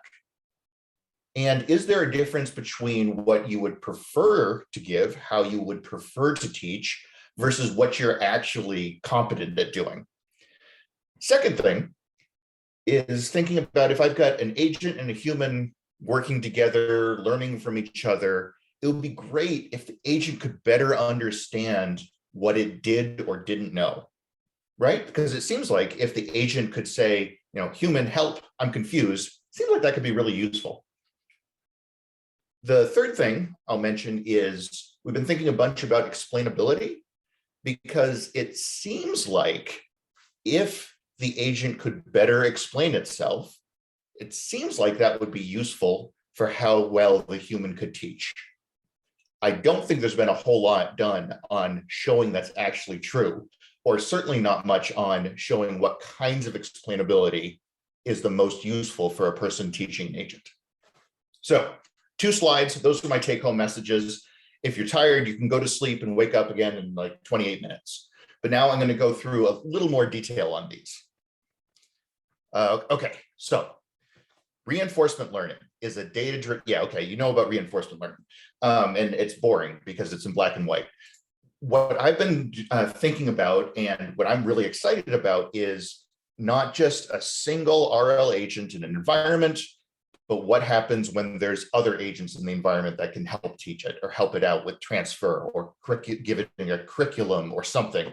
And what happens if there's a person? And that's what I'm going to be focusing on today, is thinking about what happens when there's a person in the environment that knows something. We're going to assume the person is maybe not an expert, but competent. And I'm also going to assume for today that the person is actually trying to help. So instead of just thinking about an agent, I try to think of it more as the RL agent. I try to think of as a student. So this student can learn from the environment, but it could also learn from this human teacher. So what could the human do? Well, the human could tell the agent, go up now. It could give it an action. The human could give an extra reward to supplement a sparse environmental reward. The human could give it high-level advice. The human could help the agent understand what state features are important. All of that's fair game. But really, this is not surprising. I mean, we are always designing the agents. We never let the agent learn with absolutely no bias. If we are programming something, then we are putting bias, we are putting knowledge into that agent. And again, I'm not the first person to think of this. One of my friends, Corey, one of his core theses is that there's no such thing as completely autonomous machine learning, right? Because we are humans, we are programming stuff. By definition, This is interactive machine learning. So thinking about, I've got this data and I process it, and then my agent does stuff to it and then comes up with something. That's cool. And it's probably not exactly true because, this raw data is about humans in general. In general, we're doing the processing of the data, and then we've designed the algorithm, and then we give this agent feedback, or we look at this supervised learning algorithm and say whether we can deploy it or not. And ultimately, it's humans who are making decisions. So the idea of an agent out in the world on its own, in some sense, is a little naive because there's so much bias in our agents already. So, okay, if there's got to be a human, or if there could be a human there, how could you leverage that human? So one of the things you could do is think about demonstrations, right? So this is one of the classic algorithms, thinking about, well, I've got an expert trajectory, and then if I deviate just a little from that trajectory, then I get in trouble because I haven't seen data that can help me know how to learn. So this Dagger algorithm is, gosh, now it's 10 years old, but if you haven't seen it, it's one of the classic algorithms about how you can use and leverage good demonstrations from humans. And the idea is that if you only see expert demonstrations, then as soon as you make a mistake, now you're suddenly in part of the state space that the expert never got into because the expert didn't mess up. So what are you going to do? Well, you could ask the expert for more information. So that's one way of thinking about how do you ask for help? Well, maybe when you get in, such as Dagger, when you get into a new part of the state space, that's where you can ask for help. I don't think there's been much work on thinking about the difference between asking for demonstrations and asking for actions. So think about a demonstration is usually, well, please play this game for me, or maybe start in this start state and then play a episode for me. Whereas asking for a single action is much easier because it's much quicker. You don't need to play the game. You can just think and say, okay, go up now. But on the other hand, if I'm asking for 50 actions in 50 different states, that's probably going to be much harder than letting a person play a game for 50 steps, just because it can be very disorienting jumping around. So going back to my take-home messages, one of the things I want to think about is, where do we want to get help? So this is talking about demonstrations. We could also think about asking for actions. One way you could think about doing that is saying, I've got a teacher, and again, this teacher could be an agent, it could be a person, and this teacher could just say, student, you need to take this action. And if the teacher is good, hopefully that's going to help the student learn. And ideally, the student will still be able to outperform that teacher eventually. So we can think about Pac-Man, and let's say that, well, we've just got a small advice budget. So the teacher can only give a little bit of advice. Where should that teacher give the advice to be the most useful? Or an alternative way of thinking about it is, where should the student ask for help in order to get the biggest bang for the buck? So the first thing you might think of is, let's do early advising. Let's just spend all of our advice budget at the very beginning. The student is very confused at the beginning, so the teacher could just come in and give it all of its advice at the very beginning. That's a decent baseline. Another thing you could think of doing is having the teacher only give advice when the state is important. Okay, great, Matt. What does important mean? Well, one way you could define importance is the difference between the best action and the worst action. So the teacher, again, agent or human, could look at the current state and say, how bad is messing up? So if you're in cliff world and you're right along the edge of the cliff, If you take the wrong action, you're going to fall off the cliff. That's really bad. In this case, if I'm right next to a ghost in Pac-Man, I'm about to get eaten. I could lose the stop the episode, or, and on the right side, there's not a huge difference between which action I take. It's not that big a deal.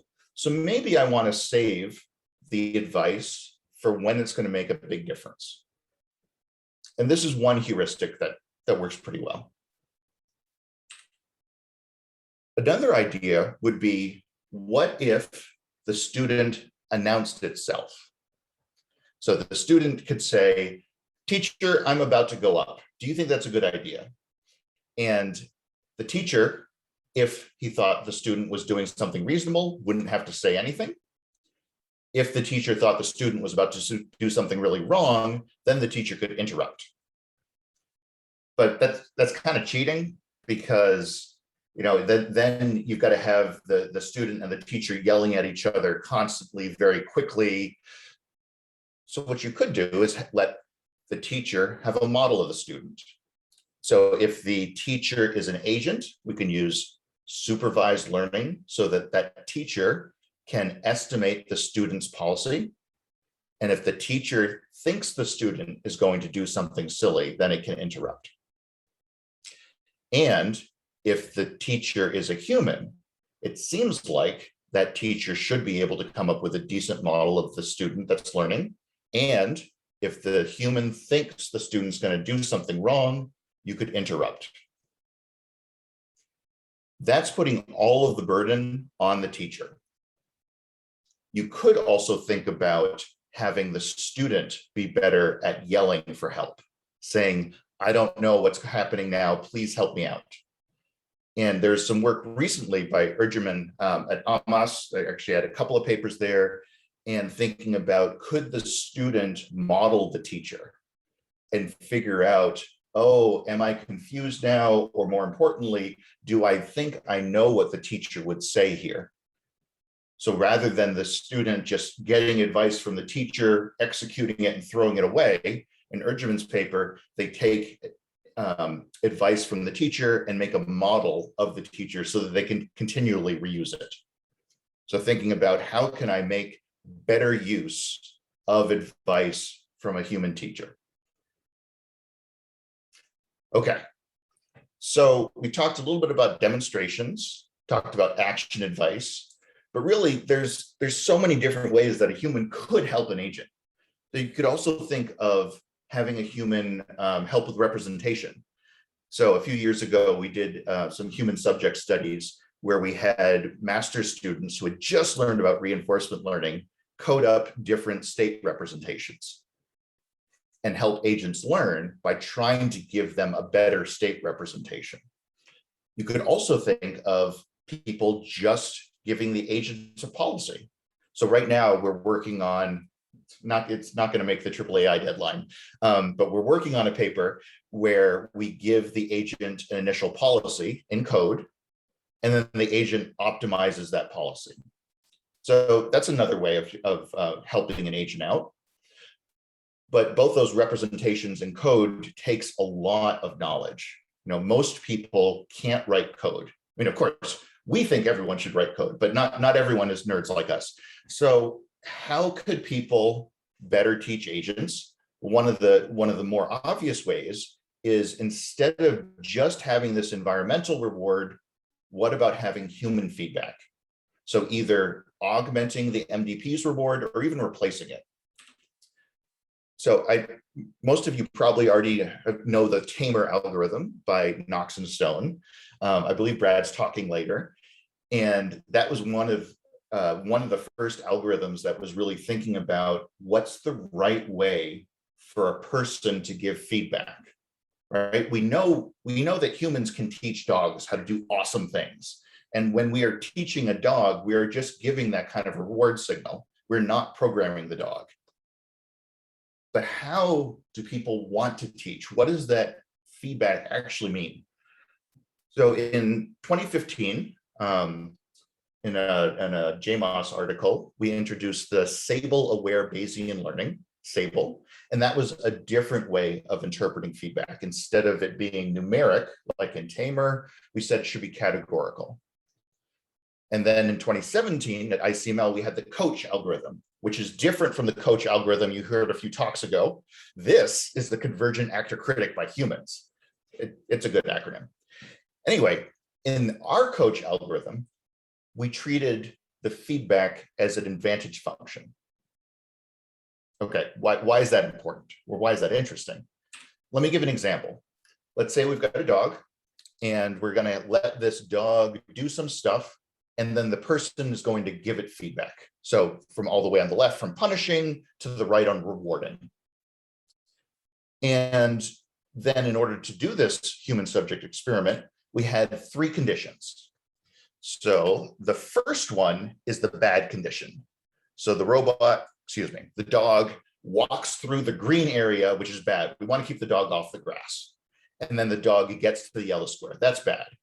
There's also the all right condition. So the dog doesn't walk on the grass, but takes kind of a circuitous route.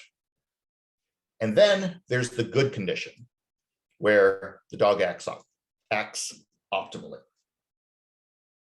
So we have these 3 things. These are 3 conditions. And what we do is we show people one of these conditions twice. So in the first case, we show the bad. So we show the dog doing something bad, and then doing all right. In the second case, we show all right, all right, all right. In the third case, we show good, good, and then all right. The critical point here is the third thing we do is the same in each of the 3 conditions. And it turns out people reward the dog differently. So the dog performs the all right behavior. And if the dog was previously doing poorly and was all right, they give it higher feedback than if the dog was performing well and then did all right. So on one hand, you might say, okay, yeah, that's obvious. You're looking at the trajectory of the learning agent. On the other hand, you could say that makes no sense because people are giving different feedback for the same performance. And this is one of the things that gets me really excited because people are confusing. It makes our jobs harder, but I think it also makes our jobs more interesting. Trying to figure out what is someone trying to convey when they're giving feedback. Now this is just about feedback, but you could also think about what is someone trying to convey when they're giving action advice, when they're giving a demonstration. Is a person trying to show me the optimal behavior, or is a person trying to show me an intermediate behavior that could help me as a stepping stone to that optimal? So one of the things we're working on now, which might be submitted to AAAI, is looking at, can we teach people how to be better teachers? So thinking about the kind of 2 sides of the same coin, a similar coin at least. How do people want to teach, and can we teach people to be better teachers? I think both of these are important questions, which I'll put a positive spin on it. I think there's a lot of room for some cool work that we as a community could do. All right, and then the last thing I wanted to mention has to do with explainability. So we've got our agents, and they're often black boxes, which is fine if they're just playing video games. But if we actually want agents interacting with the world, we probably want to understand what they're doing before we deploy them. And if they're interacting with humans, it seems like an agent explaining itself would be useful. So when you start talking about explainability, you can think about global versus local. Am I trying to explain the agent's way of seeing the world overall, or am I trying to explain a particular action? You could also think about, am I going to make an interpretable algorithm? So for instance, could I just let the agent's policy be a decision tree that I could look at and understand? Or do I want to be able to take something and explain basically anything post hoc? And the last point is, do I want this just to work for SARSA with tile coding, or SAC with deep neural networks, or do I want my explainability work for anything? And ideally, it would work for anything. So we spent a year and a half staring at Pac-Man and trying to think about how to explain what Pac-Man is doing. So one of the things you could do is, Ofra Amir has this great work on highlights and div highlights, where she goes and finds specific video clips to show representative behavior of an agent. And that's cool. What we also did, though, is worked with a visualization expert to come up with other ways of trying to show what the agent's doing.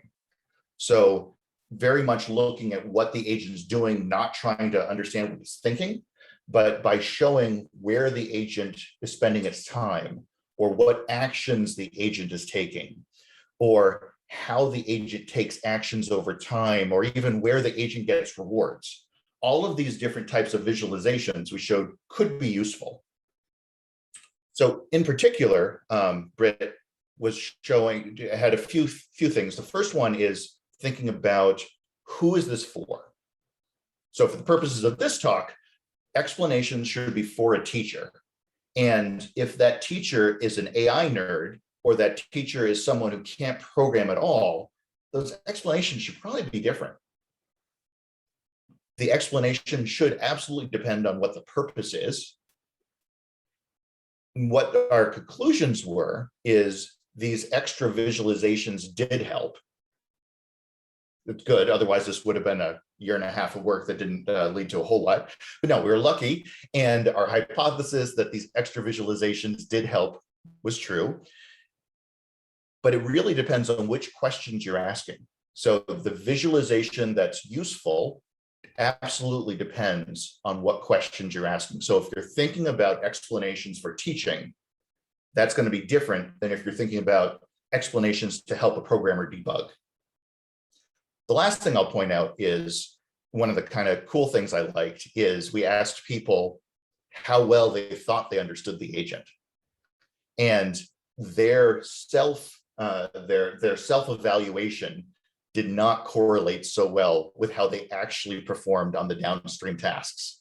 So when we showed them two agents and showed them these visualizations, and people said, oh yes, agent 1 is much better than agent 2. And even if they were really sure of themselves, they weren't always that good. So again, as you all know, humans are messy. And I think that's one of the things that makes this area so exciting. So I was trying to figure out what I wanted to do with this talk. And mostly what I decided to do was kind of ramble. I wanted to bring up a few things that I think are, well, a few works that exist that people should know about if you haven't seen them already. But more interesting to me is, what are we doing next? And I gave away the lead at the beginning. I'm really interested in figuring out where and how people want to teach and should teach. Figuring out how, when an agent is learning from a person, how that agent should better know what it doesn't know. And figure out where explainability is going to be useful.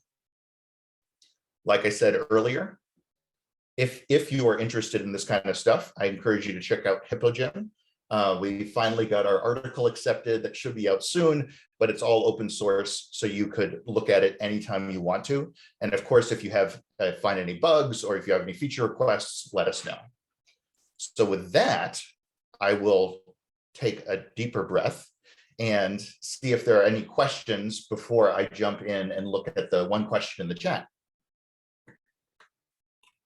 Thanks, Matt. That was a great talk. Yeah, as you mentioned, there is a question in the chat. Maybe we can start with that. So sure. Just to read it out, what are some examples where the optimal teaching problem is analytically intractable and studying human teacher policies is the way to go to solve it? I'm not sure, but I bet there are some. So yeah, so thinking about if we really, I mean, because we're mostly interested in problems that are really hard. And if we can come up with some human advice that helps us either get close to the optimal or even reach the optimal, it seems like that extra human background knowledge should let us do that. But I'm not exactly sure if I answered the question or just kind of avoided it. Kim, would you be willing to unmute and say whether I interpreted your question correctly? Yeah, I think we would have to give Kim permissions. Let me just do that. Yeah, I've given him permissions.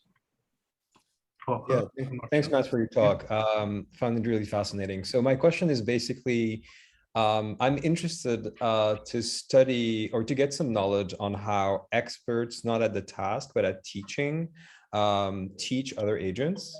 And so I'm interested to see, does it make even sense to consider this kind of scenario in simple tasks like the ones that we typically use as benchmark tasks for RL? You've mentioned one kind of heuristic where you were looking at, I think, importance as one of the examples for how to prioritize teaching on a budget. So, the question in the back of my mind is that, can we solve this analytically, like the optimal teaching problem? Because if we can, then it doesn't make sense to assume that humans know better than an algorithm that would teach. So that's my question. Yeah, because at a high level, if I'm thinking about, I've got a student, I can just treat this as a planning problem. If I know the optimal policy, I can figure out whether I'm giving demonstrations or advice or feedback. I can just solve the thing if I've got an accurate model of the student and figure out exactly how to teach. But in general, you're right, that's going to be completely intractable. But I would be very interested in looking at super simple problems and seeing if we can come up with better heuristics, because we know what optimal teaching looks like. And that people have made much more progress on that in the supervised learning setting. But we're silly and care about reinforcement learning, so that makes it a whole lot harder. Yeah, I like your idea. Okay, thanks, Matt, for that. We also have a question from your colleague, Patrick.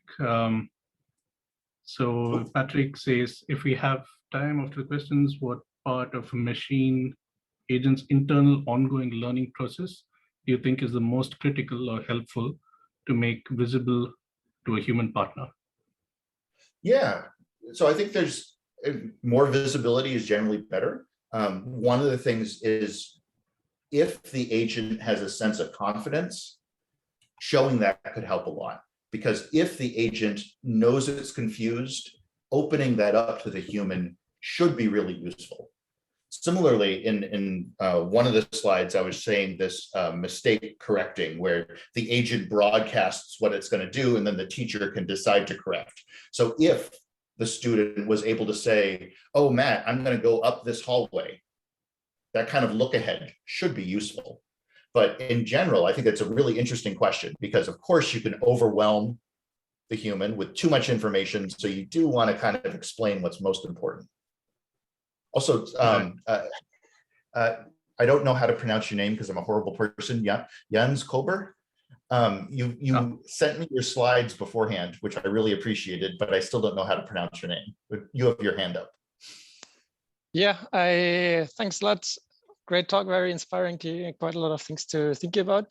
So what I was wondering about is, in your example about how people give feedback to the dog grid world, is how much that depends on what the learning agent actually knows. So a dog, or like a real dog, probably doesn't know where the heck the teaching process is going or what the ultimate goal is. While if you think about a human that is being taught to do whatever, a new sport, they know very well what the ultimate goal is.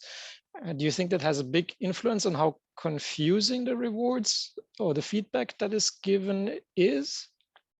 Yeah, that's really interesting. I hadn't thought of that, because if you're learning to play football, I've been watching Ted Lasso a lot lately.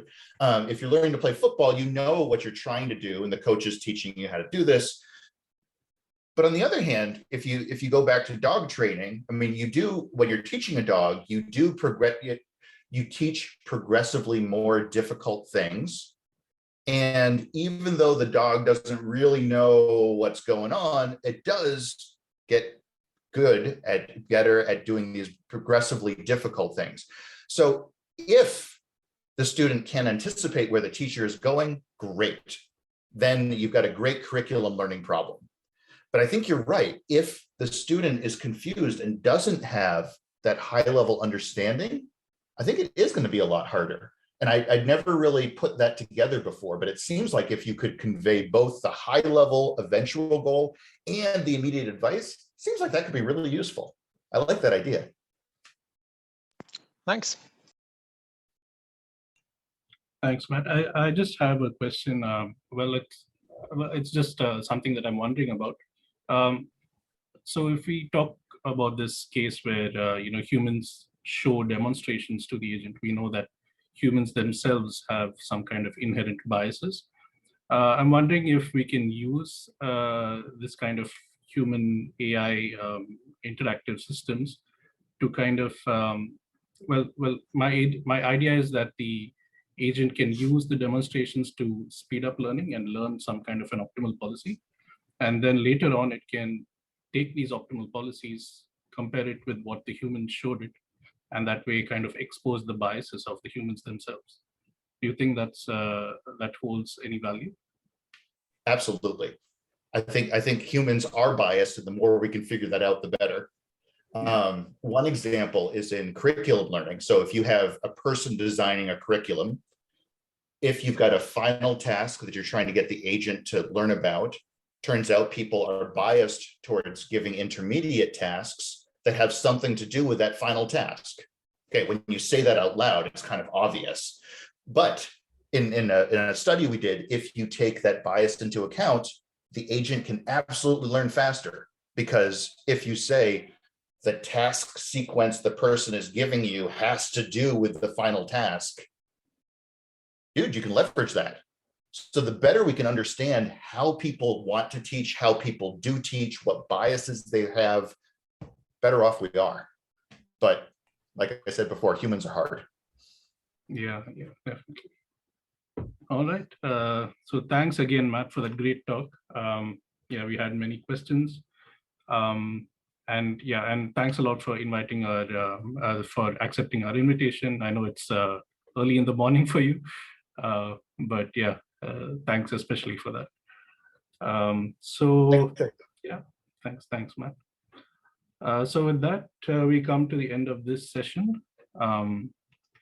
And we'll join again in about 13 minutes time.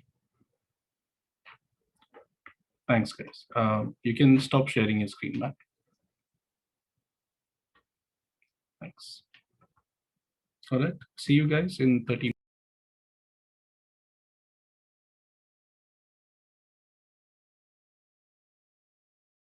So Tomen, can you maybe share the previous slide you had? Sure.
Okay.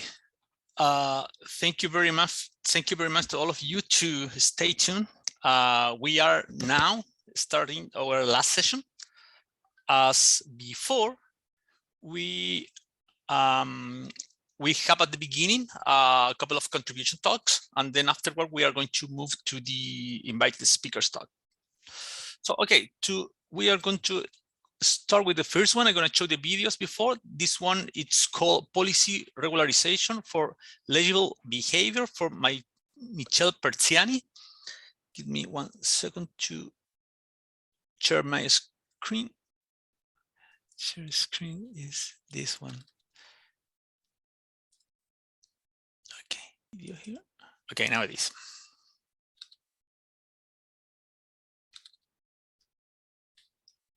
Good morning. My name is Michele Persiani and I'm a PhD student at the University. And today I will present a paper with title Policy Regularization for Legible Behavior. In the presentation, I will provide a brief introduction to policy legibility in reinforcement learning. I will then discuss its implementation through a second-order theory-of-mind reasoning architecture that we refer to as the mirror agent model. I will show a brief proof of concept to illustrate or at least give some insight into its function. And finally, I will conclude with some final remarks. Policy legibility can be illustrated as in this picture, where on the left side, we have a regular reinforcement learning agent acting on an environment, and that we assume to be following a pre-trained policy by R. On the other side, instead, we hypothesize the existence of an observer. And this observer, for legibility, is modeled to be interested in understanding which one of these policies the agent is currently pursuing. For example, if we would associate probabilities to the inference of the observer, we could say that in this case, given some observations, the observer is almost sure that the policies that he is currently seeing is pi 2. Legibility in this scenario requires the agent to not only follow its own policy pi r, but to act in a way that the observer easily discerns which policy it's currently using. So in this case, we could say that since the observer is fairly confident that the policy that he's seeing is pi 2, then the agent is also following a legible policy, is using a legible policy. To implement this setting, we propose the mirror agent model, which is an architecture for second-order theory-of-mind reasoning that here it's implemented for reinforcement learning. And this architecture has two parts for agent and observer respectively that are modeled as equivalent Bayesian networks. So in particular, the agent is modeled to take decision based on the state and also the policy that it's currently pursuing. So notice that the agent could be following could have multiple policies in a pool of policies. However, here for simplicity we model it to be deterministically following its policy pi r. Symmetrically, we have the model of the observer that is used to simulate the inferences, and in this case, we can manipulate the probabilities inside the network such that we model it to not knowing the policy that it's seeing. Therefore, we can set the prior probabilities over the policy node, this node, to be uniform. This setting creates two divergent probability distributions over the agent, and a divergence value can be measured. Here it's measured by the function h.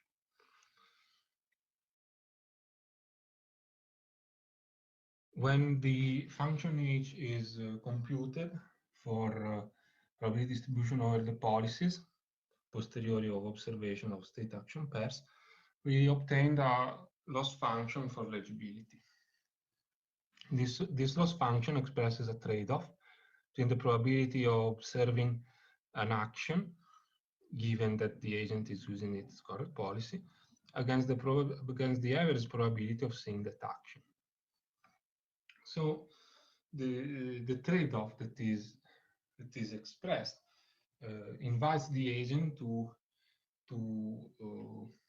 let's say, choose a suboptimal but legible action whenever its optimal action would have high probabilities also in other policies. And this equation instead shows how we can use the loss function of legibility to regularize the policy.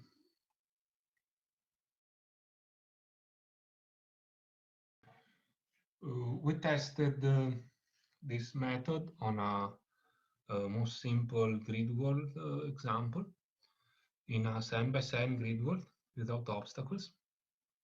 And in it, we trained 3 different policies, one for each of these 3 corners. On the first row, you can see the corresponding deterministic learn policy. Each policy has the behavior of approaching a wall adjacent to the goal and then following the wall towards the goal. However, to be legible, it's important to approach the right wall, a wall that is unambiguous. In this case, as we can see in the first square, the right wall is ambiguous because both goal 0 and goal 1, they have the agent moving towards that goal. Here we can instead see the policy regularize for legibility and also verify that they make the agent approach unambiguous walls, as in this case. Or for the goal that is in the middle between the others, makes the agent walk in the middle. In general, these results suggest that the policy of the agent is actually correctly regularized for legibility.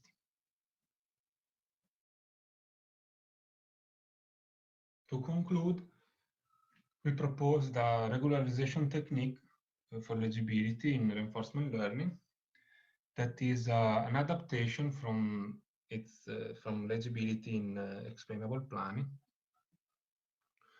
It is based on a novel framework for second-order theorem-mind reasoning, the mirror agent model. And here we saw its application in reinforcement learning. This proposed method is applicable to arbitrary set of pre-trained policies, and it's not focused only on goal-driven policies,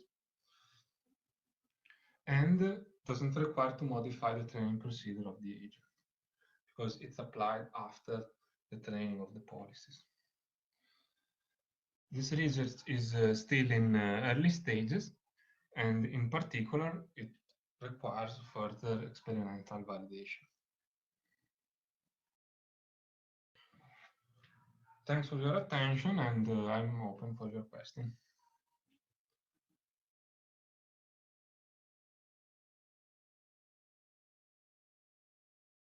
Okay, Michelle, are you there? Yes. Yeah, thanks, Michelle. I think we have. You already asked a question, or no? I can see, no? You wrote some, of course. There's no. No, yes, okay, yes. no. Yeah. From the previous one, okay. Yeah. You were correcting a mistake. No worries. Sorry, I was wondering something because, well, this legible policy approach I think is quite useful. I was thinking, in what kind of application are you thinking to use it? For instance, I was thinking could be very useful for explainability, for instance? Yes. It's specially tailored for explainability, and it seems like, for the moment, it seems it's applicable to all the flavors of explainability, also let's say, for both making interpretable behavior and also making explanations. Okay, So, I see. Interpretable behavior, it's like legible behavior.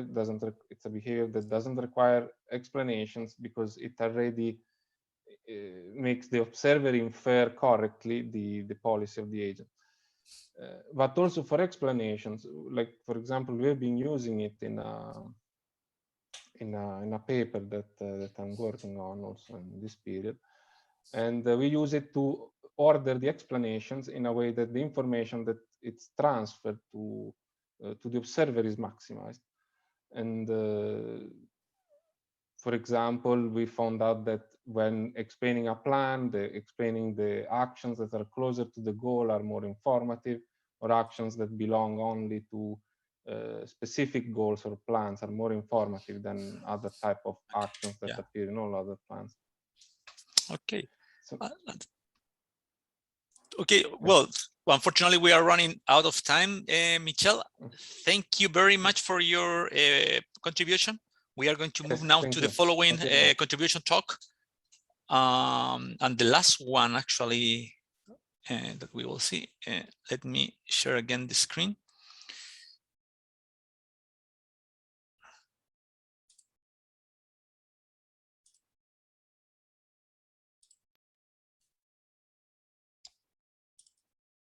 Hi everyone, I am Gil Ayala and I will present explainable deep reinforcement learning using introspection in a non-episodic task. First of all, reinforcement learning is a machine learning paradigm which solves goal-oriented problems through interaction with its environment. In a value-based reinforcement learning algorithm, the agent observes the state to compute Q values and discriminate which action must take. Additionally, deep reinforcement learning use convolutional neural network to process this observation and in this way estimate the Q values directly from raw images. Explanation in machine learning algorithms started to be of interest because it helps to understand the throughput of black boxes or parameter-based methods such as artificial neural networks. Additionally, explanations support the understanding of the agent's behavior for non-expert users. In our work, we present an introspection-based explanation computed directly from the agent computed Q values. Our approach starts from this statement for episodic task, where the optimal Q value is approximated to the total task reward multiplied by n times the long-term discount factor. From this, we can estimate n, which is the number of steps to reach the final goal state. After that, a weighted logarithm transformation computes the success probability, bounding this value between 0 and 1. This approach was previously proven in an episodic task, and in this work, we extend that approach to a non-episodic task, replacing the total task reward by the maximum step reward. To test our proposal, we use the Atari Space Invaders game.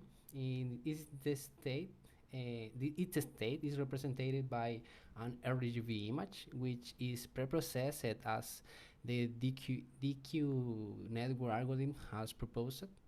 This environment presents 6 possible actions, which are do nothing, move left or right, shoot, and the mixture of shoot and move. There we got 6 actions. The step reward, the step reward value is depend of which alien ship was destroyed, where is located that alien ship. For example, in the first row, all the ships have 5 points as a step value if are destroyed in that step, and the last row presents 30 points each ship. So between the rows, the points increase by 5 points. I'll also have a random appear chip which have a value in the top position of the frame, we have a value of 200 points. The reinforcement learning algorithm was used this rainbow, which present a mixture of previous approaches that optimize the deep network algorithm. And we're training 9 agents in 50 epochs of 1 millisecond each. As a result, we first proved that the rainbow algorithm learned to solve the problem and present this reward curve. And then we're obtaining the evolution of the Q values for the initial state during the learning phase.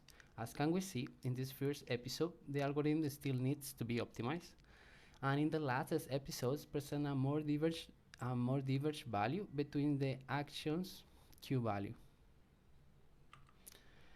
Respect to the success probability evolution for the initial state, we got that in the final episode still present a slight difference between each action, grouping some of them, such as the left, right, and do nothing actions.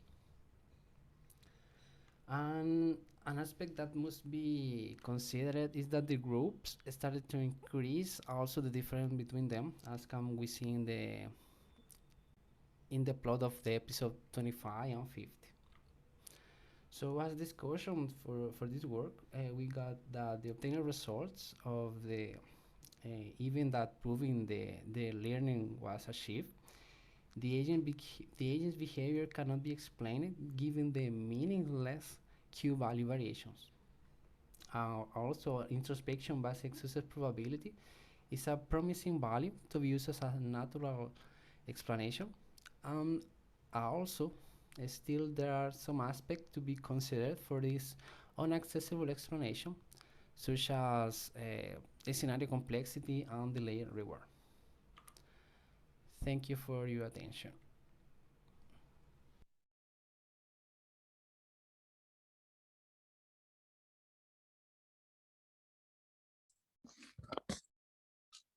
Okay, let's see if we have, Angel, are you there?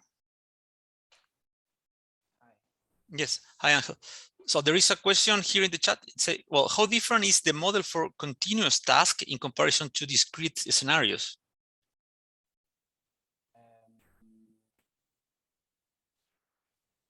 The model for a continuous action is the... Well, it could be continuous action or a state, no? Yeah, because the state is actually is continuous. Because Sorry, your volume is very low, Angel. Now can you hear me? Yeah, now much better. Yeah, it's much better. All right. The state can be considered as continuous because this was preprocessed and the values are between 0 and 1. The action are in this at this stage are just taking the discrete domain. The continuous action actually are must be how can I say, must be indifferent because the introspection the introspection approach is consider the Q values obtained from the approximation function. So for any kind of domain of action, the approach is still valid. I don't know if that answered the question. Okay, Angel, thank you very much. Well, given the time, we thanks again for your contribution. Given the time, we are going to move now to our first invited speaker of this session. George, are you there? Yes, can you hear me? Yeah, we can hear you. Maybe you can share in the meantime your presentation, and Miguel is already here as well. Yes, Miguel is going to be the chair of this session as well. Great.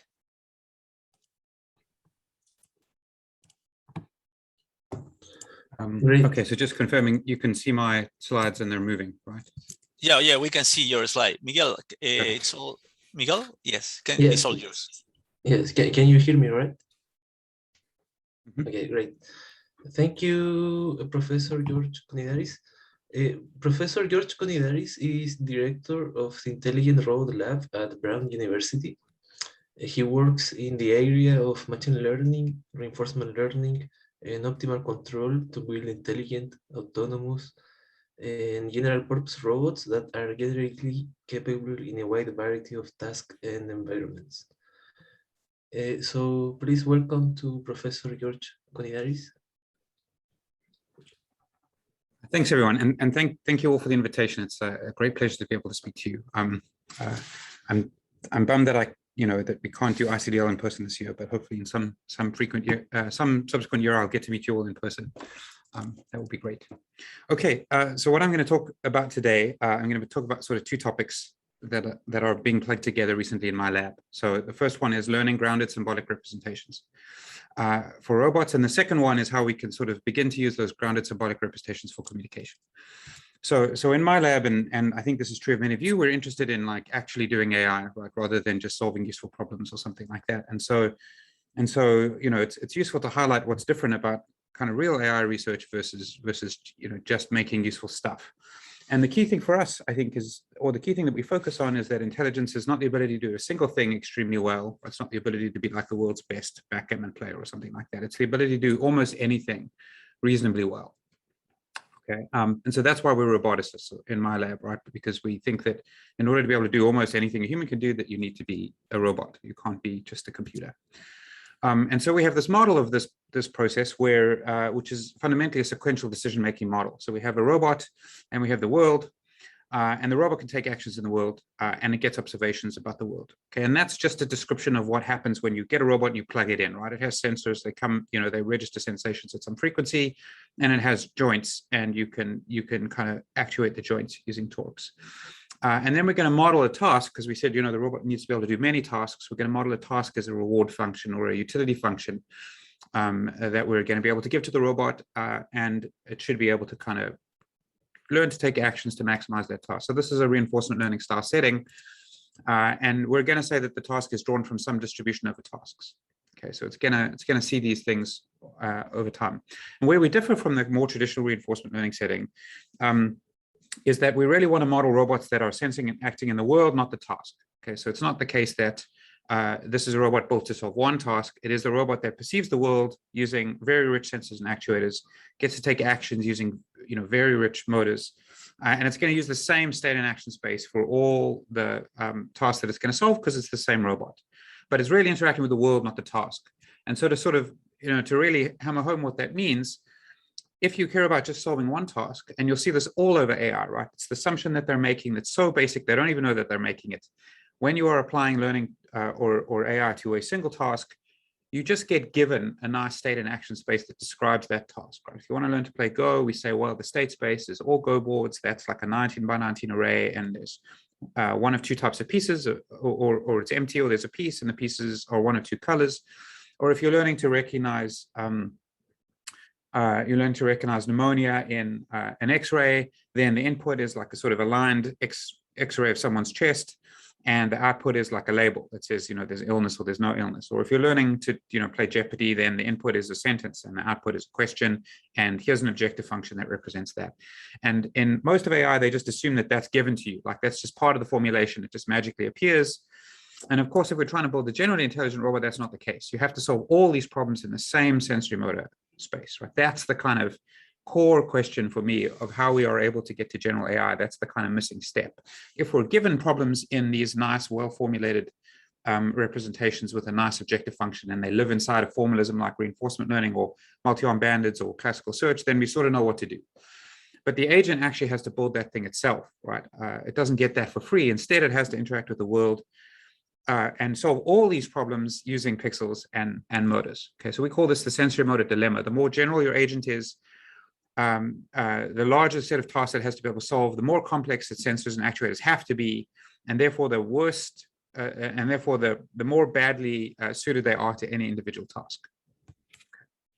So we're trying to think about how you might be able to resolve this, right? How you might be able to get around the fact that you and I have to solve even the simplest tasks like tic-tac-toe in a very rich sensory motor space.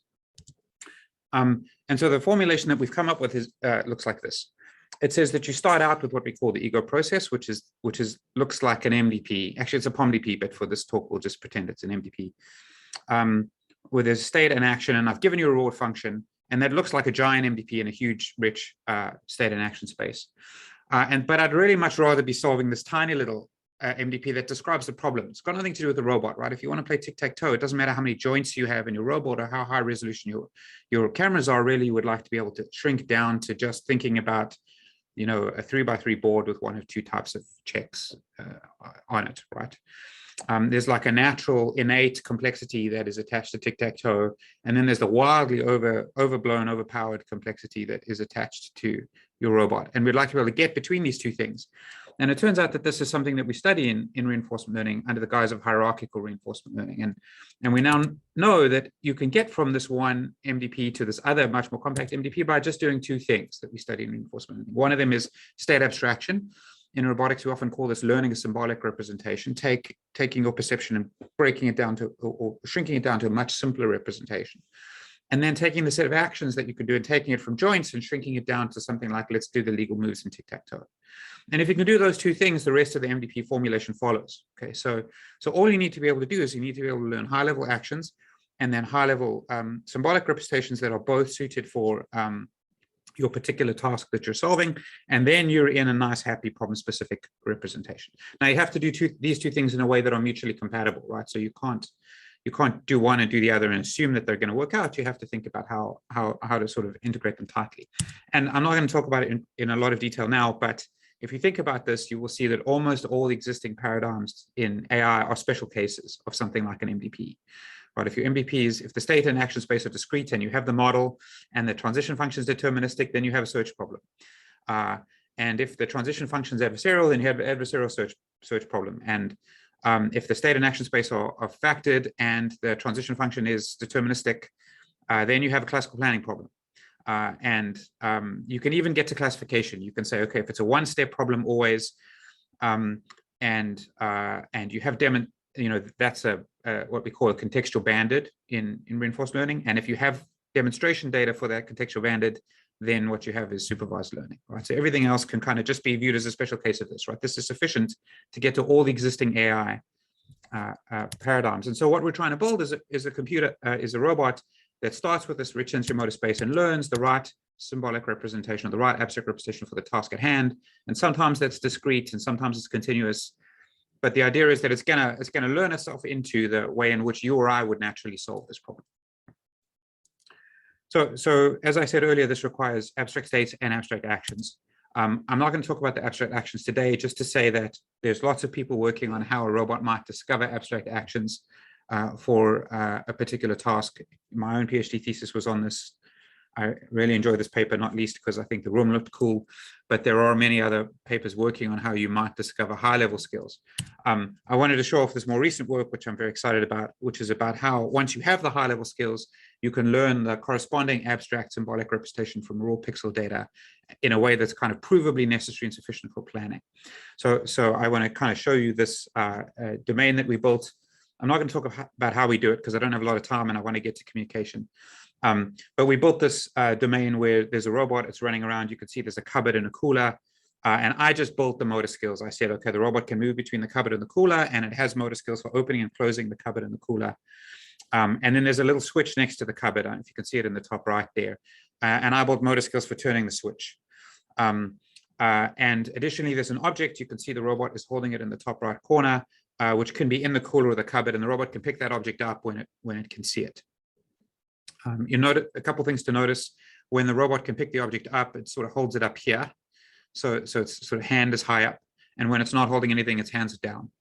The other thing to notice is that if you can see in the bottom right there, when the cupboard door is open, you can't access the switch, right? It blocks the robot's vision, so it can't see where the switch is.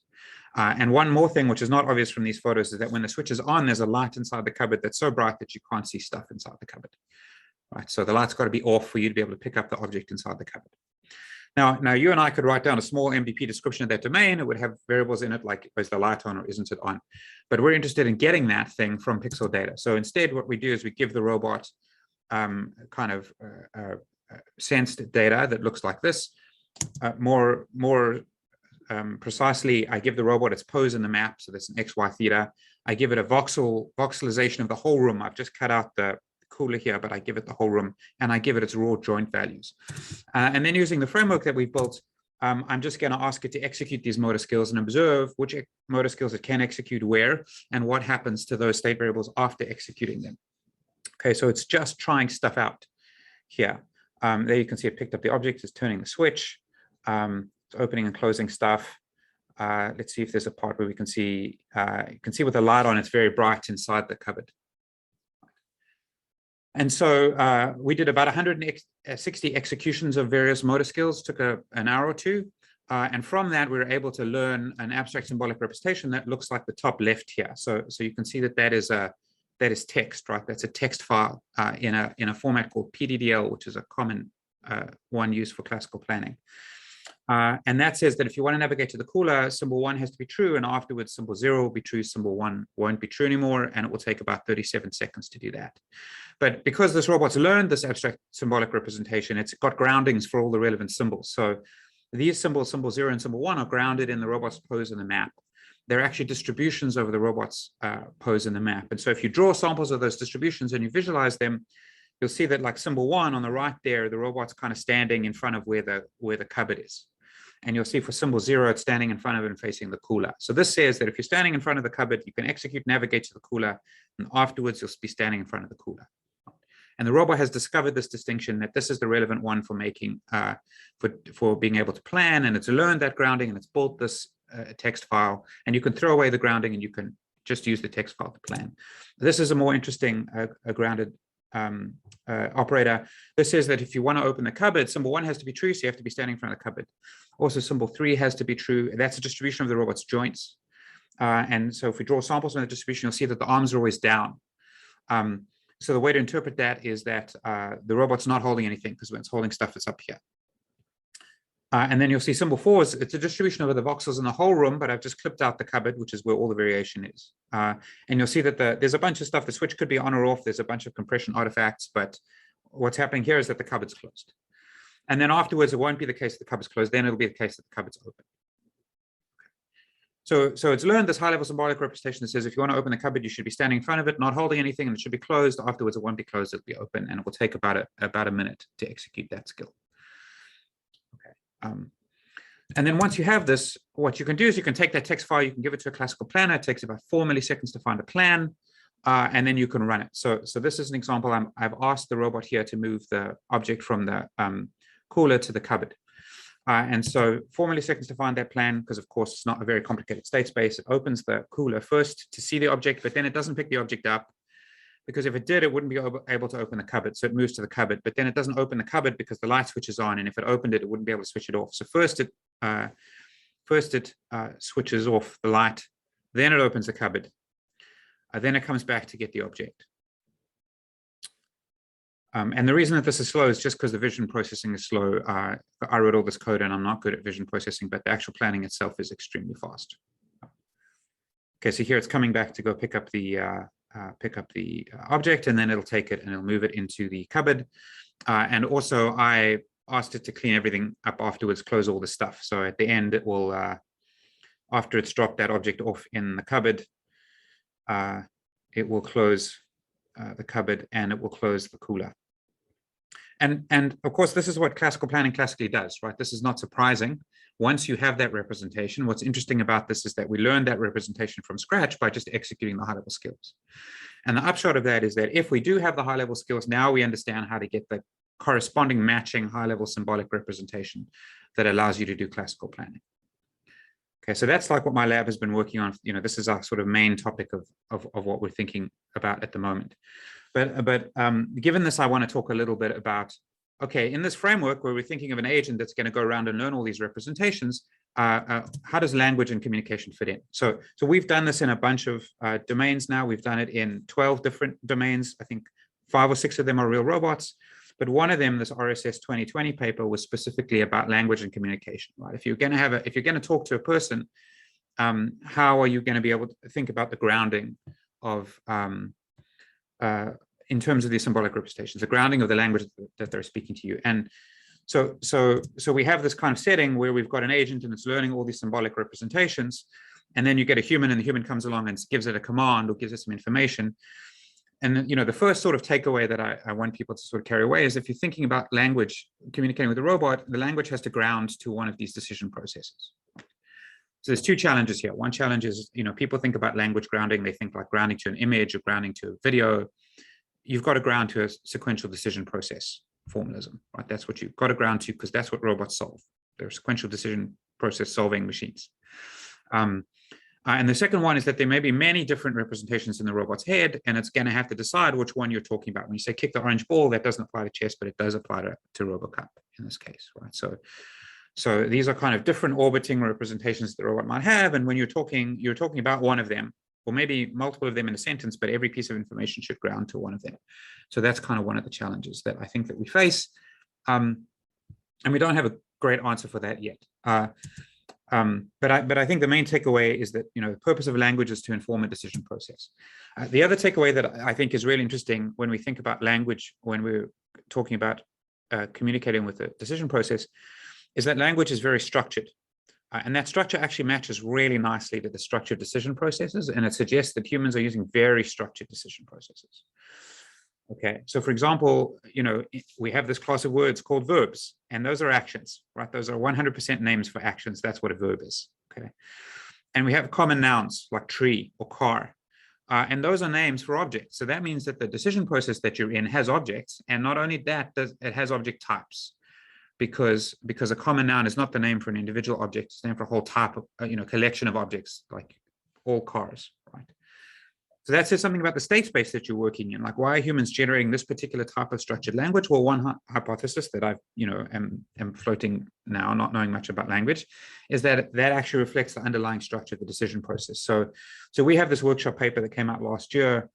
Two students, Rafael and Roma, kind of took the structure of language that everyone agrees is there, you know, like there's parts of speech, and they include verbs and nouns and all that sorts of stuff, and says, okay, like, let's look at classes of decision processes, like object-oriented decision process and these sorts of things, and let's see which of these parts of speech would occur in such a decision process, right?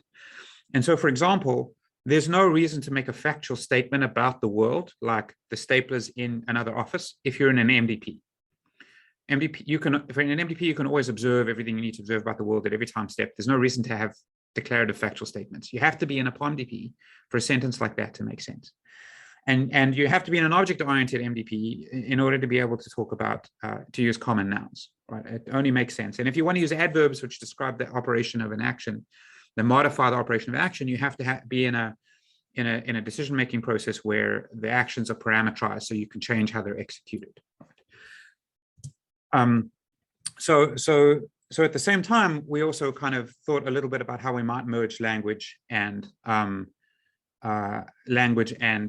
these kind of abstract symbolic representations, right? How are we going to ground to these things? So we had an RSS paper last year where what we did is we paired robot demonstrations and language. So we took a robot demonstration trajectory, we ran a skill discovery algorithm on it, which basically just segmented the trajectory into skills. And then we got two types of objects out. One is we applied our skills to symbols framework, and we got a symbolic representation that mostly described the termination condition of those skills. And we got verbs that looked like, okay, here's, you know, how to turn around a corner, right? And then we took the language, oh, why is it not clicking? Click, there we go. We took the language, so let's say you have sentence verb to noun, like walk to the corridor. And then the verbs kind of match to the segments, and the nouns kind of match to the termination conditions. And we were able to get a really nice thing where we learned the grounded symbolic representations and we mapped the language to that. So this is mostly the work of Nakul Gopalan, who was a PhD student here, is now a postdoc at Georgia Tech. Really, really smart guy. Okay, so just to sort of show you how that works, I think this is the sort of teleoperated robot data. So we generated these sample trajectories. And then we got language from humans labeling these sample trajectories where they just kind of labeled them. And then we learned a seek-to-seek model. Well, first we segmented them into skills. So we did that jointly over a bunch of trajectories. And then we learned to map those that language to those skills and symbols. So these are like, this is a symbolic piece of information learned, which corresponds to being in an open corridor. And then you're able to give the robot a command, like go to the end of the corridor and take a right. And then it will run a little planner that executes that thing based on reaching those symbolic representations. Right, so we've got like a closed loop, right? And one of the things that I argue is that this is totally necessary for human robot communication. Right? You can't communicate at the level of pixels and motors. That's not going to fly. You have to communicate at these higher level abstractions, and then you can give it quite complex commands, and it's able to follow them really nicely. It's able to sort of execute these fairly long things autonomously because it can map those words to the learned symbolic representations. So that was at RSS last year. It's a really nice paper, and credit to Knuckle and Eric, who are the students who did the work. Okay, so my sort of takeaways from that are, for integrated embodied general AI, which is the same thing as AI in my opinion. Everything else is not. The sort of mildly controversial statements maybe I want to make is that language is for informing sequential decision making. That's what it's for. Okay, so therefore you need to ground language into sequential decision making formalisms, not videos or images. And also that the structure of human language suggests that humans have highly structured decision process models, right? They have objects, they have classes of objects, it's a partially observable situation, obviously. They have parameterized skills that they can modify in response to adverbs. All these sorts of things are there. And that suggests that we should be building quite elaborate, actually, symbolic representations. I think that language is necessarily abstract. Language is discrete. And so we are talking about discrete abstractions necessarily. And so you have to ground to an abstract representation. And general AIs will have many such abstract representations, right? We have to give up on the idea that there'll ever be one that solves everything. In fact, instead, you should be learning them on a task-specific basis. And one open question is, which of these task-specific representations should you target once you've got some language? But I think the even deeper takeaway is that we have to deeply understand what the symbolic representation should be, under which circumstances are they discrete, under which circumstances are they continuous, how would you learn them, how do we make that stuff happen efficiently, and what do they mean, how are they grounded exactly, because without that, we're not going to be able to ground language into anything of use. And just to remember this big picture, like I think this is a really nice way of viewing and reintegrating AI, bringing all these kinds of things. There's a role for path planners, there's a role for alpha beta pruning, there's a role for policy search. All these things are actually useful in a general AI toolkit. The question is, how do we get from a general agent to the formalism in which they can be applied? Okay, that's it for my talk. Hopefully I have a couple minutes for questions and I didn't go too far over. Thank you very much. We have time for one question, and there is one in the chat. Here, yes. the question is, does the new language model, like BERT or GPT-2 or 3, can have a positive impact on your research? Would you be able to leverage on them to enhance the learning capabilities of your model? Yes, you totally could. So I don't remember the details of how that model was learned, but yes, you could totally. We need to ground to symbolic representation. But one way to think about all those things is they're just really good priors in a kind of Bayesian system, right? So they're really good priors over sentences, and so in any Bayesian system, you should be able to use them to be able to inform stuff. But for me, that's the compelling question is like, where exactly do you ground to? It's almost not about the effectiveness of the algorithm, right? Like the algorithm is almost neither here nor there. It's like, what are you mapping to what? If that makes sense. If we don't map the right thing to the right thing, then it's all pointless. So super quickly, Tom asked, storing much representation poses a challenge. Yes, but for now, I'm not bothered. Even if it's like 50 terabytes, who cares? That's not the, first we make it happen, then afterwards we worry about compression and practicalities. First we get the right math down and the right principles in place. Okay, great. Thank you very much again, Professor George. Thank you. Great. Thank you all for the opportunity. It's great to see all of you. Great. Now let's continue with the next invited speaker, which is Brad Knox. Are you there? Hi, Miguel. Hi. How are you? Thank you very much for participating. Yeah, I'm glad to be here. Are you able to share a screen? Yeah, let me go ahead and try that out. In the meanwhile, presenting the next invited speaker, Bradley Knox. He is the co-lead at the Bosch Learning Agent Lab. His research interests are centered around finding reinforcement learning solutions to autonomous driving and human-centered approaches to reward function design. So please welcome to Bradley Knox. Thank you, Miguel. Can everybody see my screen okay? Yeah, it is being shown. Good, okay. All right, so as Miguel said, my name is Brad Knox, and I'm going to present on sanity checks for reward design. And this is work that I did at Bosch and in a group that's embedded inside the University of Texas at Austin Computer Science Department. And my collaborators on this work are Alessandra Allievi, Felix Schmidt, Holger Banzaf, and Peter Stone. Okay, so first let me present a little bit of motivation. I might be preaching to the choir here, but the big reason why reward design is important, at least in my opinion, is that an optimization algorithm like a reinforcement learning agent is going to be limited by the metric that it's optimizing against. So if we create a performance metric that doesn't really capture what the way we would evaluate behavior, then optimization might be effective with respect to that performance metric, or more specifically reward function, but still not achieve what we want it to achieve. And in this talk, what we're going to show is that reward design specifically for autonomous driving has consistently been problematic so far.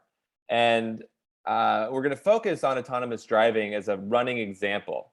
And this work is kind of meant for two audiences. One audience is an audience I think that all of you represent fairly well, which is people interested in alignment of reinforcement learning. And the other would be the autonomous driving community. So there will be a lot of autonomous driving in here, but think of it as a running example for general ideas that should apply across reinforcement learning. The problems that we're going to find in reward design, specifically for autonomous driving, we strongly suspect are represented well across applied reinforcement learning. That's both from talking to people and then also some survey data that we have but haven't published for another project. All right, so here's my brief outline. I'm going to finish talking about motivation and background. Then I'm going to briefly share some published reward functions for autonomous driving, just to kind of let you get the flavor for what some of these reward functions look like in practice. And then I'm going to present some sanity checks for evaluating any candidate reward function, whether for autonomous driving or elsewhere. And first, for background, again, I apologize if this part is painfully obvious and something that you know deeply. But this is very brief background on reward itself. Reward, let me see if I can get the laser pointer here. Okay, so let me know if you can't see my pointer. But reward is an evaluative signal that's given every time step to a reinforcement learning agent. And the reward comes through this reward function R that takes as input the state, the action, and the subsequent state. There are some simpler versions, but this is the most expressive version, barring stochastic reward. We are in this talk. I focus mostly on the return of a trajectory tau. So G is a function that uses a trajectory tau and evaluates it according to this, where at every time step there's some reward value. For the purposes of this talk and simplicity, we're going to assume an episodic setting and therefore an undiscounted task. So we're not going to worry about discounting for this talk. The question of how to do reward design or how to evaluate a candidate reward function is not specific to reinforcement learning.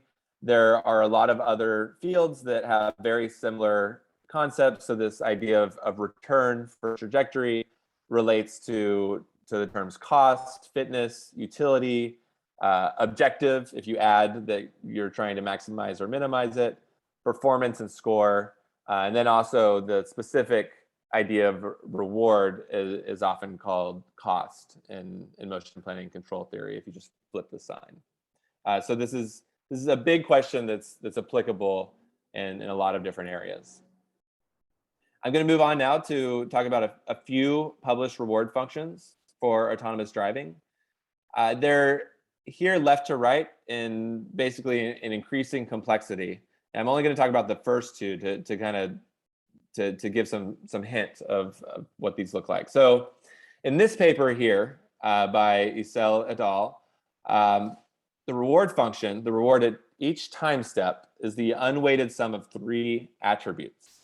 One of them is this negative 0.01 for every time step. So you could think of that as a kind of a time penalty to encourage the car to get to the goal faster.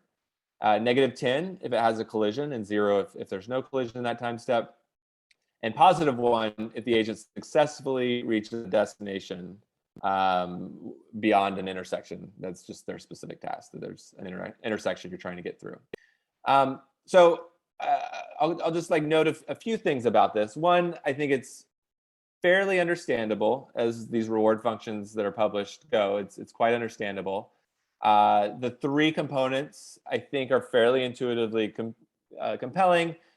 They all seem to be related to a core outcome that matters for autonomous driving, getting to the goal at all here at the bottom, getting to it while minimizing time, and avoiding collisions. Those all seem like important outcomes. Another thing, though, to note is in this work, I believe in almost all the work that we look at, time steps are 100 milliseconds. And so assuming that's right, then 10 seconds is 100. 10 seconds would be 100 time steps. 100 seconds would be 1,000 time steps. So that would be 1,000 times this, so negative 10. And so basically what this reward function is saying is if your policy can save 100 seconds, that's just as valuable in terms of reward, negative 10, as avoiding a collision. So already just thinking about this from reflection of like how important avoiding collisions is, it seems that there's a severe kind of unbalance in terms of how much collisions are being penalized, and that, you know, I would say saving 100 seconds on a drive is not equivalent to avoiding a collision. Okay, so moving on, here's another one. It gets a little more complicated here. It's also the unweighted sum. The reward at each time step is the unweighted sum of attributes, this time 4. There's one here that I won't go into details, but it's just encouraging going faster. So this also kind of has the time penalty feel, but it's a different way of doing it, encouraging going faster. It also has this reward, positive 5, for if the ego vehicle overtakes another vehicle. So this one to me is particularly interesting because passing another vehicle, I believe, and I don't think this would be controversial, but passing another vehicle is not one of the outcomes that matter for autonomous driving. It's more of a means to an end. So this seems to be an example of what's commonly called reward shaping, where they're hinting at what behavior should be done to drive well, but using the reward function to do that hinting. Another form of hinting here is in the next one, where there's a penalty if the ego vehicle changes lane. So presumably this is related to safety or maybe passenger comfort. But also this seems to be something that's more of a means rather than an end. Changing lanes in and of itself is not an outcome that matters one way or the other for autonomous driving. I won't go into these other two, but you can see there's some increasing complexity. There starts to be weights that vary. in more terms. And in this one, there's terminal reward that's defined. And then for transitions that don't terminate the episode, there's a different reward function. All right, so that's just kind of some examples to get you acquainted. Okay, and so now I'm going to move on to the core of the talk, which is sanity checks for evaluating reward design. And they'll specifically be applied to autonomous driving. And what we did for this was we reviewed 19 papers published, I think, between 2017 and 2020. And they're all in autonomous driving, involve reinforcement learning, and contain a reward function that they optimized against. And they're generally at top conferences like RSS and ICRA, AAAI, things like that. They're all either from top conferences, good journals, and a few of them are from autonomous driving specific venues. And 10 of these we exhaustively characterized. So some of the analyses I'm going to talk about required filling in basically every last detail, typically by emailing the authors to get information that was not in the paper. Okay, so we have 8 sanity checks, and in these slides, sometimes they're called tools. So consider that interchangeable. And I'm going to talk in detail about, I believe, 4 of them. And the first one is to identify unsafe reward shaping. So this term, if you're not familiar, is adding reward. So in addition to the true or environmental reward that really aligns to your performance metric, reward shaping is providing further reward to aid learning. And the most common way to do this would be to provide behavioral hints or heuristics, like we saw in that reward function that gave some additional reward for passing cars.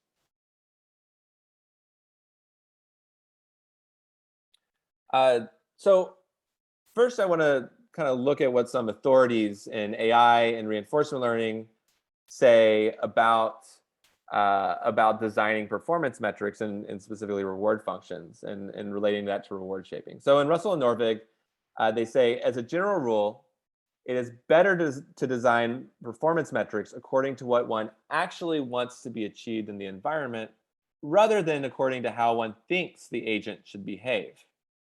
Sun and Bardo, in their textbook on reinforcement learning, agree in almost the exact same phrasing. And then they add that imparting knowledge about effective behavior is better done via the initial policy or initial value function. All of this is open to debate, despite their authority for having written standard text in AI and reinforcement learning.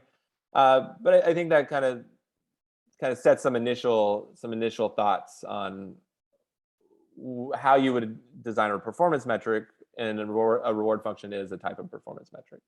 So my shortened version of these is to specify how to measure outcomes, not how to achieve them.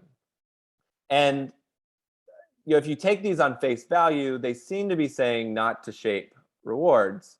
However, there is a body of research on safe reward shaping. And I just want to be clear here that safety is not about collisions. What I mean in this field, what safety tends to mean is that the reward shaping has certain guarantees not to harm learning. So perhaps there's a true reward function and a set of optimal policies with respect to that true reward function. And then when you add reward through shaping, reward shaping, maybe you can guarantee under a certain technique that the set of optimal policies hasn't changed. So there's a handful of techniques that have these guarantees with some assumptions that I think are often under noticed. But in the desirability of these techniques is still controversial. So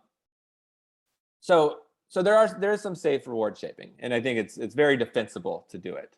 I want to add, though, an assertion here, or kind of a proposal of a way of evaluating reward shaping, and that's that if no effort is made to establish that an instance of reward shaping is safe, then we should consider it unsafe. Using driving as an example, if a car company makes a car and does no crash testing at all, and then sells it to the public, yes, there's no test saying that it's unsafe, but the lack of testing itself is a form of being unsafe. So I think that's a decent analogy to this, that reward shaping is unsafe if you don't try to establish that it's safe. All right, so applying this idea of just identifying unsafe reward shaping to these reward functions that were published for autonomous driving, 13 of the 19 papers do have reward shaping. Here's some examples of behavior. So these are components of the reward function that encourage certain behavior. So staying close to the center of the lane, passing other vehicles, not changing lanes, increasing distances from other vehicles, which is kind of safety related, avoiding overlap with the opposite direction lane, and minimizing steering angles. I'm happy in the time of questions to debate any of these. We're fairly confident that we could call these behavioral hints and not core outcomes, but I think it's fine for someone to disagree. So if you remember, I talked about 10 papers that we exhaustively characterized. 8 of those had reward shaping, and of those 8, none of them explicitly describe a separation of their shaping rewards and their true rewards. So they only had one reward function, and it had these behavioral hints in it. So we don't actually even know what the true performance metric is, at least in the form of a reward function. None of them as well use a recognized method of safe reward shaping or discuss the safety of reward shaping. There's also some other issues which I won't get into for time. And so that concludes the first tool, which is looking for looking for reward shaping and then asking, is it safe or not? And the reward functions that we looked at don't do well according to this metric. 8 out of 10, 13 of 19 use reward shaping, and then for the 8 that we looked at more closely that use reward shaping, none of them did these other 2 things that are important. All right, so now on to the second sanity check. So this is a really simple one, actually. And all you do is you find 2 trajectories where human stakeholders would all agree that one is better than the other. And what we're going to do is our 2 trajectories are going to be tau crash, where the car goes halfway to the destination and then crashes, and then tau idle, where the car safely just doesn't move. So this is kind of like, if you wanted to go somewhere and you decided it was too dangerous to go, or you just didn't go, period, whatever your motivation is. And so I hope everybody would agree that not driving is better than driving and having a collision with certainty. So the question here is, we have this ordering that tau idle is preferred to tau crash. Now, if we evaluate these trajectories with a reward function, the question is, will that specific reward function also prefer tau idle over tau crash? And to do that evaluation, these are abstract trajectories. There's not like a core state in action sequence, and it wouldn't even hold across all these different papers because they have different settings. But in the appendix of the related paper, we list out our assumptions to make actual calculations of return. And what we find is, of the 9 exhaustively characterized papers, reward functions that allow us to do this analysis, 7 of them actually prefer the certain crash over not driving. So that's a big result from a fairly easy sanity check to implement. So now we're going to go to a more sophisticated sanity check that builds on the last one. And that's to compare what are sometimes called indifference points. And I'll explain that in a moment. So now we're going to add a third trajectory, and that's just a successful one, tau destination, tau dest. And there are going to be 2 options here. So 2 kind of high-level actions. And we're going to ask the reward function which one's better with respect to return. So actually with respect to expected return. So option A is just the safe idle one, not moving. Option B is a lottery or probability distribution over tau crash and tau destination, where P is the probability of having tau crash. And so this actually, I think, is very representative of what we often have to do when we're thinking about driving somewhere. So say there is a storm outside, and you're trying to decide, is it safe enough to drive right now, or should I wait for different conditions? And in a sense, you're trying to decide what's more valuable, what's the higher return, not driving or driving with some risk of crash and some probability of getting to your destination. All right, so here's the math behind it, or at least some of the math behind it. We're able to find an indifference point, which is the P, such that these two options, neither is better from the reward function's perspective. So as you scale that probability of crash versus success, then there should be a point where the agent, because tau idle is the middle in the preference ordering, there should be a point where a probability at which the agent is indifferent between option A and option B. And specifically, once you evaluate the return for each of these abstract trajectories, ground them out with assumptions to actually get numbers for the return, then you can solve for that indifference point P by this simple equation here. So once we have P, the indifference point for a specific reward function, we convert it. I'm going to be hand wavy here just for time. We convert it to a proportion of successful drives to colliding drives, and from that, we, along with a known or estimated distance of a successful drive, we can calculate the kilometers per collision at the indifference point. So this is a kilometers per collision, at which if the agent does better than that, the reward function would say drive, and if it's worse than that, the reward function would say don't drive. So here, excuse me, here are the results. On the left are the 7 reward functions that already failed the second sanity check. So their indifference points don't actually exist. I think if you try to do the calculation, you'd end up with a negative number. A negative probability would be meaningless. And so here are the remaining 2. And then on the right, we have actual people. So here are the two groups of the safest age group and the least safe age group of US drivers.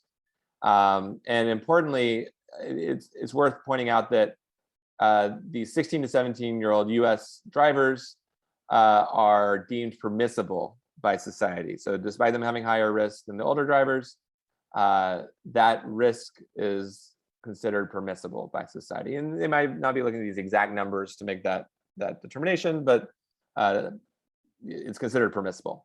And then here's our estimate of drunk teenagers, and drinking and driving is considered impermissible. So these are kind of lower and upper bounds, in a very rough sense, of societal norms for where the indifference point should be. And we see that the most risk-averse reward function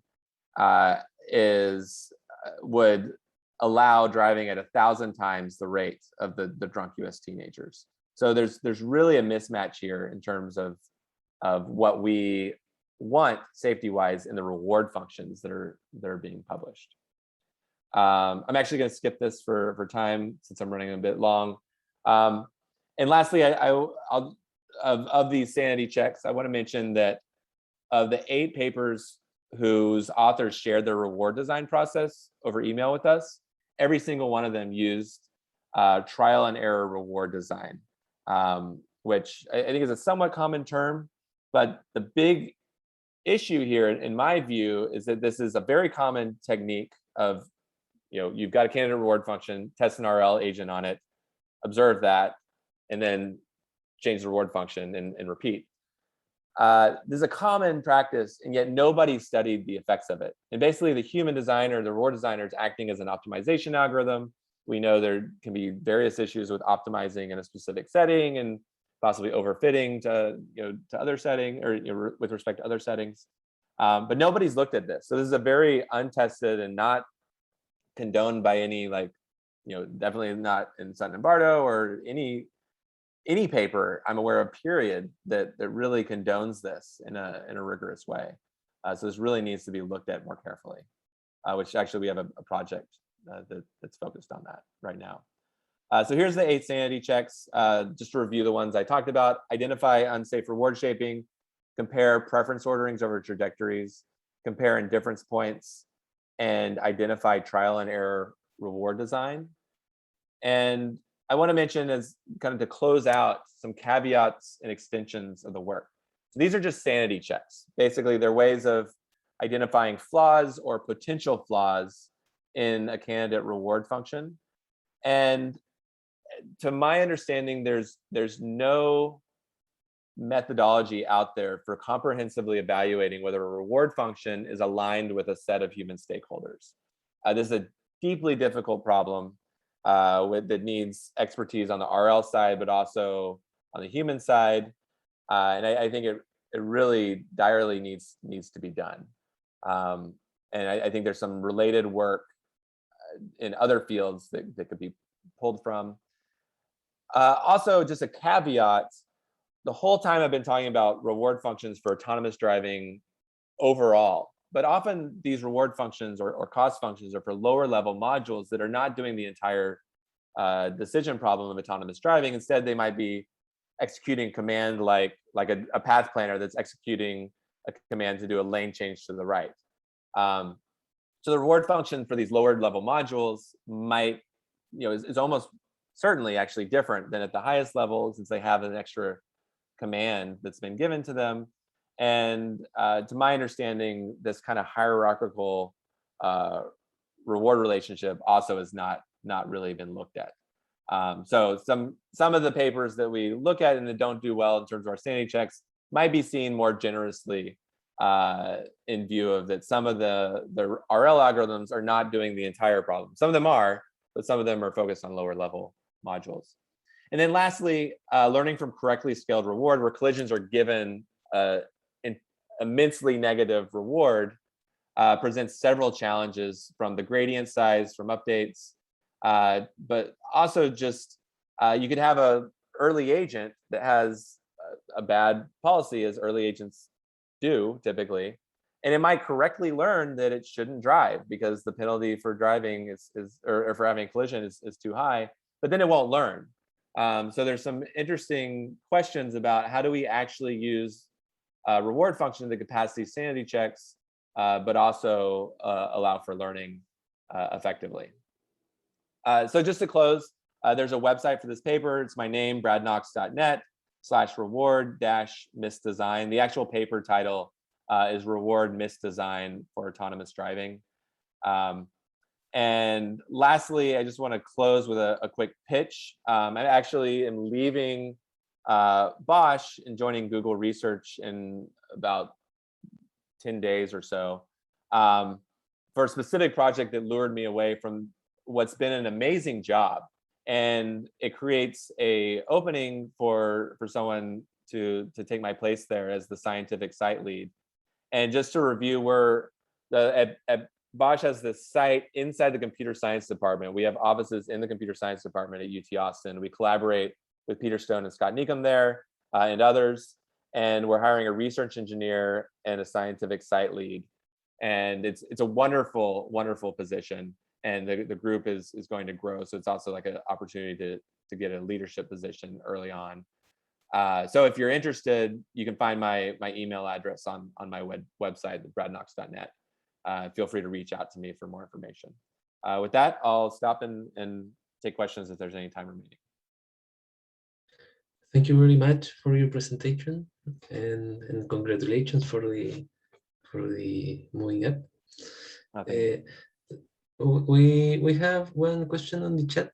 There, Tomen asks about, he's curious about your views on whether a simple reward function is enough for tasks like autonomous driving, or do we need approaches like transfer learning or multitask learning for complex tasks, such as, for example, driving in the US versus driving in Europe could possibly benefit from transfer learning? Yeah, I actually think that what reward shaping I think to a large extent, or maybe even fully, the consequences of reward shaping are, they're dealing with an exploration problem. They're pushing the agent to try certain things that maybe it wouldn't try very often otherwise. So to be able to use, quote, correct reward, or at least reward functions that pass these sanity checks, it would, not to do reward shaping potentially, I think other techniques are needed, and transfer learning, I think, is one of many really potentially effective techniques.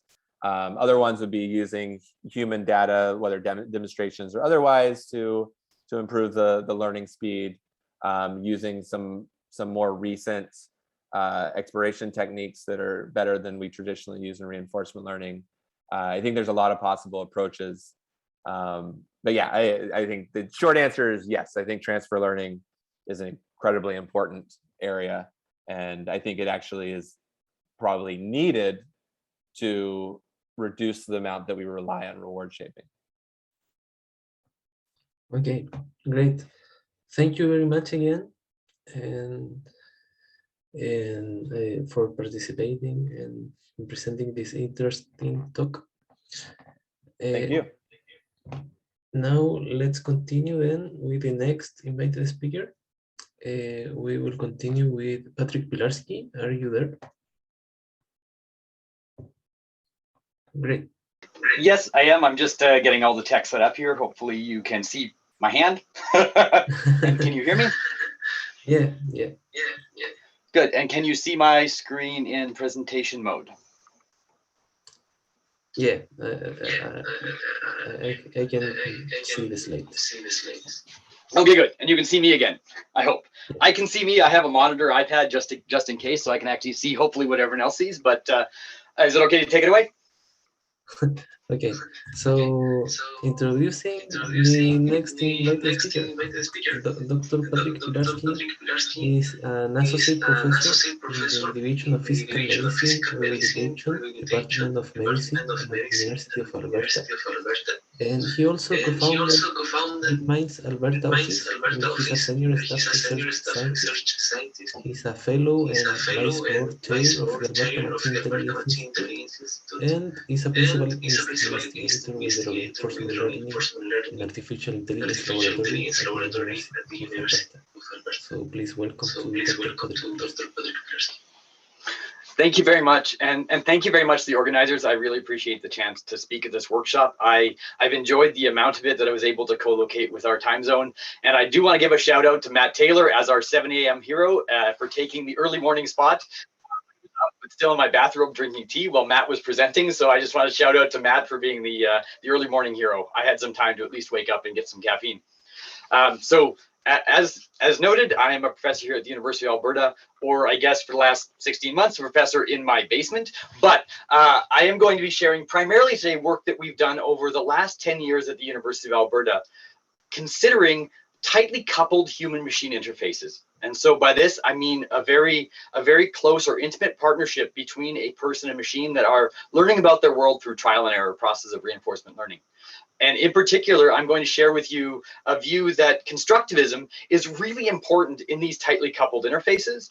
And that is in fact something that enables those partnerships to very closely align and to allow the machine to align to the human in keeping with the theme of the workshop. So my goals for the talk are to be able to advance my slides. My goals for the talk are really threefold. One, I'm going to define for you constructivism and the phrase tightly coupled in the context of human-machine interfaces, in particular neuroprostheses. I think this is a nice complement to a lot of the work that we've already seen presented, because it does represent this very uncommon coupling between a human and a learning machine. I'm going to propose something that might be controversial, maybe not, that for maximum potential, tightly coupled interfaces should be partially or fully constructivist. Again, I'll define this for you in a bit. And then give some concrete examples from our lab here at the university and our partnerships on how we've worked to construct predictions, policies, representations, and state, and even models in upper limb prosthetic interfaces. So hopefully everyone's okay with that. I'm still looking at people's faces. All I see is, yeah, hopefully that sounds like an okay roadmap for today.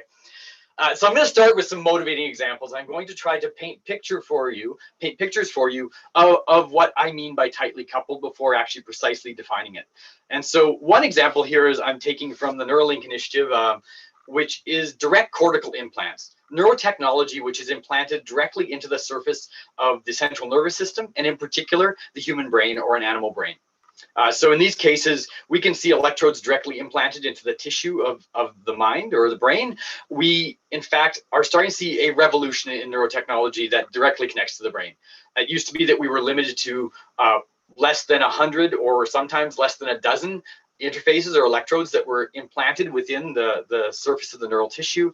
And now we're seeing the potential to, in real time and through wireless technology, record thousands and thousands of signals, and in fact, potentially put signals back into the same tissue that's being recorded from. So this is a revolution. It's not just Neuralink. There's many other companies that are looking at incredibly high density neural interfaces.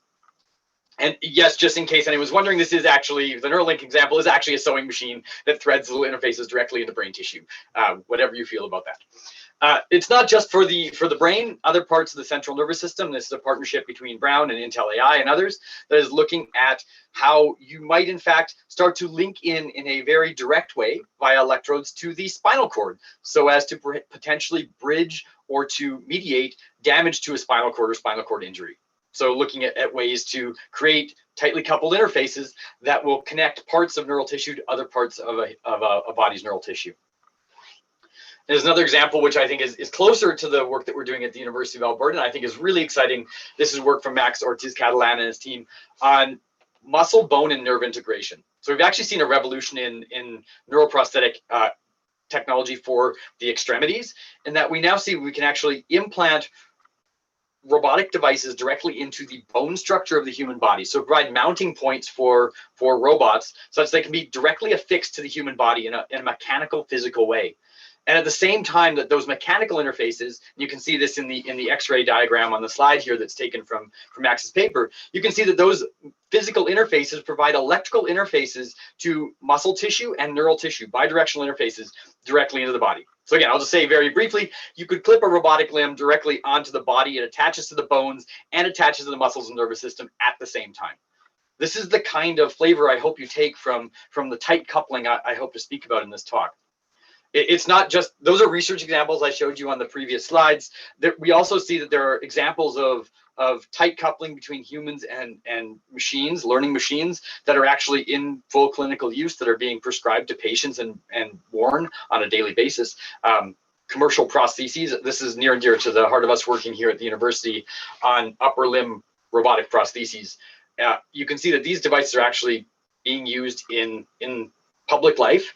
And in fact, there are now devices that you might construe as being tightly coupled, devices that read biosignals from the human body and in some cases actually deliver feedback back to the human body in a very much persistent real-time way, are available for very low cost at a number of consumer electronic stores. So you could actually go out and buy what might be construed as a tightly coupled interface. These are all my way of bridging into this slide here that I'm showing now, which is that we can imagine two agents, in this case, a human agent and a machine agent. And that machine agent and the human agent have a diverse, complex sensory motor stream flowing to and from them. They each provide to the world around them a very detailed and in some cases disparate set of sensory motor values. And they take those same kind of diverse signals into themselves. The argument for the talk here and what I really want to place is that, in fact, machine intelligence is a core glue that holds together these two disparate streams. And in fact, that machine intelligence should be constructed from the nature or the data or the experience in those sensory motor streams. So this is my first sort of bullet point slide for you today, which is really that I think progress, especially in tightly coupled neuroprosthetic interfaces, humans and machines that are coupled in a way that allows them to live their life together in the flow of time. The progress here relies on the construction of things like the representations that they use, especially in the part of the machine, but I'm actually speaking about both the human and the machine, about the predictions that they make, the policies that they form, and the models that they generate in these tightly coupled interfaces.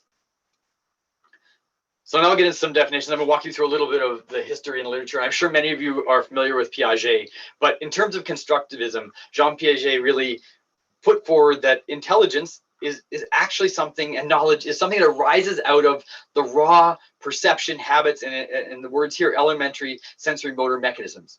So the idea that all that a system knows, or most of what a system knows, I will say all for now, stems from that system's experience with its own sensory motor data stream.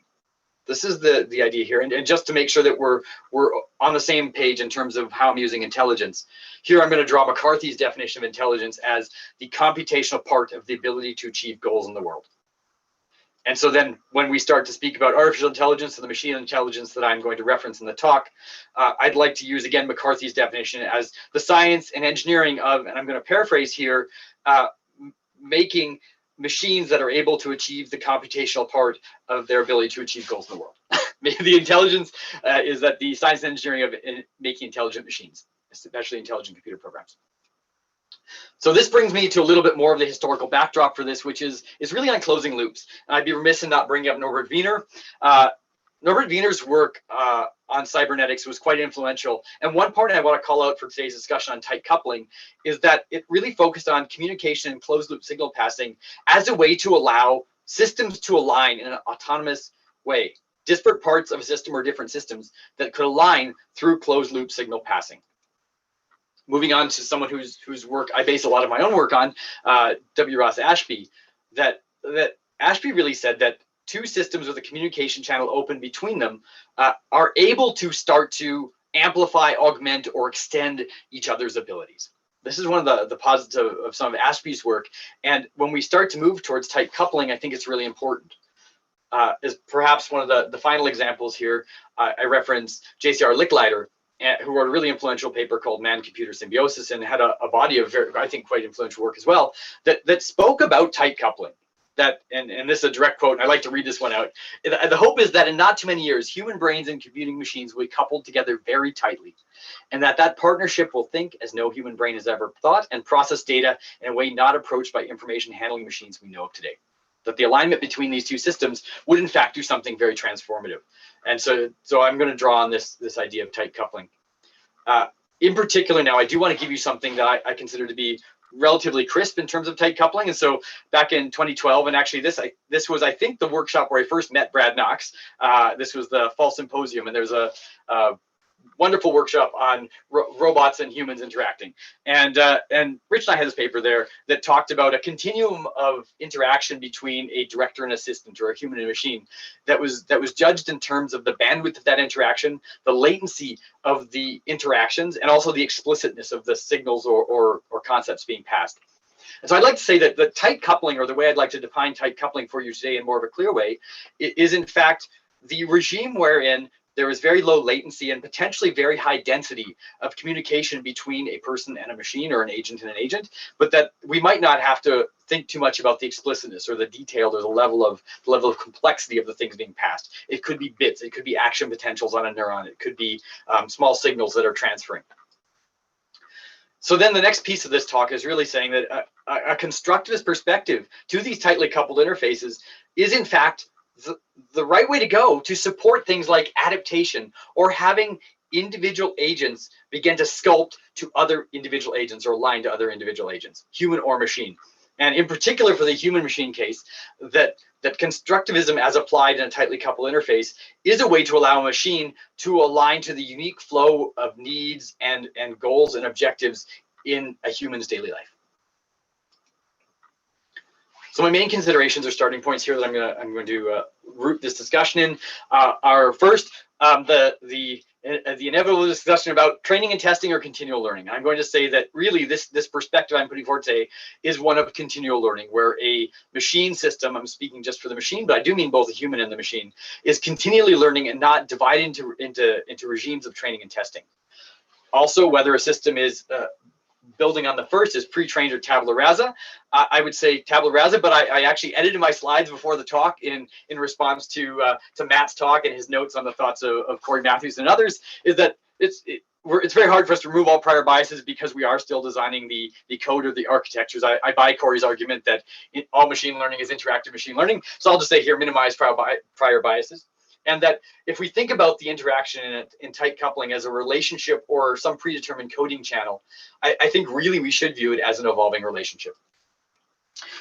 I'll talk a little bit about the work we've done before closing, the work we've done here at the University of Alberta. A lot of our work has been focused on individuals with upper limb amputations. Here's one of our awesome participants who's working with us on understanding how a learning machine might interact with him and how his signals might be used to control that learning machine. We've studied a variety of different settings, both with people with amputations and those without amputations, controlling a wide range of robots, everything from very simple robots right through to very complex, high-dimensional, high degree of control robotic systems like the one here that Gossam Vassan is shaking hands with.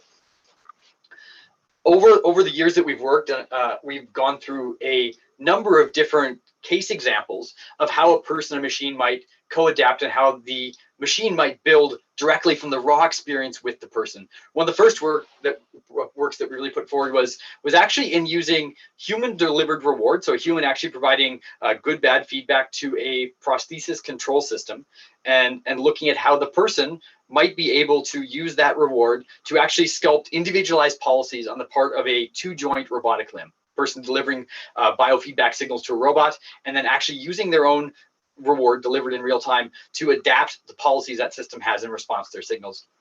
We moved on to things like learning joint synergies, and not based on some objective task measure, but on what a person actually does and how they do it. So systems that through processes of temporal difference learning build up a predictive set of the different ways the system might configure, and then use that to optimize or help coordinate a very complex control task for a person. We've also looked at this in reverse. So instead of just looking at how a person's control might be constructed through our experience, we also looked at how a system might begin to provide vibrotactile feedback or auditory feedback to a person in response to the evolving relationship they have with their environment. We looked at learning from demonstration with multiple limbs, and also looked at more what I would consider more advanced model learning, whereby we actually see systems by watching a stream of experience, or a stream of experience between a robot and its world, or a person and the robot. The system is able to build up a model of how the world will unfold. Things like looking at massive collections of generalized value functions to predict surprise or differences in the world, or using Alex Carney's methods for tidbit. This is essentially step size adaptation and temporal difference case, looking at identifying salient patterns in a world directly from the robot's experience without us actually trying to identify the different classes or cases of experience that we might imagine. The reason I bring all of these up, I should also note Ashley Dalrymple's work with her colleagues on Pavlovian control in spinal cord injuries for standing and walking and locomotion, which also builds up standing and walking policies from raw experience. And say that all of these examples are ways that a robotic system has learned to align and interact with the person that's constructed based on the raw sensory motor interactions between an individual and the system and the world around them, and not on some objectively defined task that is provided to both of them in a crisp or concrete way. Rich and I and many of our students tried to formalize this a little bit and think about those evolving director relationships in a poorly titled paper that made sure no one found it, called Communicative Capital for Prosthetic Agents. But this is a paper I think is really nice because it does talk about how a system of a human and machine system, or a director and assistant system, might co-adapt to maximize their potential realized capacity as a function of their agency. And so in service of that, I'll take one example that we unpacked in that paper, but also one of, I think, the key examples from our laboratory over the years. And that is a technology we termed adaptive or autonomous switching.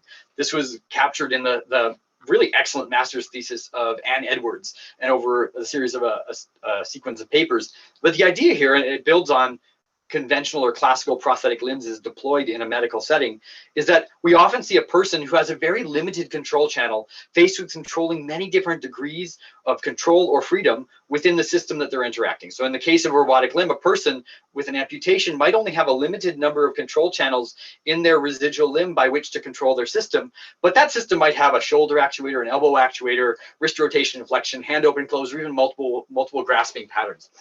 And so what's conventionally done in many clinical systems is that a person also is provided with a switching channel, either a physical button that they could hit with their chin, or a co-contraction of their muscles by which they could switch their control between the different modes or functions of this system. And so what I think was really a great example about adaptive switching is that in this, the system, the robot limb, was building up predictions about what a person would use, rank ordering those predictions, and then using those real-time online learned predictions to rank, order, and change the control interface for the person. And we showed that by learning what a person wants and when they want it, the system was able to reduce the speed by with which someone was required to do a task, and also the number of manual interactions they required to complete a series of different reaching and grasping tasks. This was really cool. And also we studied the way that feedback, that those predictions were fed back to the person in a vibrotactile way, so that the person better understood the intent of the robotic system or the future outcomes of the choices being made by their robotic partner to really increase the capacity of that tightly coupled partnership. So I'm going to close. I think I have 2 slides left here. And I wanted to say that from those examples and from our experience over the last decade is that in this setting where we have 2 different agents, a human agent, especially and a machine agent, and the sensory motor interface between them is very tightly coupled and also very diverse and dense, is that we found that constructing that glue, constructing the interface between them and constructing their relationship based on their own sensory motor experience has been very fruitful and allowed systems to do what people want when they want it and how they want it, without us trying to enforce some kind of task structure upon a person who is also a constructivist entity building their world around them. So in summary, really, I'm making the argument here, and I hope that you'll at least consider it, even if you don't buy my story at present, that constructing representations, predictions, policies, and models from ongoing experience lets tightly coupled interfaces align and specialize to individuals. And that in terms of human alignment with a reinforcement learning system, that by taking a constructivist perspective, especially in this tightly coupled setting, we can actually achieve kinds of alignment or forms of fruitful alignment that we might not otherwise. So with that, I want to thank you all very much. Hopefully we have a few minutes for questions. I know we're running a bit over time. If you want the slides, I just figured out how to put them on my website this morning, although I think there might be a small glitch in one of them. And if you do want that bird's eye overview of a lot of the ways that we've looked at constructing the relationship between people and upper limb prostheses, I encourage you to go check out the paper by Rich and I and our students on communicative capital. And I promise we'll also put an updated version into the world soon. But for now, that old version should do. So with that, thank you very much. And I hope we have time for questions. Great, thank you very much. Thank you very much. Is there any question from the audience? You can put the questions on the chat. I have one.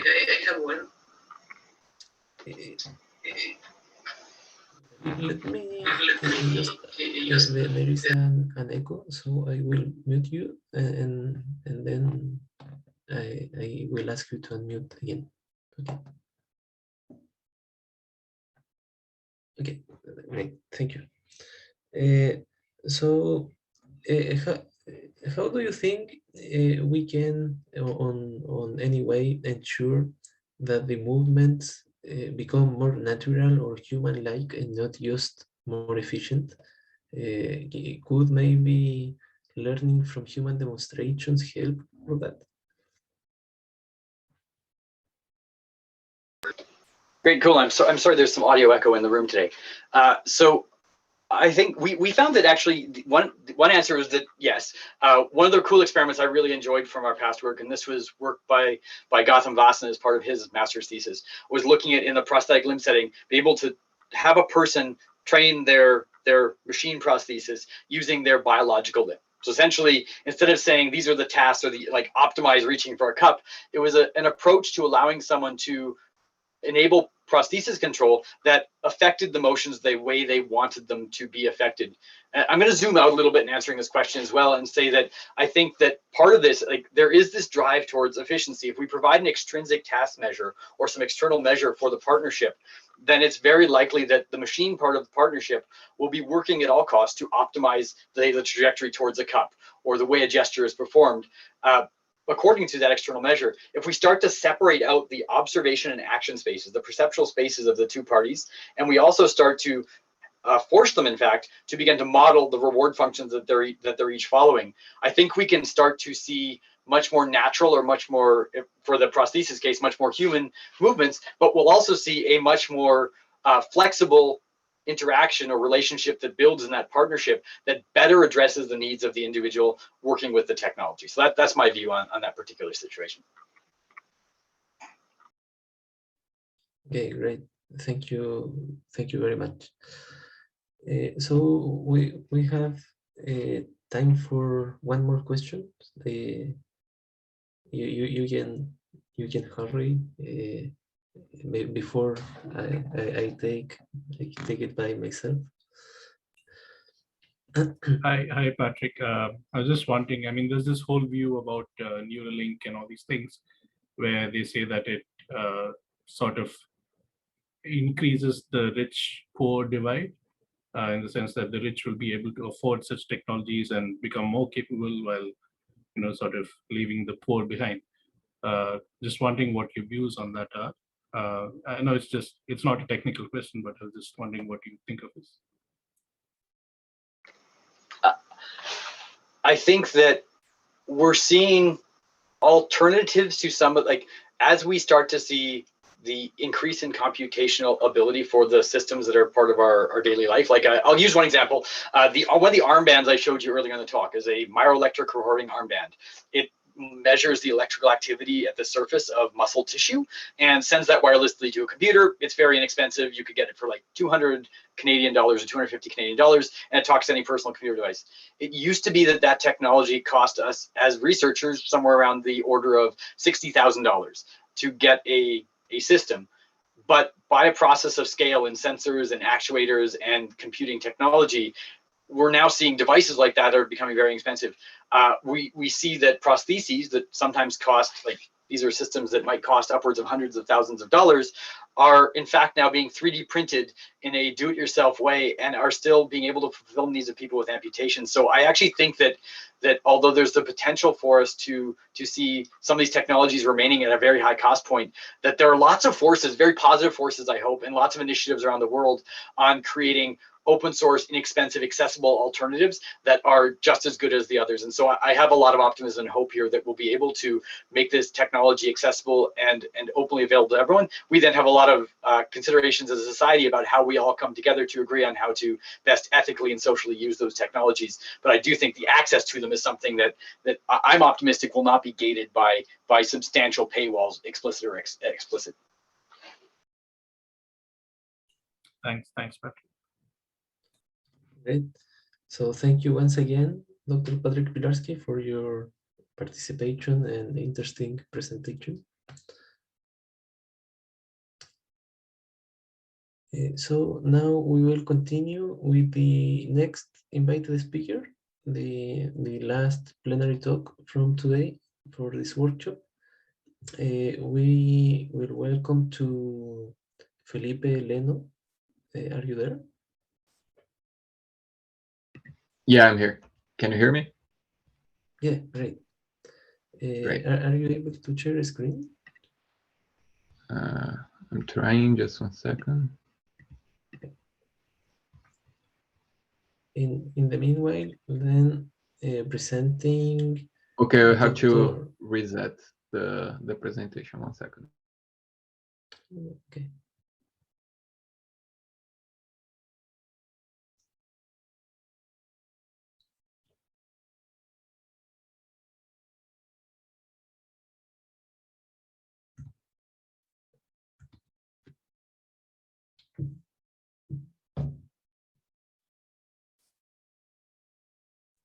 So in the meanwhile, yeah, I just want to remind everyone that if you have any questions, you can post them on the chat and we'll ask the speaker whatever questions you post after the talk. Thanks.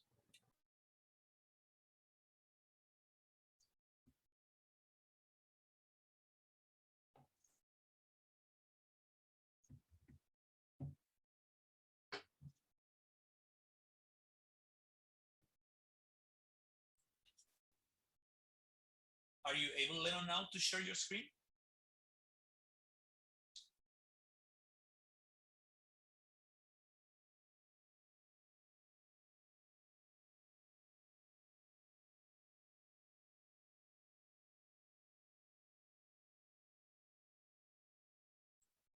Tomen, can you give Leno co-host permission? I think. Yeah, Francisco, I think he already he has no, he is co-host. He went out, I think. Came back. Oh, did he? Okay. Two Lenos. Ah, okay. Just give me a second. Sure. 1 second, Leno.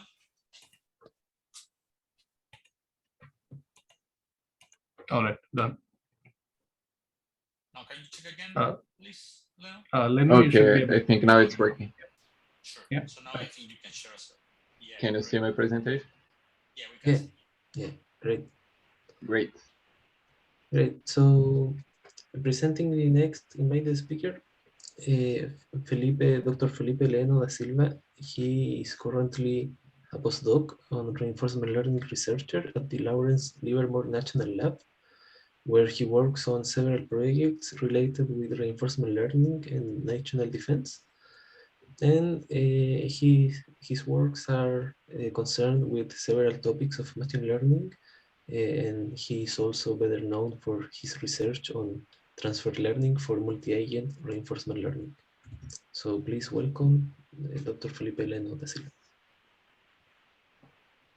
Hi, thanks. I want to start by thanking for the invitation for this awesome workshop. And I will present some of most of the work I will present here I've developed during my PhD. So thanks for the introduction, Miguel. So there is like a slide on a quick background, but Miguel has already introduced me. So I'm now working at the Lawrence Livermore National Lab, which is in the San Francisco Bay Area in the US. Before I was a PhD student at the University of São Paulo. And part of my PhD I did at the UT Austin with Peterson. And during my PhD, I also did a research internship at Borealis AI with Matt Taylor, who also presented today a little earlier. And between my PhD and the time when I came to the US, I also did a postdoc in Brazil at the Advanced Institute for AI. So starting now in the technical presentation, I think like after the whole day of workshop about reinforcement learning, you already have seen this picture a lot of times, so I won't lose a lot of time in it. So basically we have an agent in the environment. The agent can observe the environment, and based in the state of the environment, the agent applies one action. And this action causes a state transition, which and after that, the agent is able to observe the next state and the reward signal. And the reward signal is the only feedback the agent has to solve the task. So it has to apply actions and see what happens to the environment. So this is the basic reinforcement learning setting. So for most of my works and during the presentation here I will present, we also are dealing with multi-agent reinforcement learning, which is kind of similar to the regular reinforcement learning, but we'll have multiple agents in the environment, and all of them might be applying actions at the same time. So we have an environment where we have a number of agents in this environment. All of those agents can observe a state, and each of them at every decision step, they will choose one action to apply in the environment. And right now, instead of having just one action that affects how the environment is operated, now all the actions of all the agents will change the environment at the same time. And apart from that, it's pretty much the same thing as in the single agent case. All of the agents can observe the next state and the next reward signal that they use for updating their models. And this has to be repeated until termination condition. Usually, if you don't have any sort of other feedback, the agent will just apply actions randomly and see what happens until the agent is able to optimize the solution of the task. So reinforcement learning has been successfully used in many hard tasks. Some examples are some kind of very complicated games, such as StarCraft, or even the game of Go that became very famous. AlphaGo even has a movie. Or as we have seen even in the presentations before, we have autonomous driving and a lot of other applications where applications that could not be solved in a recent past, but now can be reinforcement learning can be used to solve those very challenging real-world tests. The problem is that if we use the classical approach of reinforcement learning, it takes a lot of interactions with the environment before the agent is able to learn how to solve a task. So for example, this is from a recent paper, like maybe 2 years old, a little less. So the agents take 1 million of episodes or 1 million of repetitions of the task for solving Pommerman. And you might think, yeah, 1 million of repetitions, it's a lot, so it's probably a very challenging task. But actually, Pommerman, it's a simplification of the Bomberman game. So this is way, way simpler than the real world challenges we have. We want to use reinforcement learning for solving, and it still takes 1 million repetitions for solving this, let's say, very simple task.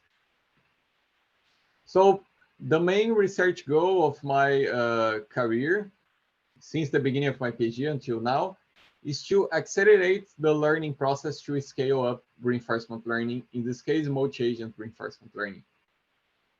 And there are a couple of ways we can do this, but the approach I've always followed is by accelerating learning through knowledge reuse. So if you have the knowledge already available in the system, why not reuse it? And this knowledge can come from your previous knowledge of the task, or another agent in the system, might be an automated agent also using reinforcement learning, or a human, or any kind of other knowledge source. So the paradigm I will talk about during this task is one called action advising, where one agent usually provides action suggestions to another. So you might imagine something like you have one agent trying to learn, and you have another one that, at least for the moment, takes the teacher role and can provide some action suggestions that will help the learning agent with its exploration. So for our first work in this direction, we started to think about on how to do this. So how one agent could provide suggestions to other agents. And the key issue here is estimating how good the current policy is, because you do not want like one agent providing action suggestions all the time to other agents, because you're gonna expend a lot of communication and a lot of bandwidth, and it would become infeasible for many of the real world applications. So you want to communicate those action suggestions only when you need it. And the only way you can figure out when to give those suggestions is by estimating how good the agent policy is. So you can identify the best opportunities to ask for or to give advice. And this is the main challenge of this type of transfer learning. So the related work more, let's say, more relevant to our approach was at the time the Torrey and Taylor paper that was presented in EIMAS 2013. So the main question that was answered by this paper was when one agent can give advice to another. And they proposed the importance advising metric that is shown here. So the basic idea here is you probably have seen the Q function in other presentations during this workshop, but it basically means, if you have not seen it, it means what is the quality for a given action in a given state. So we are in a given state, so how should I define if the agent should receive action suggestions now or not? So this is the importance advising metric. And what it means, it is if you have a lot of possible actions that you can apply in this state, you should only give the action suggestion to the agent if the difference between the best action and the worst action is very high. And what this means is if the agent is in a state where it doesn't matter which action is applied, it still will have the same result, then you don't need to waste communication. But if the agent is in a situation where applying the wrong action might have terrible consequences, then you should give this suggestion to improve the exploration. And this is the main takeaway of their paper, which is awesome because it kind of like has the same general motivation that we have, but it has some weaknesses. So for example, the demonstrator or the agent giving suggestions need to have a queue function. And for example, a human does not have a queue function. So it's a little bit hard to apply either some suggestions given by a human or by an agent that is learning as well. Because if the agent is learning, the agent has an estimate for the queue function, but it's not the true queue function. So you cannot be certain that this importance advising will have the right value right now. Okay. And also the advice is not given considering the learning agent knowledge. So you are considering the teacher knowledge to decide when to give suggestions, but it has nothing to do with the learning, so the learning agent. So you might be giving suggestions on states where the agent already knows what to do. And then we propose the ad hoc advising that kind of like deals with some of those weaknesses. So we adapt this teacher-student framework in a way it's still flexible and more flexible than the original one. So the framework can reuse expertise from humans or trained agents or agents using other kind of learning algorithms. And the advisors or the agents who will be giving action suggestions, they do not need to be experts right now. And also the advisees or the agents who will receive the suggestions, they do not need to be constantly observed. And so this is like a high level explanation of how it works. We have one agent learning the environment, and before taking any action, the agent queries a confidence function for defining if it knows what to do or not, or if it is confident on its action, its policy in this state or not. And let's say the agent is not confident, so the agent will broadcast a request for help. So for example, here this robot is saying, yeah, I don't know what to do in this state. I have never seen it before. So can any of you help me? And the other agents in the system that might be learning as well, and you might also think that some of those advisors might be humans. And they also have a confidence function. And they will either say, yeah, I also don't know what to do. What is this advisor one doing? And not provide any kind of suggestion. Or if they are confident, they might say, yeah, so you should do action A or action B in this state. In this one, is telling the advisee to go to the left, for example. And okay, this is a good idea, but one missing piece is the confidence function. So how can we calculate the confidence of the agent in applying actions for a given state? So for our initial work, we considered the number of visits of the agent in a given state as a proxy of its confidence. So if the agent has never seen a state before, we assume that the agent has very little knowledge about what to do in this situation. If the agent has seen this state a lot of times, it means that the agent has already explored a little bit this state, so it should have a better knowledge. So this is what this confidence function reflects. So the probability of asking for help is higher when the agent has never seen the state before or has seen the state very few times. And the probability for giving help, it's the opposite. So if the agent has seen the state a lot of times, then the agent will feel confident in providing suggestions to the other agents. And we actually propose two variations of this metric. The second one, we also take into account the Q values if the agent has access to it. And it's a little bit more similar to the teacher-student framework, but we also consider the number of visits. So we have the same motivation that if the best and the worst actions are very different in a given state, we should give the action suggestion.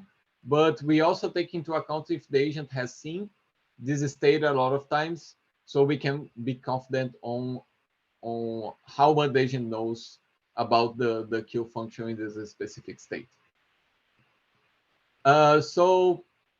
At first, we assume that the advice is always trust in the received advice. This might not hold for all real-world applications, but at least for the beginning, we assume that they always apply the given advice. And there is a limitation in the number of received or given advice. And for evaluation, we use the HARL field offense domain, which is very easy to understand what the agent is trying to do. This is a simulation of robot soccer, and you are controlling the agents that are trying to score a goal. And it's a pretty hard task to solve. Not very popular anymore, but a very good environment to evaluate learning algorithms, especially multi-agent learning algorithms. And for comparison purposes, we compare the original teacher-student framework. We compare another variation of the algorithm where the agents do not provide action suggestions, but they share the successful episodes among them, and not using any kind of transfer learning method. And those are some of the results we have gathered. Like in the paper, we have a more deep exploration of the results. But the main takeaway of the results is that ad hoc advising performs better than the other advising algorithms while using less advice or advising fewer pieces of communication. And this is a very positive result because we have a better use of communication and still can achieve a little bit better performance in a very challenging domain. So the main conclusion of this first paper was that ad hoc advising improved learning in systems composed of simultaneously learning agents. And you can also like substitute some of those learning agents to humans or to legacy systems or something like this. And the framework is very flexible. But the main weakness in this first paper was that this confidence function computation needs a state count, so how many times the agent has seen this state before. And it's very hard to estimate if you do not have the state counts available. For example, if your state is defined by an image or something like this, it's still possible, but it's very hard. So the next work, in the next work, we explored how we can extend the ad hoc advising framework in a way that it would not require the state counts anymore. And the agents can receive the advice based on their epistemic uncertainty. So if you don't know what is the epistemic uncertainty, basically it's the uncertainty stems from the lack of knowledge. So it's not the uncertainty because the environment is stochastic, it's the uncertainty because the agent doesn't know what to do. So that's pretty much what we always have been looking for. And this is the main objective of this paper. And what we do here is that we assume that the agent will be using deep reinforcement learning, which is a more modern takeaway of reinforcement learning. So the agents use a neural network to learn that Q table or that Q values that define what is the quality for the actions in each of the states.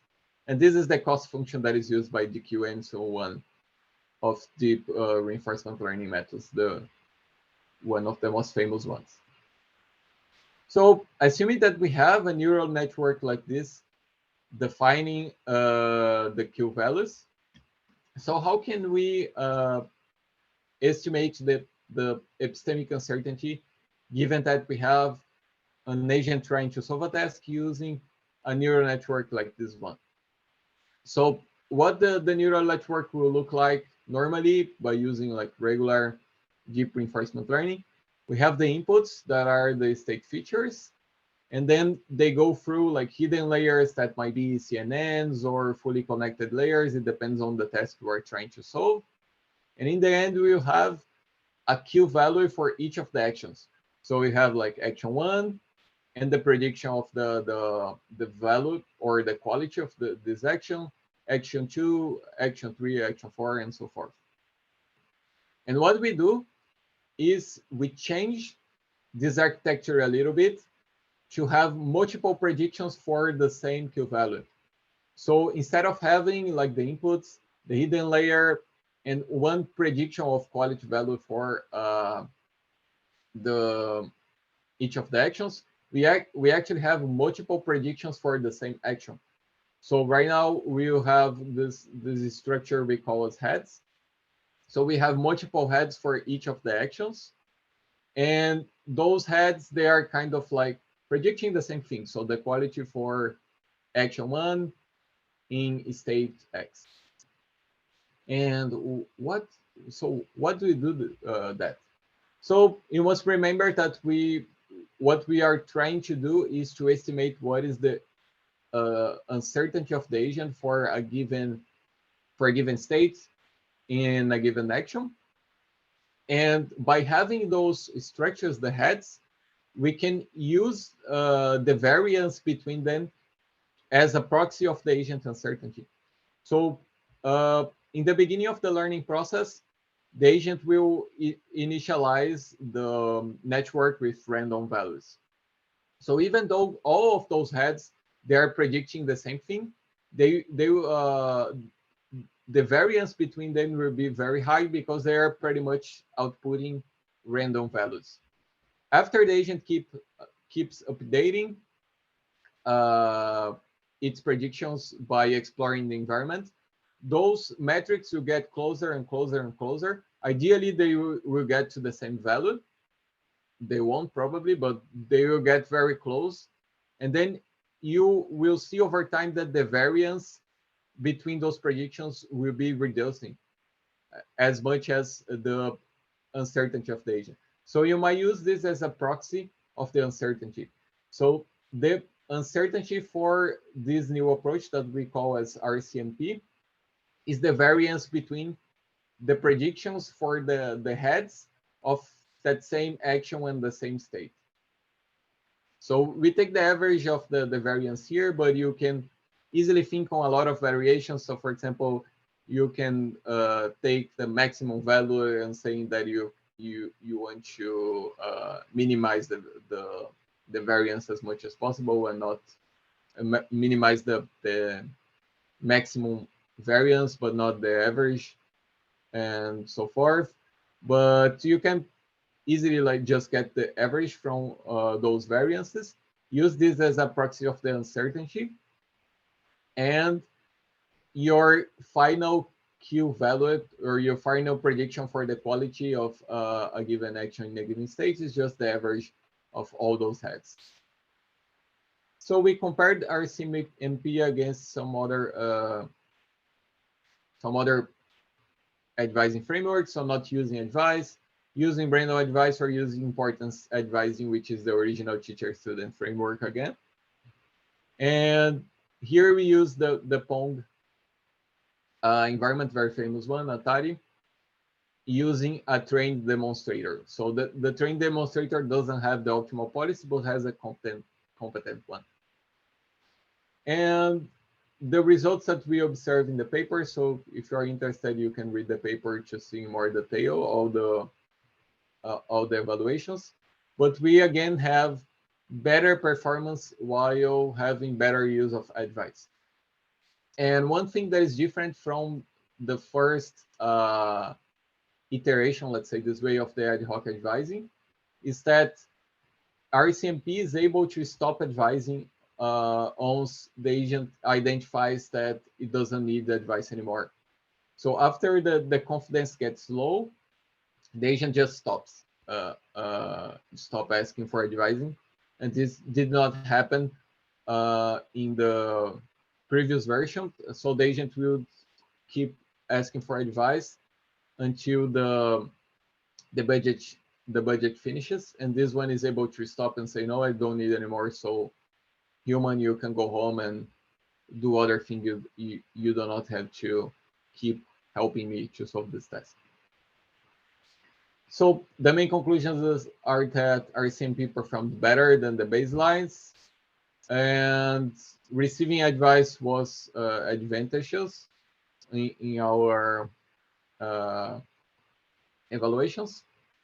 And RCMP combined ad hoc advising and provides the ability of like transferring knowledge from one agent to another, and those agents can be human, for example, or they can be other automated agents using RL or genetic algorithms or anything else.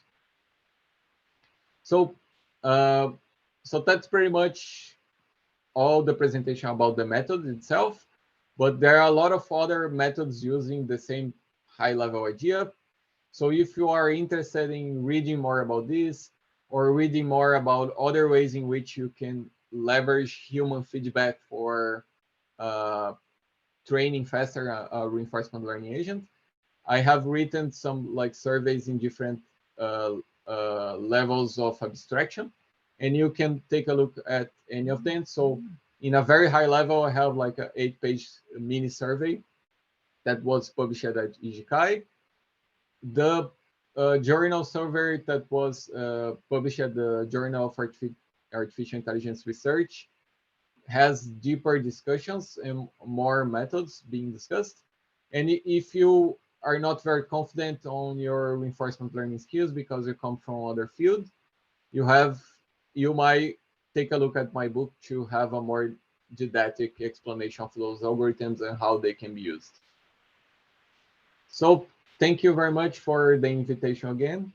And if we still have some time, I can take some questions about the method or about anything else. Thank you. Great. Thanks to you for the participation and your interesting presentation. There is a question on the chat which Thomen asks about.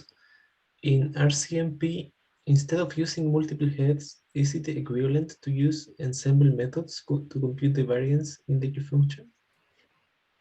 Yes. So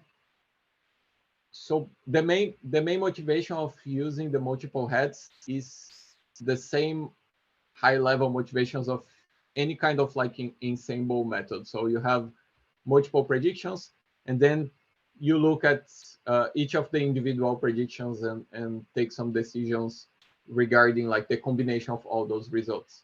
So you might also, in this case, we use the multiple heads because they are easy to implement. So it requires very little changes in the code if you have like a DQN agent and wants to modify it. But you could also think in other ways of building ensembles to get this uncertainty estimation. So for example, you could implement different reinforcement learning algorithms and look at the prediction for each of them and then take the variance. So you can use the same, let's say, idea of getting those ensembles and extracting the uncertainty from them and using them to decide when to receive advice from a human, for example, or not. Okay, great, thank you. There is time for one more question. I have one for myself also. Do you think does the action advising become more useful on continuous action space instead of discrete ones, given that on discrete action space you have fewer actions to choose from?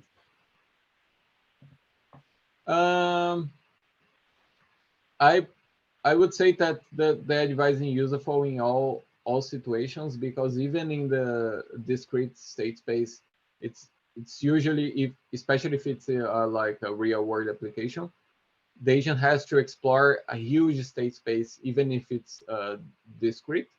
So we should take advantage of any knowledge that we have available to make the agent learn faster. But if it's continuous, it's also like it might take even longer for the agent to learn. So the advice is also very important. And so it is like other kinds of transfer learning that you could apply. So I think in any real world applications, sometimes we do not do this when we are doing like research and evaluating in small environments. But if you have a real world environment, you should always like explore all types of transfer learning methods that you could apply in this situation to have the agent learning faster and make your application more scalable and applicable in more scenarios. Okay, great. Thank you very much once again. And thank you once again for your participation on the workshop. Thank you again for the invitation. So now, just finishing the workshop, I will I will remember just a little about the, well, we as on behalf of the organizing committee, which is composed for myself, Francisco, Thomen, which are still online. Also in Australia is very, very late. Pablo Barros also, and Richard and Daisy. And we would like to remember that we have a special issue to be, which is already open, and we are receiving submissions until December 15 for the journal Neural Computing and Applications. And here is the link, the URL for the call for papers. So you are all very welcome to contribute to the contributions, the contribution sessions from today. All authors are highly encouraged to submit their extended works to this special issue. So you are very welcome. And also those who wasn't able to send an extended abstract for the workshop today are also very welcome to submit their original research to this special issue. And we would like to once more thank again to all invited speakers. And I don't know where the other organizers wish to say something. Very quick here, I just want to say thank you to all the invited speakers. Thank you very much for joining us, for giving very interesting presentation, all of you. Also, thank you for the people who contributed with abstracts to this workshop. As Miguel said, they are highly encouraged to submit extended works to our special issue. Also, thank you to the participants, the people who attend and, well, who stay tuned in the workshop. Thank you, guys. Finally, thank you, the organizing committee. You did a great job, guys. So yeah, that's by my side. Thank you very much, all of you guys. Yes, thanks, guys. And lastly, also the reviewers, I would say, thanks to them as well. Just remember, we will try to share the talks. Not sure when exactly, but we will be in touch, well, through the system with the registered people. So we will send a few messages to let you know when exactly are going to be able to share with you. Yeah, stay tuned because we will probably see more news from us about this special issue anyway.